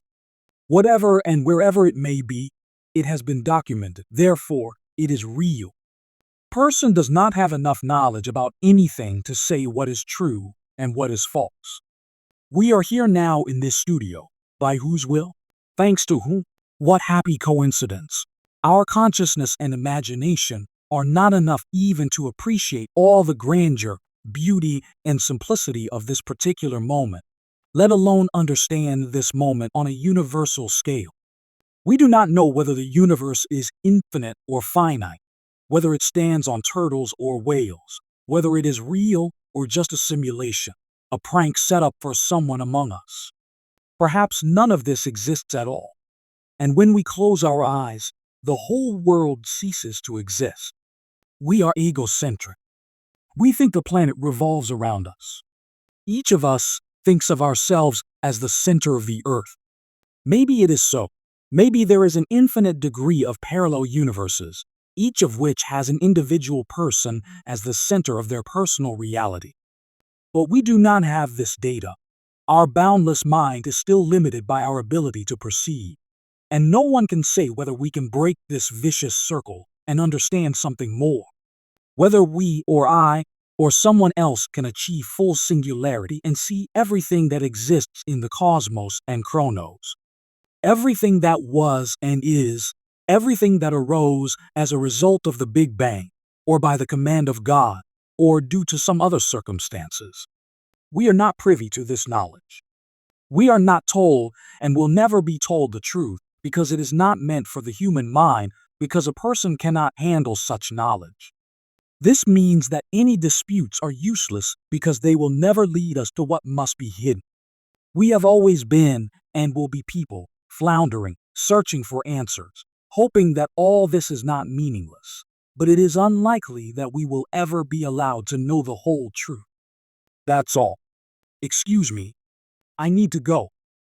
David walked to the exit as quickly as possible, people shouting after him that he was disgracing all of America, making them look like atheists, humiliating a clergyman on live television. They shouted that he was desecrating the memory of his parents. He heard Mickey Stinson say that the parents were not to blame for David's poor upbringing because they died in a car accident when he was only 9 years old. At that moment, David froze, tensed, and wanted to rush back to say that they knew nothing and understood nothing. But Carlson grabbed him by the shoulders and led him out of the building housing the studio. Superheroes need weekends too. The next day, David woke up in darkness and fumbled around his bed, not really knowing what he was looking for. He then reached for the switch. On the nightstand, there were fruits and chocolates, along with a collector's edition of an Iron Man comic book. On it was a note. From Peter, "My dad is back from his trip, so he'll take us to the park. We'll feed the ducks and eat cotton candy. Happy birthday." As promised, Peter's father called Mr. Mace and arranged to pick up David after lunch to take the boys to the beach, an amusement park, and a Marvel movie. David was beside himself with joy. He quickly got ready, had a bite to eat, and sat in the living room, waiting eagerly to rush out the door. David couldn't remember the last time he felt so happy on his birthday. In the car, Peter praised David's performance on the show, mimicking Father Tim and Mickey Stinson. Mr. Prime laughed along with the boys. At the beach, they engaged in a water gun fight, and after an hour of fierce battling, Peter's father surrendered and fell into the water amid the boys' cheers. They chatted incessantly, David sharing much about himself, about Mace, and about his life, joking and recounting his impressions of Los Angeles. He slipped up a few times, but caught himself in time. "Don't tell anyone too much." Clark Cowson's voice echoed in his head. "Not even those you trust. Especially those you trust 100%. So, you shouldn't share too much either?" David asked coldly when Cowson talked to him about this. "Me neither," the agent confirmed seriously. Most intimate secrets should be hidden best from prying eyes. Don't create a trap you'll fall into yourself.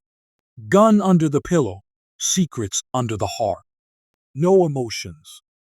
Usually, David took Cowson's words on faith and tried to follow his advice because he was sure that if anyone in the world cared about his safety, it was the serious, rational, and collected Clark Cowson.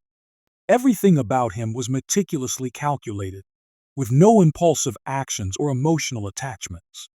No compromises, no half measures. Clear instructions and a binary world of black and white. But that day at the beach, David felt truly alive for the first time since his parent death. He laughed so hard, his jaw ached and his stomach hurt. He looked at everything around him with wonder, as if he had just regained his sight after months of darkness, surfacing from beneath the crushing weight of water that had pinned him down all this time. David felt important, needed, and accepted. They had inside jokes that only the three of them understood. Mr. Prime yelled, falling into the water with his hands up. My suit. Real gentlemen allow a defeated opponent to save at least his expensive suit. It's from a sale, Dad, Peter shouted back. But it's very dear to me. The prisoner is allowed to take off his expensive suit. Peter and David relented. They changed into dry clothes and strolled along the boardwalk, stopping for ice cream, cotton candy, caramel apples, and roasted marshmallows.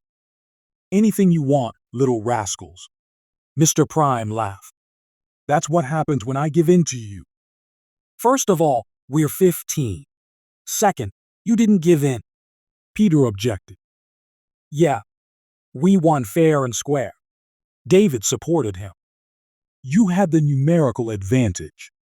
Mr. Prime countered. Only the quality of convictions determines success, not the number of followers. Wow. Peter admired.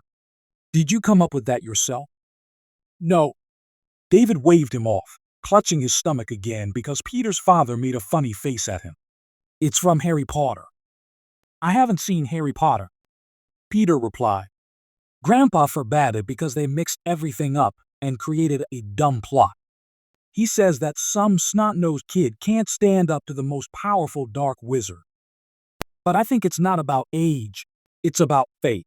If you believe that good will prevail, then it will. Such naivety. Mr. Prime snorted, and David felt uneasy for a second.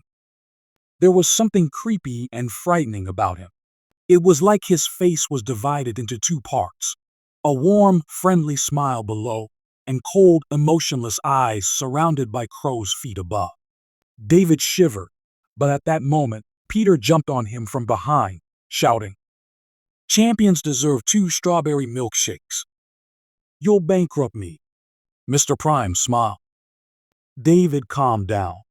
Everything was fine. He was in his place, surrounded by true friends who didn't find him strange, wrong, or too smart, but accepted him as he was modest, confident in his knowledge, loving to joke and fool around, with everything inherited from his father, as well as everything left from the syndrome David was born with, a limp and clumsiness. Sitting at a street table in the shade, they began talking about technology, though David would have gladly continued discussing which Spider-Man suited the role best. They say scientists have almost succeeded in digitizing human consciousness, Mr. Prime said, leaning back in his chair. In my opinion, it's an incredible achievement. We are on the brink of immortality, just a tiny step away from transcending time itself. David looked at Peter in surprise and with a plea, but he only shrugged and reached across the table for a bowl of chips. Yeah, David reluctantly agreed. Honestly, I'm not sure transferring consciousness to another dimension is such a good idea. Consciousness is part of the matrix, the neural workspace. And bringing this to life is very difficult because the brain structure is extremely complex, and no one knows where self-awareness resides. It's not enough to simply map the brain, constant, continuous simulation of an enormous, trillions to the power of infinity, number of processes is required, capturing the interaction of cells, tissues, and chemicals with jewel-like precision. And there are still no guarantees that the consciousness will be the same as the person. One bit out of the infinite multitude, and it's already a different digital entity with different consciousness. But you just need to merge the neural and computational space into a single entity and then allow consciousness to expand into the virtual environment, Mr. Prime suggested.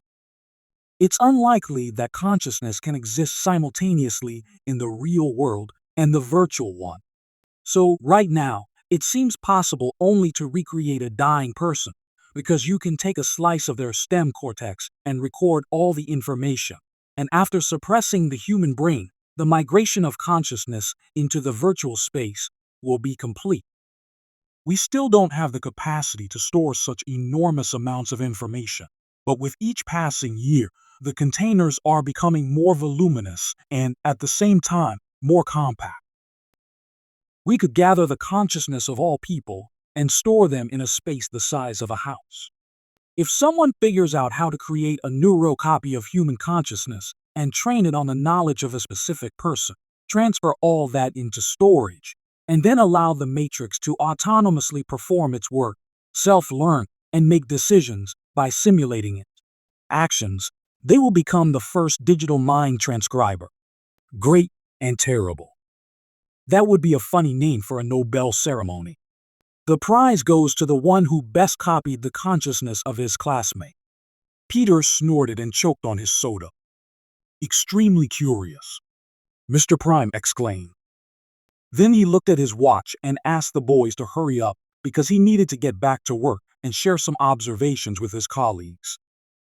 David switched to a debate with Peter about the apocalypse, during which artificial intelligence would rise against humanity, shaming it for its outdated views and stereotypical thinking. You know, your best friend is half cyborg, David joked. Aren't you afraid that one day I might want to take over the world? I am, Peter admitted softly, the conversation putting him in a melancholy mood. Please don't give in, okay?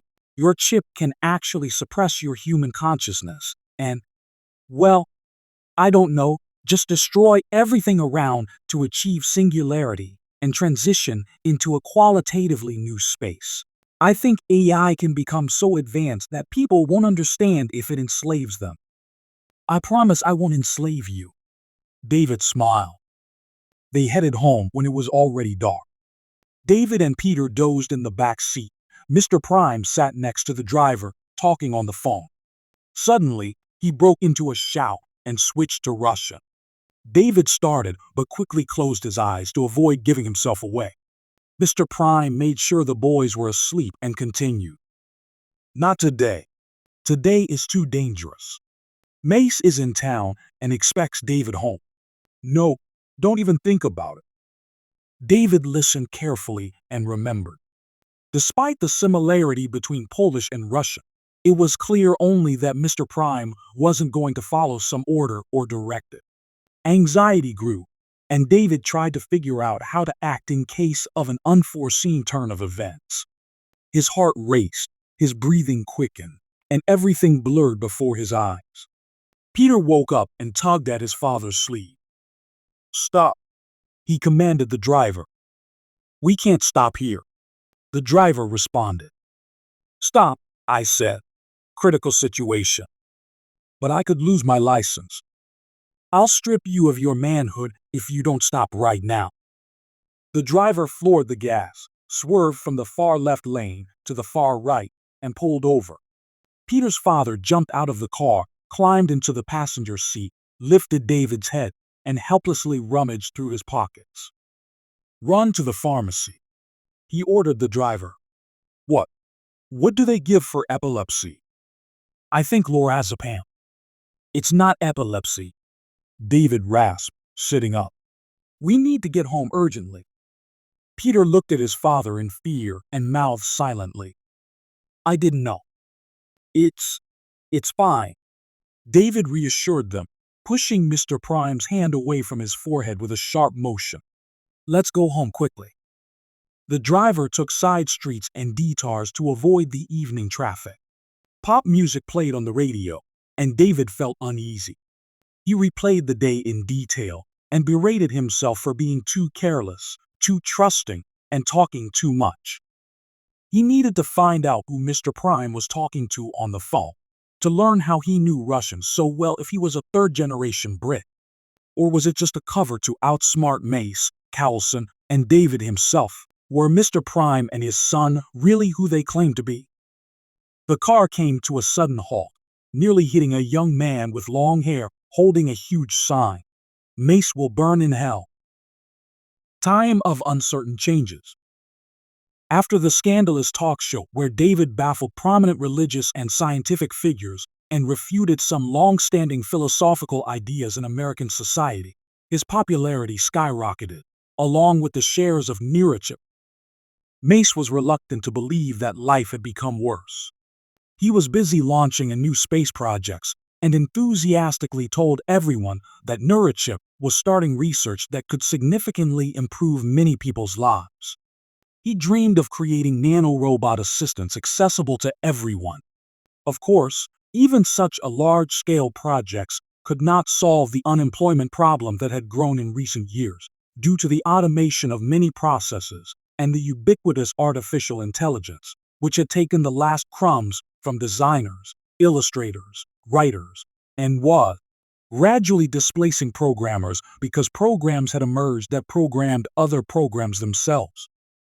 All the freelancers, accustomed to independence and a good life in the early 21st century, suddenly found themselves out of work, which led to increased poverty and crime levels. Many wandered the streets, not knowing what to do.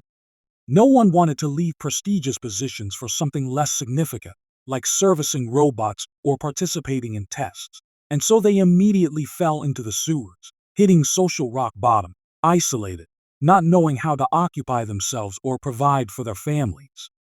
The number of abandoned children, orphanages, and shelters increased, and more news articles were written about the decline of the age of science. The church began to scare people again, worse than before. Prisons and hospitals were overcrowded. Various speculators and swindlers appeared, playing on the feelings of newly minted failures. Crowds took to the streets, throwing tomatoes, eggs, sometimes acid, and less often Molotov cocktails at research institutes and companies working on artificial intelligence, showing aggression and attacking company employees. The streets of Los Angeles became unsafe. Even elite areas, guarded with tripled strength, were frightening at night with the shadows of trees, the creak of gates, and the bursts of insane laughter in vacant lots where the dregs of society loitered. Everything plunged into the abyss faster than it had risen. Just as the ember of hope began to glow, everything started to collapse. Neurachip employees received thousands of threats every day. After several months of working in stress mode, the board of directors decided that it was unacceptable to subject employees and the company to such risks, so they had to make an official statement that all development and research were suspended, retreat underground, and continue their work illegally. David stubbornly refused to notice that the world was hanging over an abyss by a thin thread. He knew. Soon, Americans would realize the truth, open their eyes, and understand that they had become free, and all this would stop. Everything would get better and return to its place. People would start dancing in the streets again, playing, falling in love, singing, creating, and exploring nature. They would be happy because they would no longer need to constantly struggle for survival. It was natural for them to be scared now, as it seemed they had lost control of their lives along with their jobs. But this was only the beginning. Sometimes one must fall below the baseboard to soar above the clouds later. They just needed a little more time. David believed wholeheartedly, without hesitation, in love, in a bright future. Did he believe in the triumph of common sense over emptiness? Absolutely. But what kind of faith was this? The worse the situation became, the more naive and brighter his thoughts were, the purer his love was, the more passionately he tried to open people's eyes to the truth, to teach them to love as he did, as his parents did. He was too young. The public's attitude toward him swung from hot to cold. In the eyes of most influential people, he appeared as an undesirable figure, instilling fear, a perfect target, a universal scapegoat. It reached such absurdity, such medieval stupidity, that David was blamed for forest fires in Kamchatka, tsunamis in Australia, the rise in sugar beet prices, and of course, unemployment, poverty, arms, and drug trafficking. No matter how many statements he made, no matter how hard agents, PR specialists, and social media managers tried, nothing worked. The world was sinking deeper into its own filth. Religious leaders made a lot of money on this, instilling fear in people's hearts. They presented humanity with the best gift one could give to those who were scared and disappointed and outcast, to blame for everything. Strangely enough, he became almost like a god to them, capable of everything and responsible for everything. Many TV channels launched a morning prayer where prominent archpriests, fathers, preachers, abbots, and imams prayed together, united by a common enemy.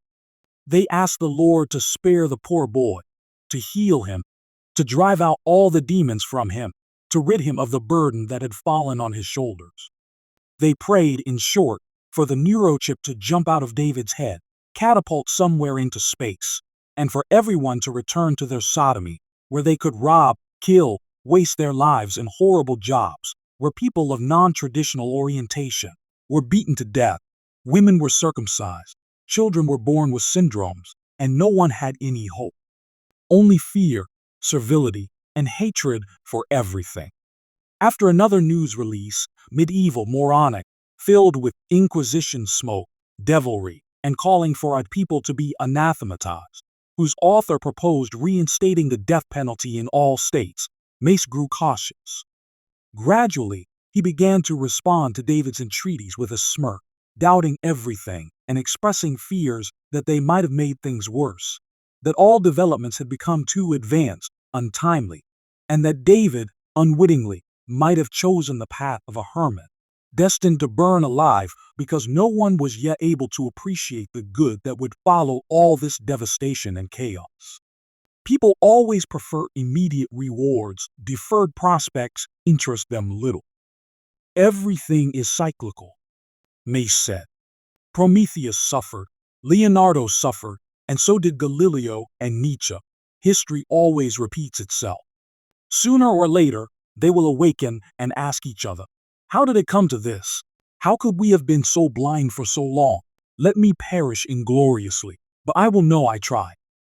Although Mace was David's official guardian, they rarely saw each other, and when all this chaos began, they sometimes crossed paths once every couple of months in the kitchen. David had already woken up, and Mace popped in for a few minutes, still unslept, to change clothes or grab something from his home lab. At Cowson's insistence, they assigned Welsh, a stocky guy of Polish descent, who had been an experiment supervisor when David's parents were still alive.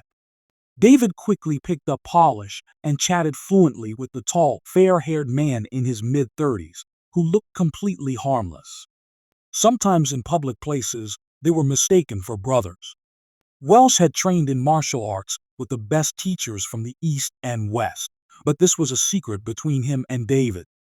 David knew that Welsh didn't stick to him out of goodwill, that he wasn't just keeping an eye on Mr. Newman Jr., but playing the role of a bodyguard because a young man like you needs a responsible adult around, and since your official guardian is never home, Welsh has kindly agreed to spend time with you. Mr. Cowson's word was law. Sometimes. Charlatans at the court. Russia, Black Sea Coast, Presidential Palace. Mr. Prime knocked on the door of the office, took a deep breath, and with an inhuman effort of will, forced himself to enter when he heard a hoarse, lifeless come in. The man who had once been the most powerful and fearless ruler of a vast country lay motionless on a chaise law. Judging by his expression, his thoughts were far away, and his body, approaching the end of its usability, looked pathetic and eerie. Skin stretched over bones, the fat layer entirely gone. His gaze wandered, and syringes with opiates lay on the table.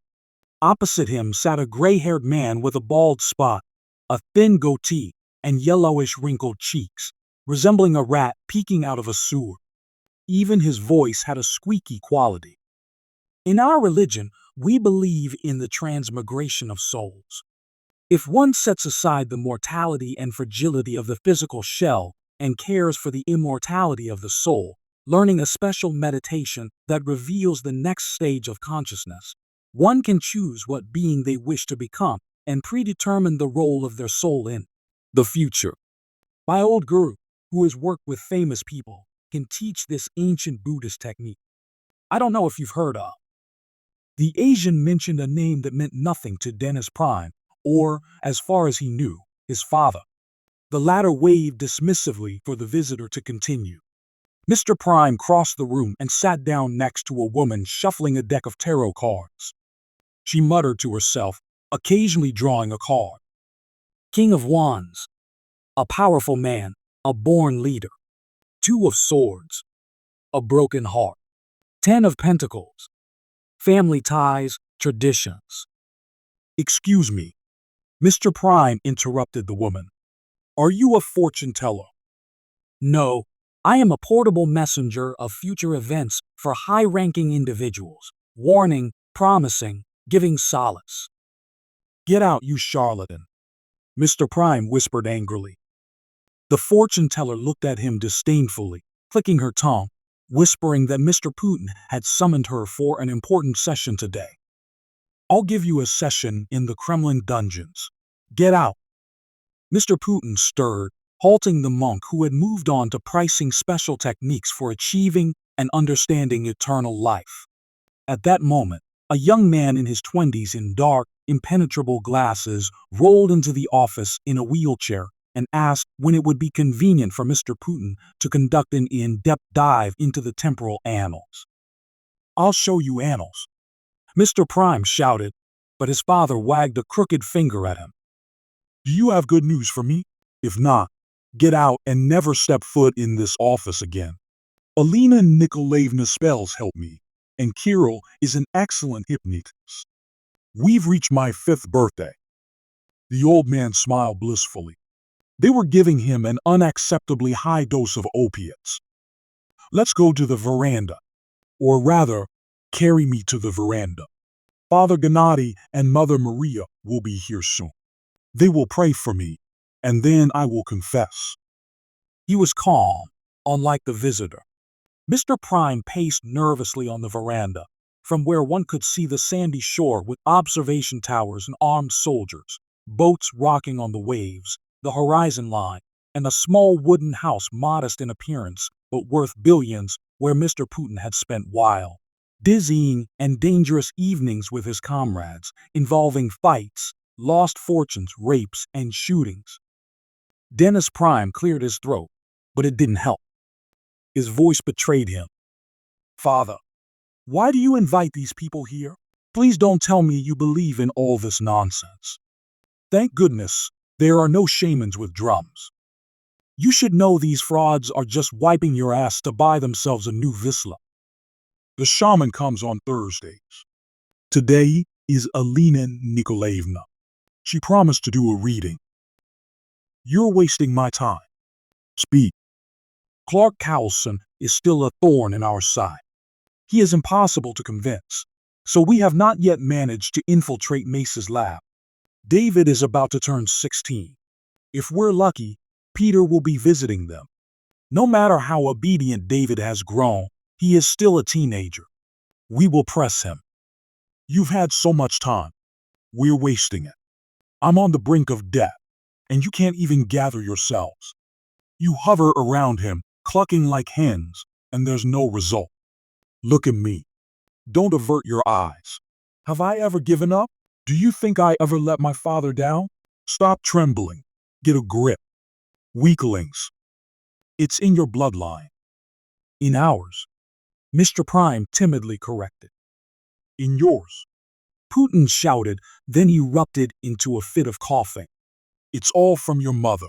All this weakness, inertia, indecision, constant attempts to smooth things over, waiting for the right time, hoping everything will settle down, finding a peaceful way, just talking, not using your fists.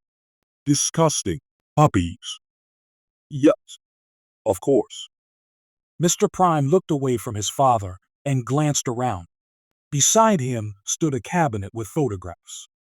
None of the pictures included Mr. Prime's mother, Peter, or Dennis himself. Instead, they featured the Prime Minister of France, the King of Thailand, a famous pilot, the Prince of Denmark, Putin's golf partners, his graduation from a German university, his dog, his mistress, anyone but family, only not children. Dennis sighed heavily and turned to his father. He explained how to transfer your consciousness into digital reality. My people have started working on it, but we don't have such skilled specialists. Then find the specialists. Putin yelled. I'm afraid only David himself can help with this. It seems to me he is the only one capable. Does the boy trust him? Absolutely. He's as naive as a blind kid. Then act. Make him do everything. Persuade, deceive, I don't know, threaten. Do something useful for once in your life, you son of a bitch. Make that brat convince Newman to do everything, and then eliminate the evidence. Kill him? Mr. Prime whispered in fear. I don't care. No, it's too early. Father, it's too dangerous. Peter, he might die. Well, he was ready for it since birth. We must take the risk before it's too late. But he's your grandson, Dennis pleaded with tears in his eyes. and this is my country, my power, my world, my country. Putin wearily lowered his head and pressed a glass of ice water to his wrinkled forehead. His hands trembled and his lungs wheezed. After several minutes of silence, Mr. Prime timidly said, He's still just a child. He's 16. The brat will die for the good of the fatherland. Putin said in a tone that brooked no argument. He will be a hero. Children will read about him in history textbooks, about his feat. It's too much. How did you manage to grow up to be such a coward? Putin lost his temper again. Why do people die fighting for a righteous cause while you try to hide underground like a rat, trembling, tucking your tail, hoping to wait out everything with your little rat, hoping everything will somehow settle down? Father will pass away. Don't cry, baby. Everything will be fine. I heard her comforting you. She understood nothing. A pathetic coward raised the same coward. Father, get out.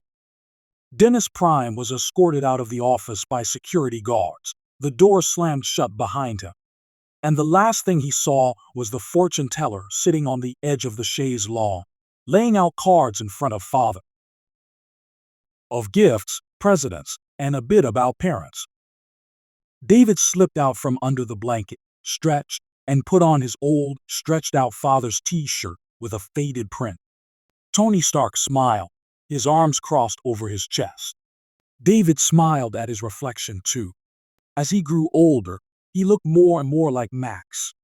A photo hung in the corner of the mirror, showing the three of them carefree, a month after moving to Los Angeles, standing in front of a museum. Kate was holding David's hand and shielding her face from the sun, while Max pointed at a wax figure of Spider-Man. In the photo, they all sparkled with happiness. There was a knock on the door. David ran a hand through his unruly hair and walked over to the door. A beaming Mace walked past David, who was frozen on the threshold, and found a piece of paper and a pencil on the desk. Here, he announced, handing David a piece of paper that read, Wonder David. David glanced at the scrap, then at Mace's glowing eyes and wide smile, then back at the scrap. What? Eden asked, surprised. I was about to ask you, David replied. Ask what? What is this? A birthday gift for you. Mace pointed at the piece of paper. It says it right there. There are two words here. Wonder David. Either you went bankrupt, and this is an economy class greeting card, or Mr. Mace, I have a super chip in my head. I can come up with variants until evening. And I think there will be plenty of original ideas among them that you wouldn't have thought of. But I don't want to spend the whole day on this. None of them will compare to my gift. Mace smirked and quickly left the room. David remained in the middle of the room with the mysterious paper in his hands. A few seconds later, Eden reappeared at the threshold of his room. Are you coming? Where? David asked, but Mace was already gone. In the kitchen, Welsh was arguing with Max about whether or not to add a thickener to the cream for the cake, and if it was okay to decorate a dessert with hot chocolate syrup when it contained marzipan and meringue elements. Max bombarded Welsh with recipes from the internet and comments from all-knowing moms on maternity leave on thematic forums. Welsh, covered in flour and powdered sugar, was waving a sieve at the ceiling and shouting that his great-grandmother, a Pole, knew much better how to make a birthday cake than these modern housewives. Good morning, David. Welsh paused for a second. My congratulations. Thank you, Welsh. I would sing you the happy birthday song. but we're having an intellectual culinary duel here. Best wishes. Max rattled off quickly and returned to a message from a single mother in Texas who believed that the end of the sentence was drowned out by a loud crash. David caught up with Mace at the front door. A delivery guy was standing on the doorstep, looking guiltily at Eden. At his feet were boxes of dishes and cutlery, scattered in complete disarray. Aye, I'll clean it up right now, the guy hastily assured them. Mace sighed heavily, counted out a few bills, gave them to the delivery guy, and told him to go study instead of wasting time on a job he couldn't handle. But I go, as I said. Mace stepped over the scattered boxes and broken plates and nudged the delivery guy toward the exit. David noticed how the guy looked at the money and squeezed it as tightly as he could, not believing his luck. Come on, kid, buy yourself something useful and get your act together. Mace clapped the guy on the back, who stuttered his thanks and disappeared from sight. David sat in the passenger seat and buckled up. Can I choose the music? Today is your day. David asked Max to play Highway to Hell. Mace drummed his fingers on the steering wheel. The city was bathed in sunlight. The air melted with heat. Teens were skateboarding and rollerblading in the parks. Couples were sitting in the shade of trees right on the grass, eating fruit. Music wafted from stores. Despite the relentless sun, David refused to turn on the air conditioning. The wind tousled his hair, which badly needed a cut, and the sea salt tickled his nostrils. Street musicians smiled warmly. How sad that you can't see this. How sad that you can't see me and will never know what I've become because of you. Mace, as if sensing David's mood, turned the music down a bit. Do you miss them? I just think it shouldn't be this way, like in that old cartoon about the little mama. Couldn't it have been different? Is everything we are destined for suffering and absolute loneliness? You're not alone. Eden shrugged. It's normal to be angry because the world is unfair. All you can do is accept this bitter truth and try to do as much good as you can in the short time you have on Earth. You do a lot of good, Mr. Mace, but you're lonely too. Yes, Max doesn't let you get bored. Yes, you have many colleagues, business meetings, conferences, acquaintances. You're surrounded by people. You're needed. You're idolized. Millions of people practically pray to you. But I'm talking about inner loneliness. The scariest kind, loneliness in a crowd. Mace grimaced. I hope the chip would make you a mathematical genius, a quantum computer, a superior being. But it turned out you're a lyrically inclined psychoanalyst. Speaking of psychoanalysis, David grasped the topic. Freud believed that. I know old Freud believed a lot and thought too much. Mace interrupted. You don't like talking about feelings, do you?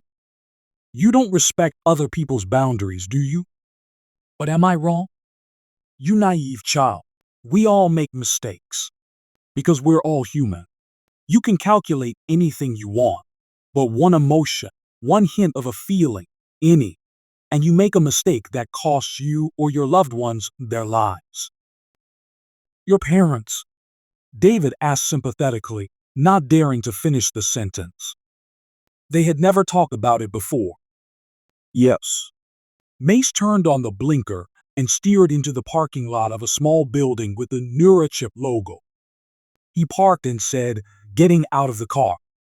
By the way, today is your birthday. I know, David replied without much enthusiasm. They arrived in a recently built residential area, where garish high-rise buildings, identical all over the world, sleepily gazed at David with thousands of empty eyes. He hadn't been here before. Is this my gift? He asked, quickening his pace. Not yet. Be patient. What is this building? David asked as they passed through the lobby and walked down a long corridor with doors lacking signs and numbers. The temperature was maintained by air conditioners, and after the street heat, his teeth started chattering from the cold. Mr. Mace, you're scaring me. Jump up and down to warm up. Eden replied, We're almost there. Here it is. They stopped at huge doors with a face scanner. Mace put on a serious face for a moment, then smiled again. The door slid open. David stepped into the darkness. And then everything lit up, glittered, music played, confetti and candies flew through the air.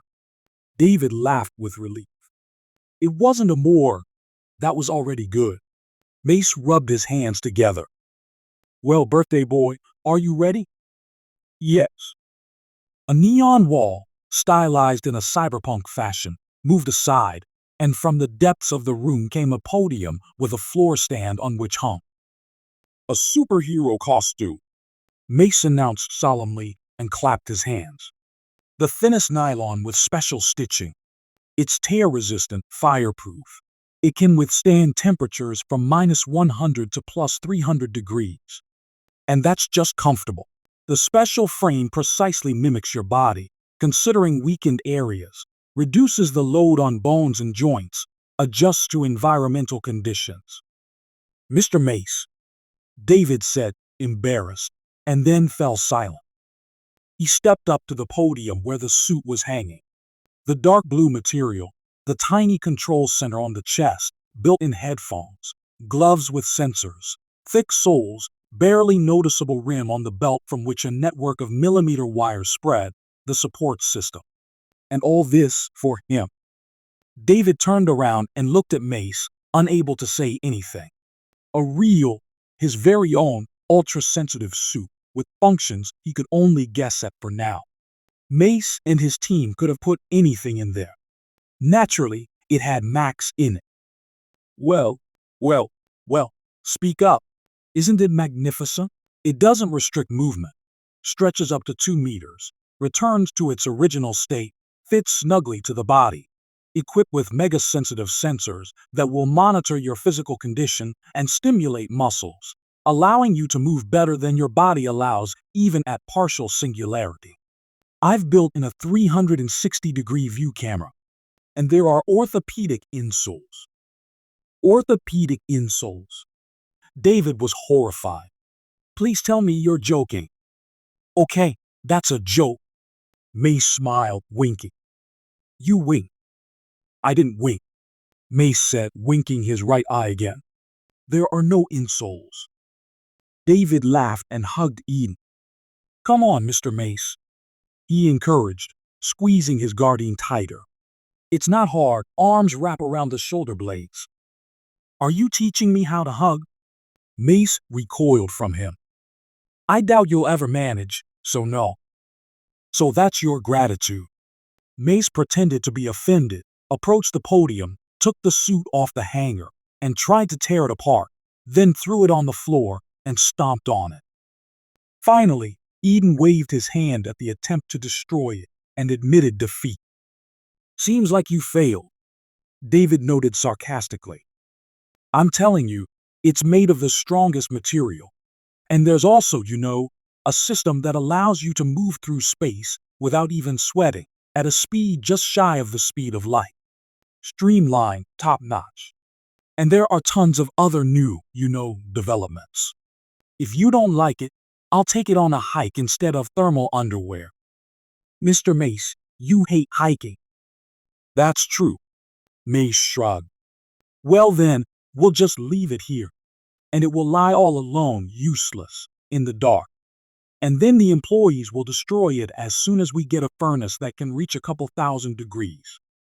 With these words, he left the room. The neon light went out, leaving only the pale emergency lights above the doors, showing the exit. David lingered for a second, picked up the suit from the floor, and put it in his backpack. Truly weightless, and to the touch. David caught up with the smiling Mace near the elevator and handed him the scrap of paper that said, Thank you. The suit is awesome. On the way home, they stopped at a pizzeria. Mace was talking to someone on the phone while David placed the order. A storm cloud loomed over the city. The buildings looked peeling, desolate, and soulless without sunlight. Cottages huddled together as if that could save their owners from loneliness. Tall fences depersonalized neighborhoods, disfiguring them like tattoos on prisoners. The air smelled of doom. David imagined how his parents would react to such a gift. What would they have given him themselves? He tried to remember his mother's smile, his father's laughter. And when nothing came, he looked at Eden, who had become a good friend, and for the first time felt how far apart they were. "What were you like as a child, Mr. Mace?" David asked, peeling away from the window. Mace took out an earbud and looked at him mockingly. "What was I like? Like a geek no one wanted to be friends with, because I always came up with too complex games and preferred science and inventions to girls, booze, and football. So, almost like me?" "No way, dream on." Mace smirked. "I was much more handsome. And a bit taller, and at your age, I was already thinking about flying cars and colonizing Mars. Wanna bet I can design a spacecraft that can reach Venus? Wanna bet I can design a spacecraft that reaches Venus faster than yours? Wanna bet?" David didn't finish. His attention was drawn to armored SUVs in the driveway. "We'll continue next time, and mind you, the stakes will be very high. The loser will have to a whole month." Mace also noticed the parked vehicles. "Wow, look at that, with government plates. Mr. Newman Jr., I think they're here for you." David just sighed in response. Mace jumped out of the car first and started complaining. "This is beyond the pale. This is an invasion of privacy. This is an infringement on my personal boundaries. Mr. President, not in front of the child, but this is beyond your authority. I'll have to." Then he hesitated, bowed to the security guards who had finished the inspection, and entered the house, pausing at the threshold to say, "Mr. President, you have 10 minutes to congratulate my ward, and then I'll tell everything." To Agent Coulson, "Yes, I'll say, Mr. President is violating my civil rights. Max, this is outrageous." Mace retreated to the kitchen, continuing to curse. David noticed Peter in the living room, chatting with Welsh. In a chair sat Agent Coulson in a festive tie and party hat, looking even more displeased than usual and clearly disapproving of the entire charade. "Instead of a surprise party, I have a surprise president in my house." Mace's voice carried down from upstairs. David reluctantly put on an official smile and allowed the bodyguards to search him. When they confirmed all was clear, the president stepped towards David and put an arm around his shoulders. It was insulting. Even the president shouldn't hug everyone. "Well, Mr. Newman Jr. is 16 years old. A wonderful age, especially for such an extraordinarily gifted child with such extraordinary abilities." David stepped back from the president and looked at him sternly. "Mr. President, don't waste your precious time. I still won't believe you crossed the country just to say a few cliché phrases to me." "What a serious young man." The president smiled. "That's a remarkable quality for a successful worker in any field. For example, in one concerning the security of the entire country." "Do you have a job offer?" David asked directly. "Know that I won't agree. The state didn't greatly encourage silly jokes, dangerous experiments, and a mad venture that would endanger the USA. But the state supported Mr. Mace and shielded him from the troubles he might have faced if we opposed his experiments. Probably because of the state's support, 2 weeks ago, we only had several hundred rotten eggs dumped on our car." David retorted. "If you hadn't supported us, we'd have been torn apart, right? Or rotted alive? The alternative is tempting. The price to avoid it, our cooperation, I suppose. You wouldn't even have to move anywhere. All this can be done remotely. You know, data analysis, some calculations, nothing difficult, no more than a couple of hours a day." "What if I refuse?" "Oh, I'm afraid you can't refuse." "Really? Why not?" "You would greatly disappoint me with your refusal. You're not a foolish boy, I know, and you understand perfectly well that duty obliges you to help the country that became your home." "Obviously, you're right, Mr. President. How much time do I have to think it over?" "Well," the president exclaimed, clapping his hands, Of course, we're not pressuring you. Take all the time you need to think it over. I suppose a week will suffice. I'm glad we found common ground. I'm sure you'll find the work very fulfilling. Let me know when you decide. Mr. Mace. Mr. President. Stay healthy. Goodbye. Mace slammed the door so hard the president's bodyguards flinched. He wants me to gather and analyze data for him. David answered Mace's question about why all the king's horses and all the king's men were on the lawn. What did you tell him? I told him I considered it a betrayal of you. David smiled. Reliable guy. Welsh potted his head. And what did the president say to that? He said it wasn't a request, but an order. David grimaced. He's already sent his people to me. Carlson joined the conversation. They asked me to carefully consider the cooperation offer. Apparently, you will continue to work with us, and we, in the president's opinion, will not be burdened by providing the White House with access to certain information and your mind to process that information. But what will my duties be? What exactly do they want? David asked. Most likely, you will be a living shield preventing nuclear war. I don't know the details. Can we leave the president alone now? Welsh asked sternly. After all, we're not here for that. Carlson frowned. Mace raised his glass to David, drank, and retreated to his bedroom to freshen up. Traitor. Peter stood aside the entire time, feigning interest in the view from the window. Nothing interesting was happening there unless one found the automatic lawn sprinkler system thrilling. After everyone had settled at the festive table, Peter winked at David and showed him a package wrapped in festive paper. Both boys quickly swallowed their portions and left the adults to celebrate.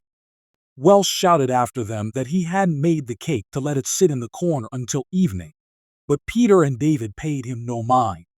They climbed up to the attic, which David had converted into his room, decorating the walls with posters, photos, and development plans. Next to the bed was a nightstand cluttered with papers, calculations, and blueprints. On the desk, amidst scientific literature, disassembled mechanisms, and a laptop, stood a huge model of the main neurochip building, which David had made in his spare time. Wow! Peter exclaimed. You made this yourself? Yes, and designed it too. It wasn't that hard. It only seems complicated. If you can think in 3 planes, it turns out to be quite simple. How fast can you solve a Rubik's Cube?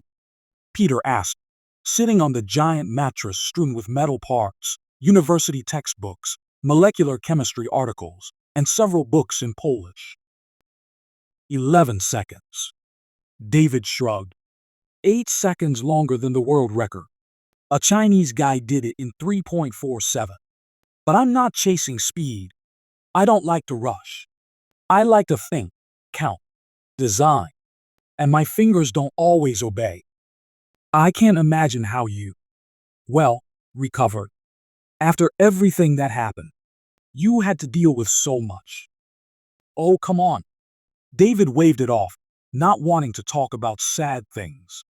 Mr. Mace gave me a suit in which my body will completely obey me.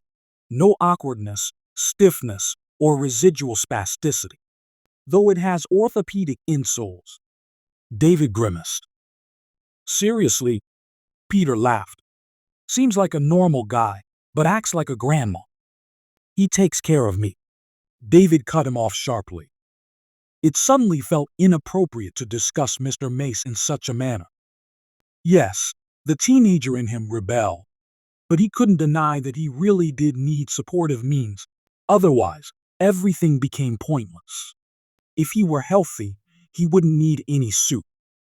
We are developing an advanced, intellectually developed assistant robot together, which will be able to provide real help to people with physical limitations.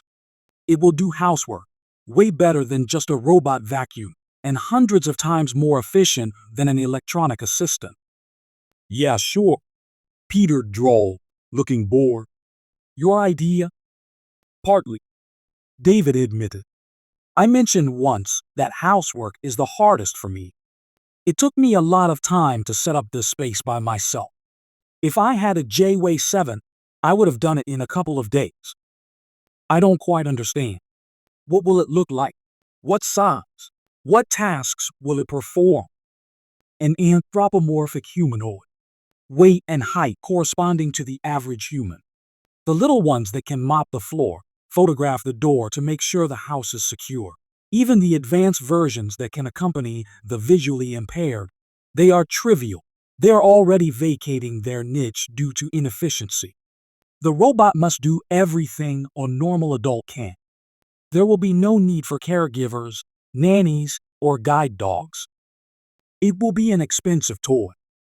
It's not a toy, David said indignantly. Listen, I'll show you the blueprints and calculations. It will have sensors for spatial orientation, so it can move autonomously, go shopping, to the library, clean, and accompany the visually and hearing impaired. By the way, have you thought about what my dad said back then about digitizing consciousness? I have, David admitted. It seemed strange to me that he brought it up. He works in a different field, doesn't he? Or is it just out of curiosity? To be honest, I don't know either, Peter drawled, showing with his entire demeanor that he couldn't care less. Maybe he saw some news on TV. It's all the rage now. But no one has even come close to solving it yet, let alone making it a reality. Could you do it? Peter asked challengingly. Or are you afraid? David frowned and looked at his friend, who held his gaze without blinking, betraying no sign of anxiety, if he felt any. A person has nothing to fear if they have nothing to hide, David thought, approaching the table and showing a tiny microchip. This is illegal and could be very dangerous. I haven't had the opportunity or funds to conduct experiments, and I haven't even told Mace. After that conversation, the topic wouldn't leave me alone. I scoured the internet, all scientific articles and papers. I spent 2 months at a clinic that performs brain surgeries. I can say I'm an expert in this. I reviewed reports on experiments in all related fields, compiled the knowledge. The result of my labors is on this chip. David looked lovingly at the microchip and put it back in a black box, which he then hid in a drawer with his underwear. Ah, interesting, Peter drawled lazily, giving no importance to the secret. He pulled a package from his backpack and handed it to David. It's from me and Dad. I'll look at it later. Thanks. David set the gift aside and looked at his friend. Something about his behavior was off. Peter always felt at ease everywhere. Maybe he was nervous because all the adults downstairs considered him an unsuitable companion for David. Maybe Carlson had told him some nonsense. Either way, David sensed that Peter was only pretending to be indifferent. Do you want to go up to the roof? The view of the city from there is great. Sometimes I like to sit there at sunset, draw, listen to the police chatter. Peter perked up. How do you tap into their frequency? I don't know. It happens almost automatically. I just focus, listen to the noise in my head, and filter out radio waves until I find the right one. That's cool. You're like a real superhero. They sat in silence for a bit. How about a game of hide and seek? But honestly, no superhero tricks. David reluctantly agreed. He climbed onto the roof while Peter went to find a hiding spot, having received permission to hide anywhere, with the one condition: he couldn't leave the house. Peter descended to the first floor, slipped past the adults engrossed in discussing work matters, took a small camera from his breast pocket, and hung it above the staircase leading to the basement so that no one would notice it. Then he went down further, to the entrance to the laboratory. He took several photos on his phone and sent them to his father, then hid. David counted to 200, looked at the city, and tried to catch Peter's signal, but nothing worked. He went through all the frequencies, checked again, nothing. Suddenly, David heard an unfamiliar voice but couldn't make out what was being said. He tried again to catch the frequency, but neither Peter's nor the other voice was heard. He climbed down from the roof and shouted, I'm coming down and starting to search. Silence. David peeked into the living room where Mace was arguing with Carlson about containment and the danger threatening the world if Putin didn't withdraw from his positions. Welsh noticed David and waved at him. David took a step towards the kitchen and heard the unfamiliar voice again. I think I caught a signal from somewhere in southeastern Europe, David said. I can't make out the language. The signal is very weak. Of course, it's weak. Unless it's a Serbian restaurant around the corner or tourists on a neighborhood tour, it's almost impossible. Mace turned and looked intently at David. We're playing hide and seek with Peter. I was trying to hear where he had gone but caught some strange message instead. It might be Peter's father. Actually, I once heard Mr. Prime speaking Russian on the phone. I don't like this. Carlson sighed. I feel this won't end well. They both seem suspicious to me. You shouldn't have allowed Peter to come over, Mr. Mace. But Peter is my friend, David protested. I trust him. That's precisely the point. Agent Carlson, you're exaggerating. After all, nothing bad has happened so far. I'm more interested in what channel David intercepted. What were you doing? Mace asked, turning on his laptop. Nothing special, David mumbled. I just thought I needed to find Peter and was going through the frequencies. Welsh, be kind, bring Peter here, Carlson said evenly. What does this mean? We're just playing. Peter is hiding, Welsh. You don't need to bring anyone. There is equipment that the Russians released in the early 2010s, allowing them to receive full multi-format information, any sounds and conversations, photo video, even the humidity of the air near the observed object. Very powerful stuff, Mace explained. These devices were used for surveillance of specific objects without the need to be present or send reconnaissance. They have a fairly complex operating principle. Their coverage is almost tens of thousands of kilometers. There's no time to explain now. These devices are usually linked in groups of 3 or 4, allowing them to cover almost the entire globe. Apparently, you intercepted such a signal, and that could mean we have a Russian spy in our house. The living room fell silent. No one said a word. Water dripped from a faucet. A plane took off somewhere in the distance. A car radio broadcasted worrying news in Hindi. An Indian taxi driver muttered something, and the neighbor's automatic sprayer turned on. David was thinking intensely about why Peter had deceived him, whether he knew it was a lie or believed his father's word. At the same time, David tried to figure out how the connection had been established and how to tune into the wave again. What are you doing here? Welsh asked, finding Peter at the entrance to the lab. We're playing hide and seek, Peter replied nonchalantly. You didn't even try to hide. Welsh frowned. Were you trying to get into the lab? No. Peter backed away and covered his face with his hands. I was looking for the bathroom. I'm not going to hit you. Don't be silly. And stop making up stories. The bathroom is in the other direction. Come upstairs. We'll sort this out. I'm not going anywhere with you, you dumb Polish scum. Peter suddenly screamed. He pushed Welsh so hard that he lost his balance and fell backward, hitting his head on a step. Peter pulled out a gun and ran upstairs. Hands up. Don't move, he shouted, pointing the gun from David to Agent Carlson, who froze a meter away from Peter. I'm afraid you were right when you warned us about these people. Mace sighed, rising from the couch. Stay still, I said. On the floor, idiot. David couldn't move. His body was numb, his mind paralyzed. A sharp pain pierced his solar plexus. At first, he thought Peter had shot him, but there was no gunshot sound. So it's not physical pain, but emotional. Betrayal hurts almost as much as a knife wound to the chest. Funny. David slowly sank to the floor, not feeling his body. He saw Peter spit at Mace's feet, then dashed out. Welsh, with a bloodied head, rushed after him. Then there was a loud bang, the smell of burning. The last thing he heard before passing out was the roar of an engine. "Mr. Mace," David whispered. "Russia, Galinjik, Putin's secret hideout." The breathless Minister of Defense burst into Putin's office, an unpleasant man with a saggy face, a potato nose, and mongoloid eyes.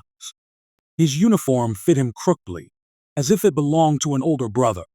Putin's terrified secretary tried to block his way. "It's not as bad as you think," the secretary shouted. "This is no reason to disturb him." "He'll have to be disturbed," the minister retorted. "Not so bad? Not so bad? This is the worst thing we could have done. It'll be in all the newspapers by morning, if not right now.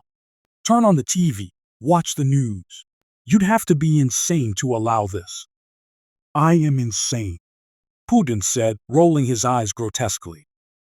The Minister of Defense realized the president was joking, but he felt uneasy. Rumors spreading through the Kremlin, leaked information from the attending physician. The minister's nervous laugh came out as a cough. Putin sat hunched, all dried up. His face bore marks of failed facelifts and injections. The room was dimly lit. The TV was on mute, showing ferrets in a nature documentary. The Minister of Defense snatched the remote from the president's hand and switched the channel to the news. Footage of bombed Vienna, blazing Amsterdam, Berlin. A reporter stood by a trench, Russian soldiers behind him. No one survived.